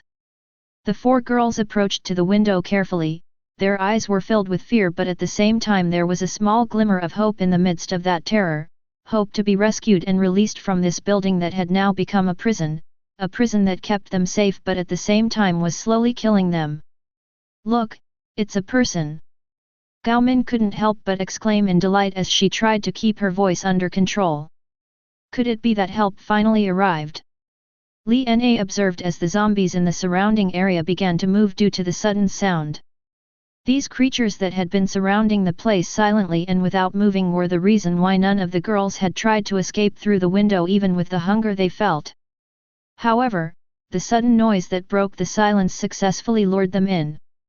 Wu Yujun and Fan Wu also looked at the scene with shining eyes, longing to be rescued from hell once and for all. Asterisk. Bai Ziman, Shang Guanbing Shui, Liang Peng, and Chen He were standing on top of a four-story building as they watched the zombies moving in their direction with trembling footsteps. That kid sure got braver now.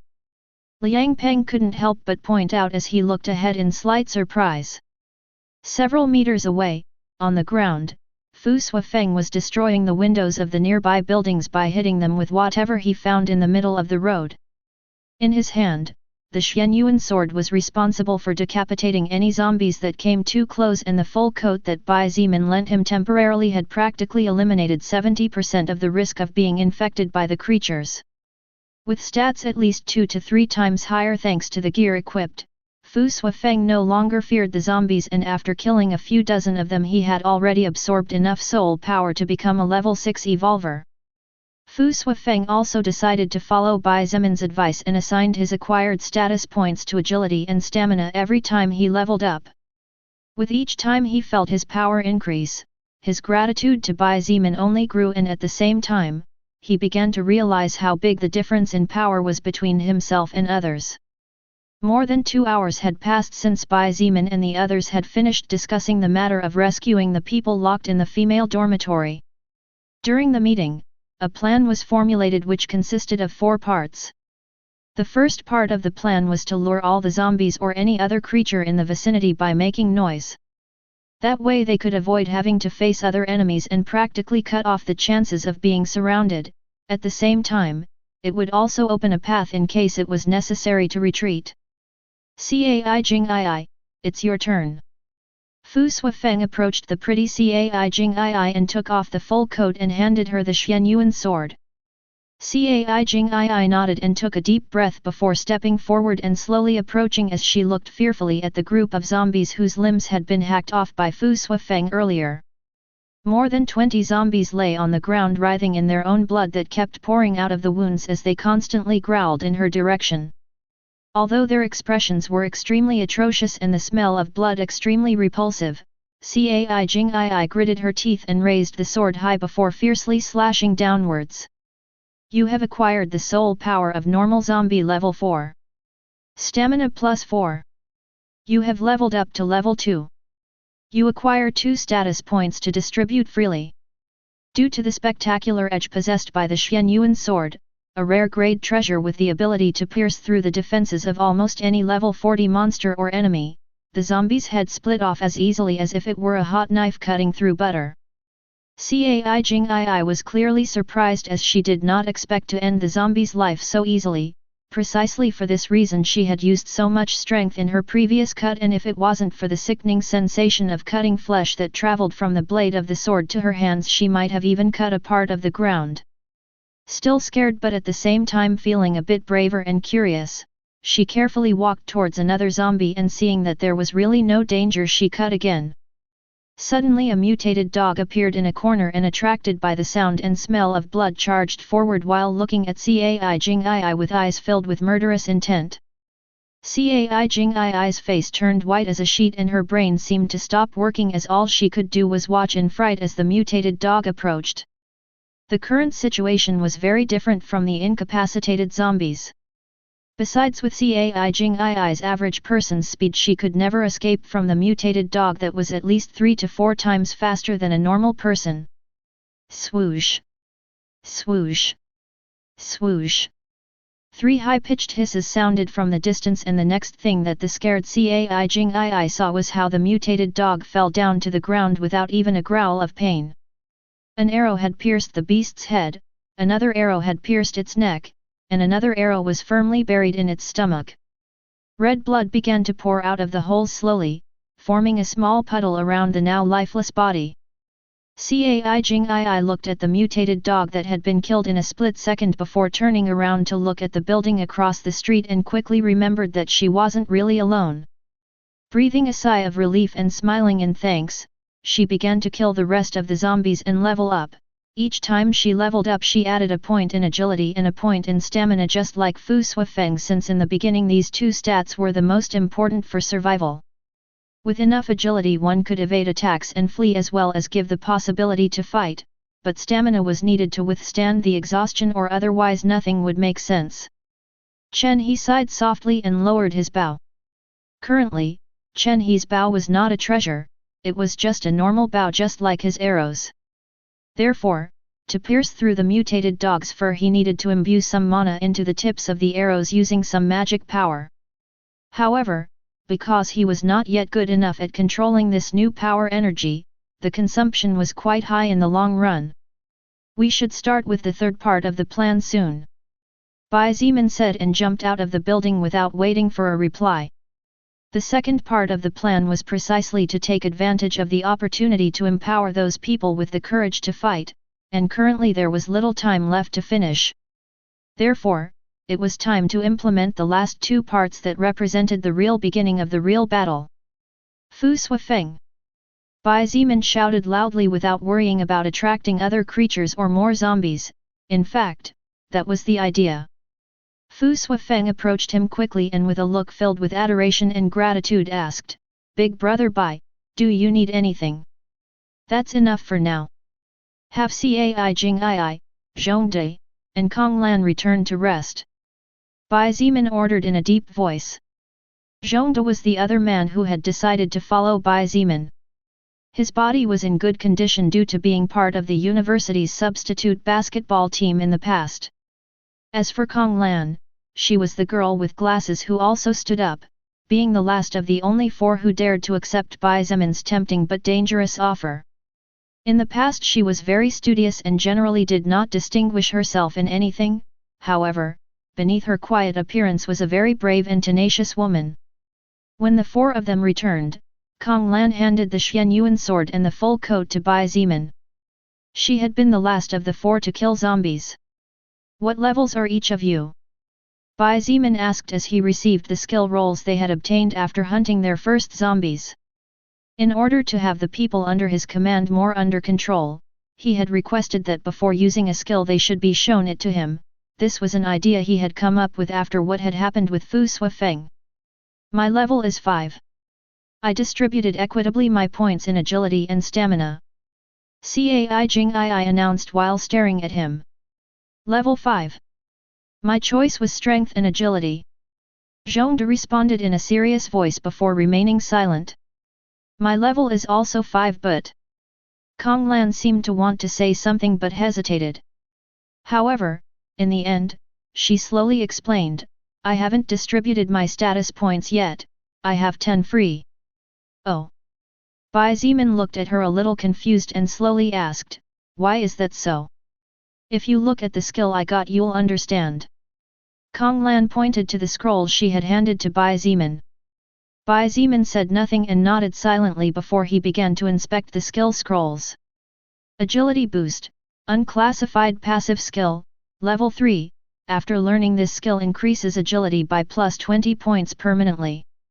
Power Boost, Unclassified Skill, Level 3, to activate this skill you need to consume 3 mana points.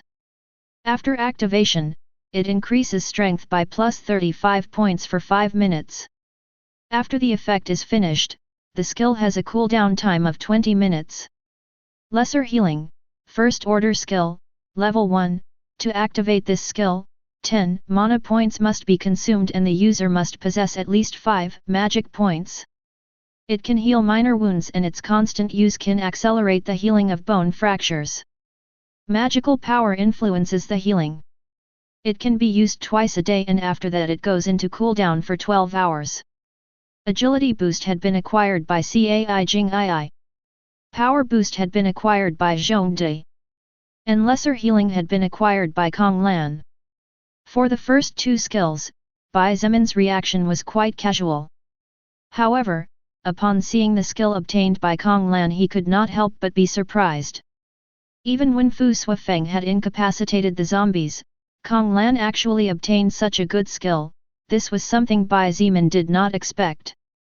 According to what Lilith had told him a few days ago, even if they hunted stronger monsters they would get the same as they would get in case of killing a zombie, since the soul record seemed to be able to distinguish when a person received outside help and when they did something on their own. It was for this reason that Bai Zimin did not bother looking for more powerful monsters. Little did he expect that Kong Lan would obtain a skill of such quality. Although she wasn't useful in combat by any means, with this skill, as long as someone protected her she could take care of healing from behind. Of course, for such a thing to be possible Kong Lan needed to have a lot of mana, and the more magic the better. Although there was still a long way to go, Bai Zimin couldn't help but look at the girl with glasses as if she was some kind of treasure. Perhaps sensing the change in his gaze, Kong Lan couldn't help but squirm a little as she blushed slightly. Kong Lan, what are your current stats? Bai Zimin asked after thinking for a moment. This. Kong Lan's eyes moved as she looked at the personal status window that only she could see and carefully said, Strength 4/Agility 5/Stamina 8/Mana 20/Magic 35. That's what it says here. Bai Zimin's eyes lit up and Lilith's voice sounded beside him, oh? This girl has a decent amount of magic power. In fact, while she was not that impressive when compared to Bai Zimin and while the rest of her stats were average at best, Kong Lan possessed at least twice as much mana as a normal person would obtain after the advent of Soul Record, and her magical power was also at the level of a human genius. I see. Bai Zimin outwardly remained calm without letting the surprise he felt show on his face and slowly said, allocate all your points in mana and magic. You decide the distribution. All right. Kong Lan nodded immediately before allocating the 10 points to both stats. She also understood Bai Zimin's intention and was secretly delighted. While it was true that her battle power would be extremely low compared to XIETIAN and the rest, if she managed to get her hands on an active magic skill, then her power would also skyrocket through the roof, becoming a fish that jumped through the dragon gate. Besides, as long as Bai Zimin was there, Kong Lan knew that her safety and well-being would definitely be guaranteed. As for if Bai Zimin died, then Kong Lan would have no hope of surviving against an enemy capable of defeating him, therefore she also did not worry about problems about which she had no solution. Each of you learn your respective skill.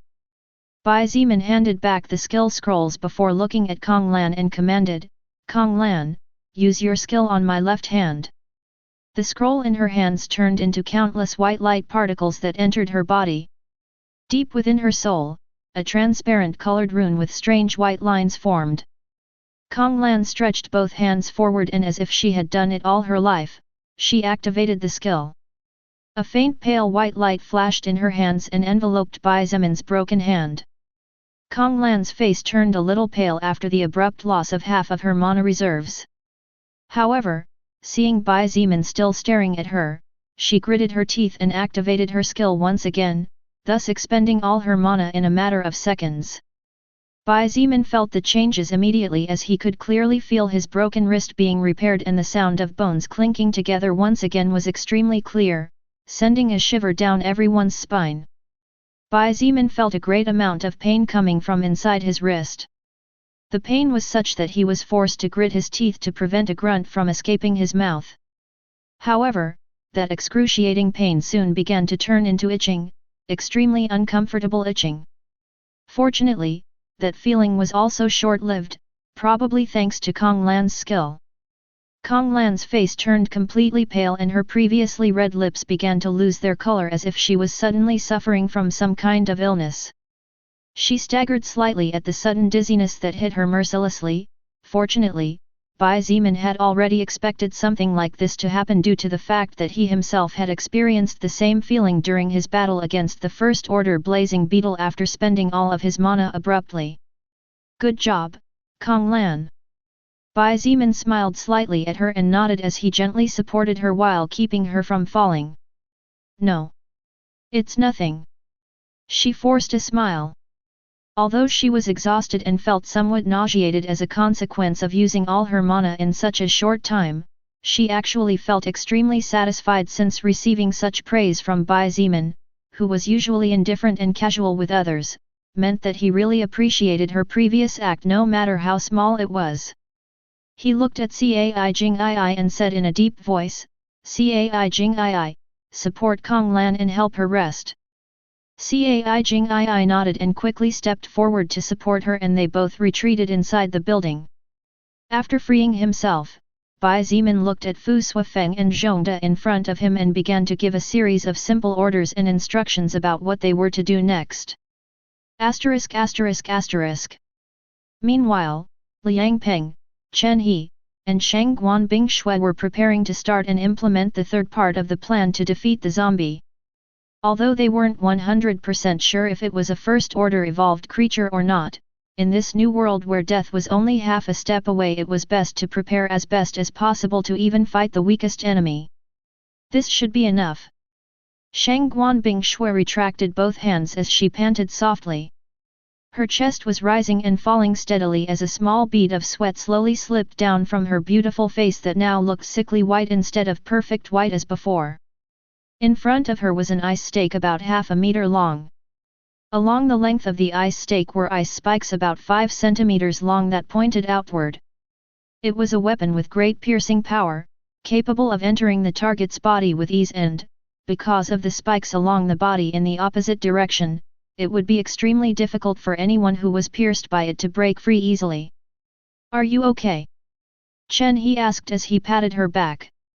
"You don't need to worry. I'm fine." Shang Guanbing Shui shook her head gently and took a step forward to pick up the ice stake to take a better look at it. Although the stake was extremely thin as a stick and looked extremely fragile, Shang Guanbing Shui was confident in her creation. After all, she had consumed 90% of her mana, which was why she was so mentally exhausted. Not only had Shang Guanbing Shui concentrated practically all her mana into this small half-meter ice stake, but she had also packed every bit of her magical power into it and had focused every cell of her brain into her creation. To say that this ice stake was the strongest and most enduring weapon she had created so far with her ice skill was by no means an exaggeration. To test her theory and to check the strength of the object, she asked Liang Peng to hit the ice stake with his hammer while using all his strength. "If this thing breaks, don't blame me later." Liang Peng couldn't help but scratch his head as he looked at the small stake. "If it can't resist at least that much, then the plan we came up with earlier will never work in the first place." Shang Guanbing Shui replied coldly. Liang Peng shrugged his shoulders and raised the hammer high. With loud roar, he struck downward with all his might as he made use of the weapon's weight to the perfection. Bang! With a mighty bang, the ground shuddered as if it would collapse at any moment and several cracks appeared extending over a meter long. However, to Chen He's surprise and Liang Peng's disbelief, the ice stake under the hammer that had taken the brunt of the impact actually didn't even splinter since it still released that bone-chilling coldness that seemed to be able to freeze everything. "Impressive!" Chen He praised honestly. That earlier strike should have been able to knock down an entire wall, but the ice stake that Shang Guanbing Shui crafted withstood it like it was nothing. Shang Guanbing Shui also nodded and a hint of satisfaction flashed in her eyes. "I see you guys are done here," Bai Zimin returned, directly jumping to the upper floor and entering through the window. Although such a thing was impossible in the past, with his current stats such a thing was no longer a big deal. "All done here?" Chen He replied as he looked at him curiously and asked, "The things on your side, finished?" "Finished." Bai Zimin responded and sat in a corner while checking his left hand. Before, Bai Zimin estimated that he would need at least 1 more week for his fractured wrist to fully recover. However, he was pleasantly surprised to discover that he now only needed approximately 5 days to fully recover. The reason for this was, naturally, the lesser healing skill used by Kong Lan on him. Of course, Kong Lan's lesser healing skill alone was not the reason for Bai Zimin's quick recovery. The other important reason was his overwhelmingly high health stat which, compared to a normal person, was speeding up his healing process almost tenfold. With 90 health points and Kong Lan's skill along with his high magic power compared to a normal person, the speed at which Bai Zimin was recovering was simply astonishing.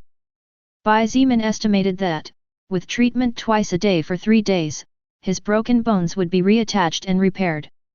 A small smile appeared on his face as he thought about how incredibly great the difference in power was between the past him and the present him.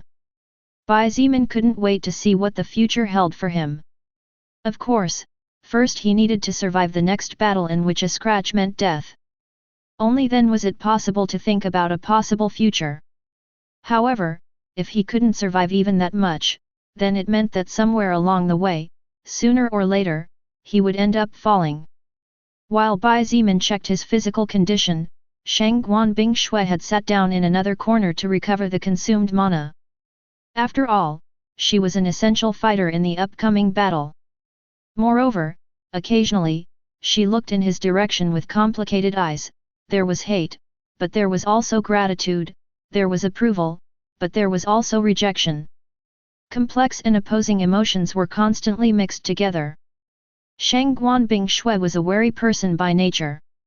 Moreover, such wariness was especially high against men, as throughout her life she had received different looks and treatment from men based on her appearance. However, the fact that Bai Zimin kept his word even when he clearly had little to gain and might even end up dying on this mission had caught her off guard. At the same time, it made her realize that maybe, just maybe, not all people or even all men would look or act the same way towards her.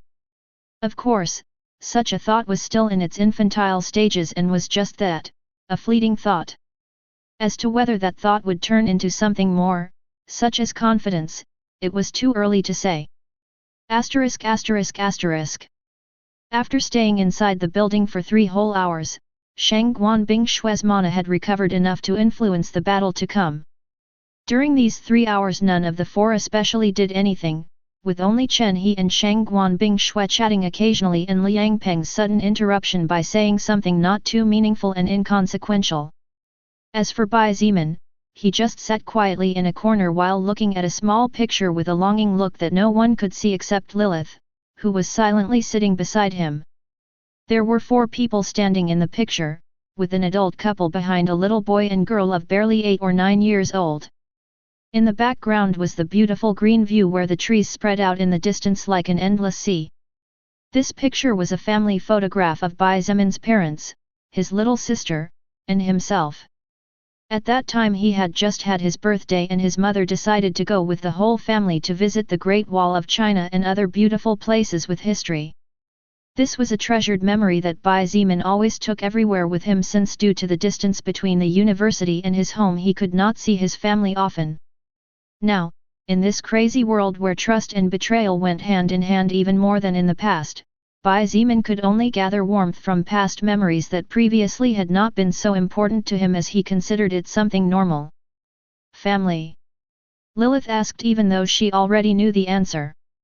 After all, this was the first time in 6 days that she had seen such an expression on his usually stone-hard face. Bai Zimin nodded in response. Although he and Lilith did not talk a lot, Bai Zimin knew that she was there for him and, strange as it was, deep in his soul he trusted that she would not betray him.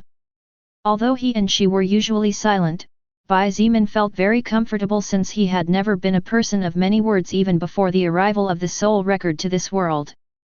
The silence that usually surrounded them was in no way uncomfortable, on the contrary, it was extremely relaxing. My mana recovered almost completely. Shang Guanbing Shui's icy voice brought Bai Zimin out of his thoughts. When he lifted his face, his longing gaze could no longer be seen anywhere and that face that practically let nothing be seen on him ruled once again. If you are ready, we can start now. Shang Guanbing Shui stared at him with an expression just like his and pointed. Then let's start now. There's no point in wasting more time and further delays might make things more difficult than they already are. Bai Zimin stood up and let out a small sigh inaudibly. Shang Guanbing Shui and the other 2 nodded to express that they thought the same way he did and also stood up. Bai Zimin seemed to want something but after a moment's hesitation he decided to simply shook his head and walked towards the window without another word. Before he could leave, Chen He's voice rang at his back, "Hey, Bai Zimin." Bai Zimin turned around and looked at him with questioning eyes. "Be careful. If you think the zombie is too hard just run. We can try another day." Chen He nodded and looked at him with a serious expression. After a slight surprise, Bai Zimin nodded and said in a clear voice, "I'm relying on you for the next part." Chen He gave him a thumbs up as if telling him to leave it to him. Seeing this, Bai Zimin no longer dawdled and jumped out the window before turning into a gale of wind charging towards the building a few streets away, the female dormitory. When Bai Zimin left, Liang Peng looked at Chen He with raised eyebrows and laughed, "I thought you didn't like that guy very much. Aren't you 2 rivals in love or something?" "Ha ha ha ha." Chen He frowned and looked at him with some anger as he slowly said, "The reason why I don't like him too much is because of his previous cruel act. He is not my rival in love. Besides, just because I don't like Bai Zimin too much because of his cruelty doesn't mean I hate him. Isn't it natural to wish him good luck? At the end of the day he's still our ally. Tisk, what a boring guy. Liang Peng, who expected Chen He to blush in embarrassment after having his feelings exposed, in the end ended up shrugging his shoulders and clicking his tongue when he saw that the handsome archer's reaction was normal and calm. Shang Guanbing Shui looked at him coldly and said in an icy voice, "If you have time to talk nonsense, why don't you prepare yourself as well?" Liang Peng snorted and walked towards the exit with his big hammer on his shoulder. With such a weight he didn't dare jump out of the window or he might end up breaking both his legs trying to show off. After Liang Peng disappeared, Shang Guanbing Shui picked up what appeared to be a string and tied it to the tip of the ice stake before freezing it and joining the string and the stake together. This string was actually carbon fiber and was taken from gym exercise machines. It was especially resistant to weight and extremely durable under pressure, as well as being a very good flexible material capable of withstanding sudden pulls. It was usually used in the creation of boats, cars, airplane parts, bicycle hoops, etc. Although the quality depended, the carbon fiber cable Shang Guanbing Shui was using was very strong and flexible. Seeing that the two of them were alone, Chen He decided to break the silence. "Bing Shui, about what Liang Peng said earlier. About rivals in focus." Shang Guanbing Shui interrupted him before he could continue and while looking out the window reminded him, "Your help is crucial here. You can't afford to lose focus no matter what." Seeing Shang Guanbing Shui interrupting him without letting him continue, Chen He smiled bitterly and shook his head before sighing and getting to work. Obviously, she knew what he was going to say. However, Shang Guanbing Shui not only had no interest in anything romantic, but even though she trusted Chen He enough to call him a friend, he was just that, a friend. At the end of the day, his friendship was what Shang Guanbing Shui cherished, but if he was looking for more than that, at this moment he would only get hurt if he listened to her answer. As for the future, that no one knew. It was just that considering how many years Shang Guanbing Shui and Chen He had spent together, but even then he failed to get into her heart, it would be difficult for such a friendship to turn into something more than friendship. ******. In the female dormitory. "Great, this time we are saved!" Li Na exclaimed as she used both hands to muffle the sound of her voice overflowing with excitement and joy. "We will be saved!" Gao Min and Fan Wu hugged each other as they sobbed, emotionally moved to the point of tears. Even the generally positive Gao Min was beginning to lose all hope after so many days without a proper meal and locked up in a place that was like a prison to them. "Girls, look!" Wu Yujun quickly noticed a young man charging toward the female dormitory. However, when she wanted to point him out for her friends to see, he had already disappeared with lightning speed. Fast. Wu Yujun was surprised and secretly glad. The more powerful this person proved to be, the better news for the girls, as the hopes of being rescued would increase exponentially as well. Trapped in the girls' dormitory, seeing no chance of survival, where if they didn't die of starvation or thirst, they would die of being eaten by a zombie. With such a cruel and devastating reality, if it hadn't been for the girls cheering each other on, they all would have gone crazy right now. A couple of days ago, when they saw Qiao Long show seemingly invincible power, they believed that help had finally arrived. However, even he who was as strong as a superhuman was forced to retreat miserably by some unknown entity. The girls really couldn't take it anymore. At the same time as they were celebrating to lift their moods, the zombies outside the door headed towards the girls' dormitory and began to violently attack the door. The four girls shut their mouths without daring to make another sound, not even daring to move, standing together in silence. Staring at the door in fear, in their eyes, the door represented a prison that contained them trapped here, but at the same time it also represented their escape and survival. If the door fell, they all knew there would be no chance of survival. Bang! Suddenly there was a loud bang coming from somewhere in the building and the zombies pounding on the dormitory door stopped. The girls sighed in relief as they felt the beasts growl and move away with shaky steps in the opposite direction. The four girls looked at each other with fear and a touch of hope as they sat on a bed all together facing the door. Now, all they could do was wait. Asterisk asterisk asterisk. Bang! Bai Zimin appeared before the firmly closed front door of the female dormitory and kicked it open. The bang of the metal door opening wide resounded everywhere and the echo traveled among the nearby buildings. Because the zombies in the vicinity had already been eliminated earlier by Fu Suifeng and the rest, no creature appeared. However, Bai Zimin was not satisfied and frowned tightly. Why doesn't this zombie come out? Bai Zimin thought silently. Until now, as long as there was a certain amount of noise, the zombies would definitely advance in that direction. However, even after making such a commotion, the strange zombie that this Ming Shui Shui girl had seen before leaving here did not show itself. Bai Zimin's wariness increased another notch as he walked towards the inside of the building with slow and cautious steps. Although Ming Shui Shui had said that Jiao Long had cleared the first 2 floors before having to retreat on the 3rd floor, Bai Zimin did not trust anything but what he saw with his own eyes at the moment. The smell of rancid blood and rotting flesh embraced Bai Zimin's nostrils as soon as he had taken a step inside. Zombie corpses and people lay everywhere, creating a catastrophic scene scary enough to scare the most macho man in the world. However, after experiencing and seeing with his own eyes so many people dying, Bai Zimin felt that he could bear at least that much. Therefore, after stopping for a moment he continued to move forward slowly. The lower floor was devoid of any sign of life, only corpses and death was what could be seen in that area.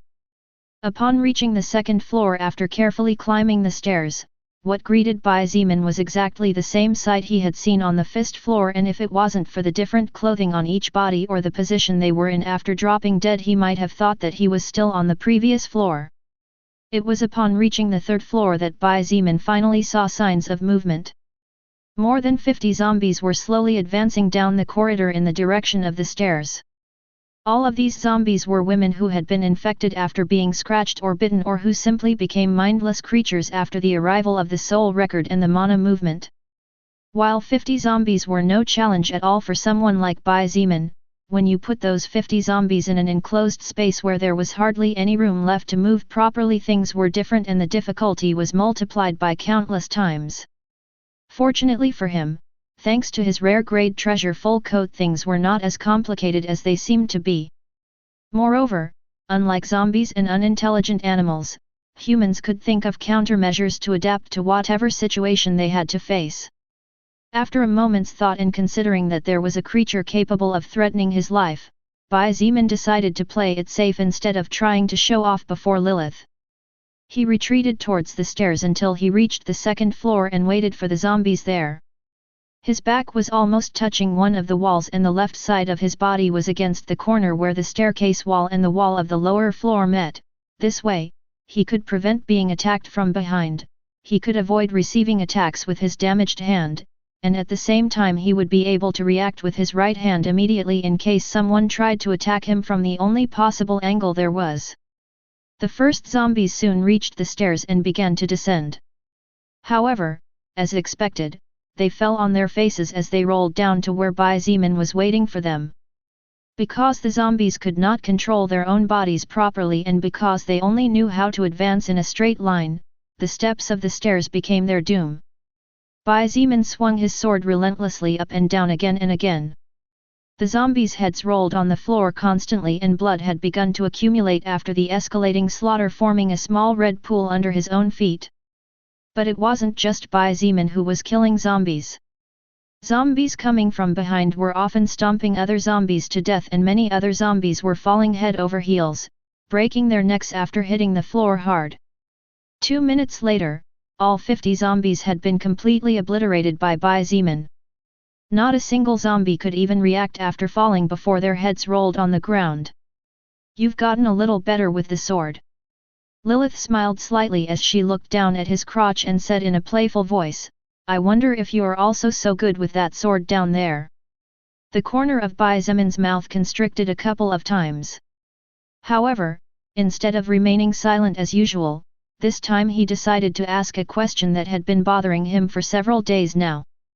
Lilith, since you're a succubus, you've probably slept with many men throughout your life, no? You Lilith opened her eyes, slightly surprised by the rather daring question. However, she felt no shame and responded in a flat voice, "You humans have an imagination that is too wild." "What do you mean?" Bai Zimin asked as he climbed the stairs again. He decided to talk with Lilith to calm the nerves he felt and to lure the creature that was hiding.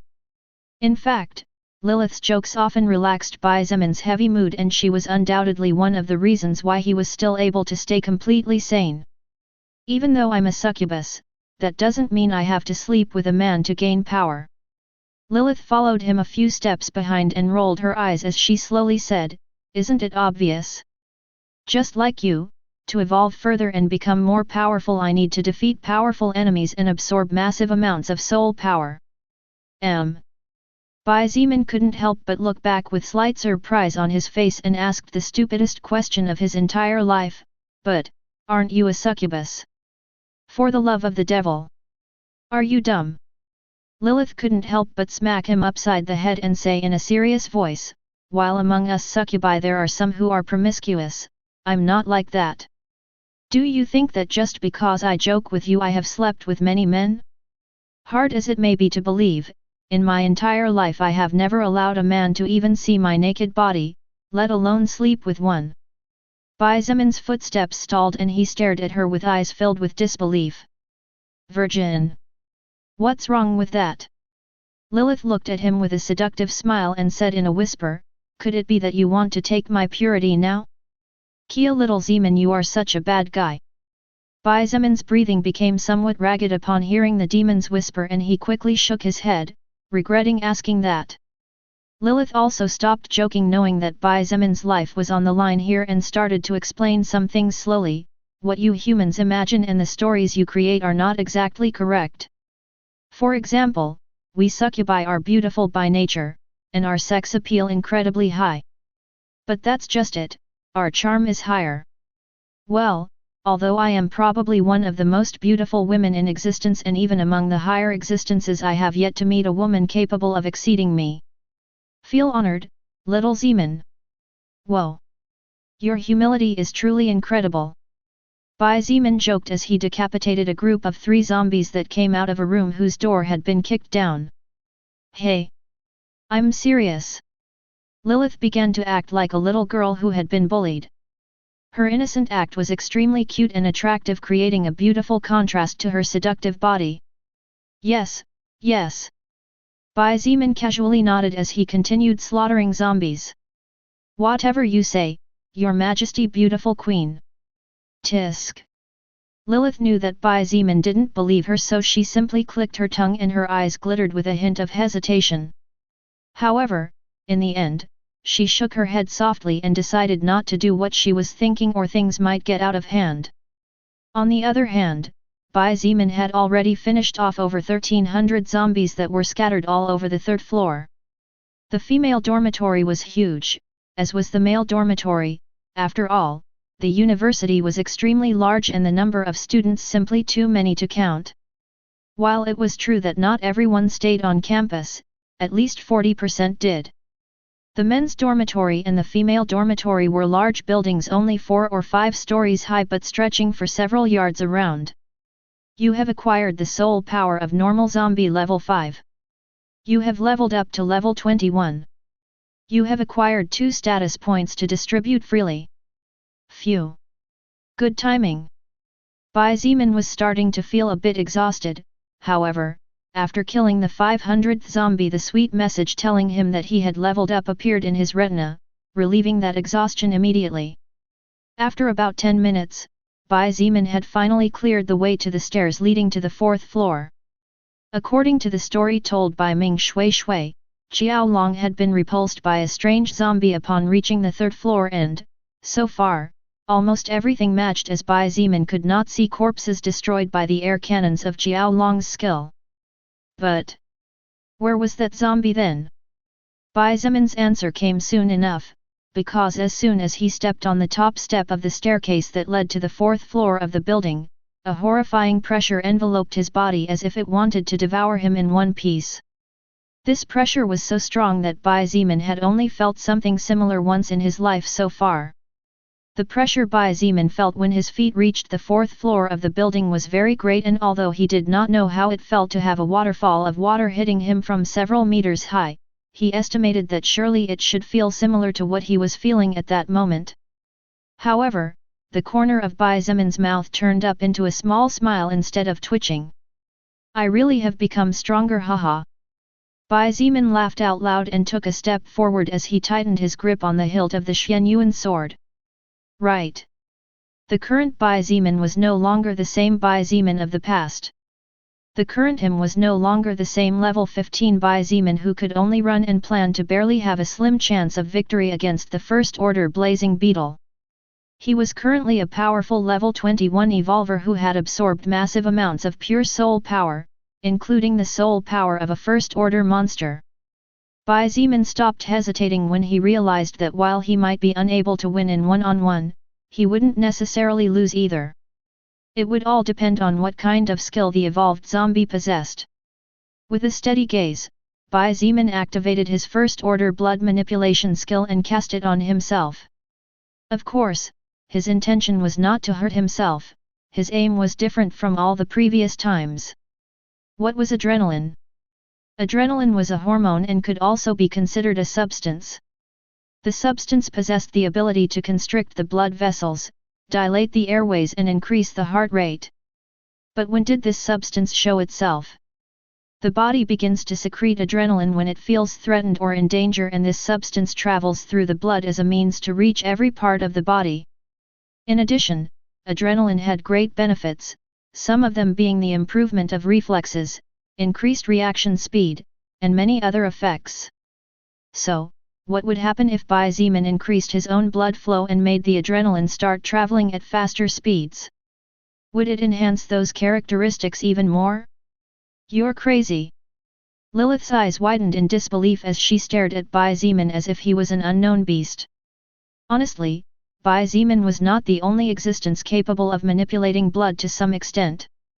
Lilith knew someone who was even more powerful than her who possessed a similar natural skill.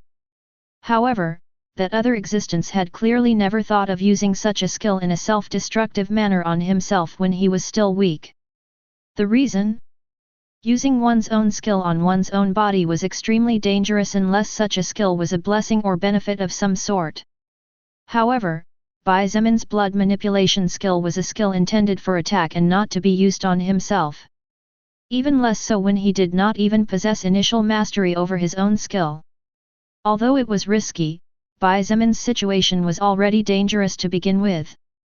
Besides, in this world, if one did not take risks in the early stages when everything was simpler, then one could only expect death in the later stages. Bai Zimin had understood all this very well, and that was precisely why he decided to gamble. And his gamble along with his high magical power proved to be right. He could feel his heart rate increasing after activating his blood manipulation skill, and the blood throughout his body began to move twice as fast as normal. Bai Zimin did not dare to force it any further than this. His pupils dilated, improving his overall vision of his surroundings. Due to the faster circulation of adrenaline, blood glucose increased, and Bai Zimin could feel how his body seemed to have more energy than in the past. Doing this was extremely dangerous and consumed mana constantly, as Bai Zimin had to keep his blood manipulation skill constantly activated. However, at this point, as long as the battle ended as quickly as possible, it was a good thing. Bai Zimin stomped the ground beneath his feet and shot forward at full speed, flashing between the unfamiliar corridors in search of the strange zombie. Due to his high speed and how small the corridors were in comparison, from a certain point of view it seemed as if he was blinking short distances constantly. The fourth floor was practically undisturbed, unlike the first two floors which were littered with corpses and blood. There was also no sign of zombies or any other strange creature, so Bai Zimin correctly assumed that all the zombies on the fourth floor had probably gone down to the third floor and joined the zombies there, explaining why there were so many of them.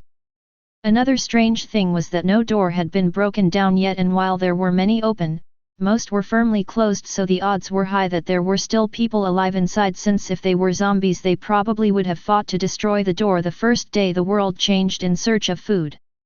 Bai Zimin took out several bottles of blood from his backpack, and due to the adrenaline coursing through his veins he almost didn't feel the pain when he opened the bottles with his still half-broken hand. Then he began to spread blood on the ground. For every corridor he went through, Bai Zimin spread a 2-liter bottle of blood on the ground. Finally, after more than 20 bottles of blood and leaving himself with only 10 in reserve for emergencies and leaving aside the first order blazing beetle blood needed to evolve his blood manipulation, Bai Zimin stopped dead in his tracks and waited patiently there. Although he could not sense where the horrendous pressure was coming from exactly, he could sense that the creature was rapidly approaching him. Suddenly Bai Zimin felt a gale of wind charging towards him, and without hesitation, he jumped to the side while slashing with his sword diagonally. Clang! The sound of 2 clashing metals echoed throughout the corridor, traveling through practically the entire 4th floor as proof of how powerful the clash between the two was.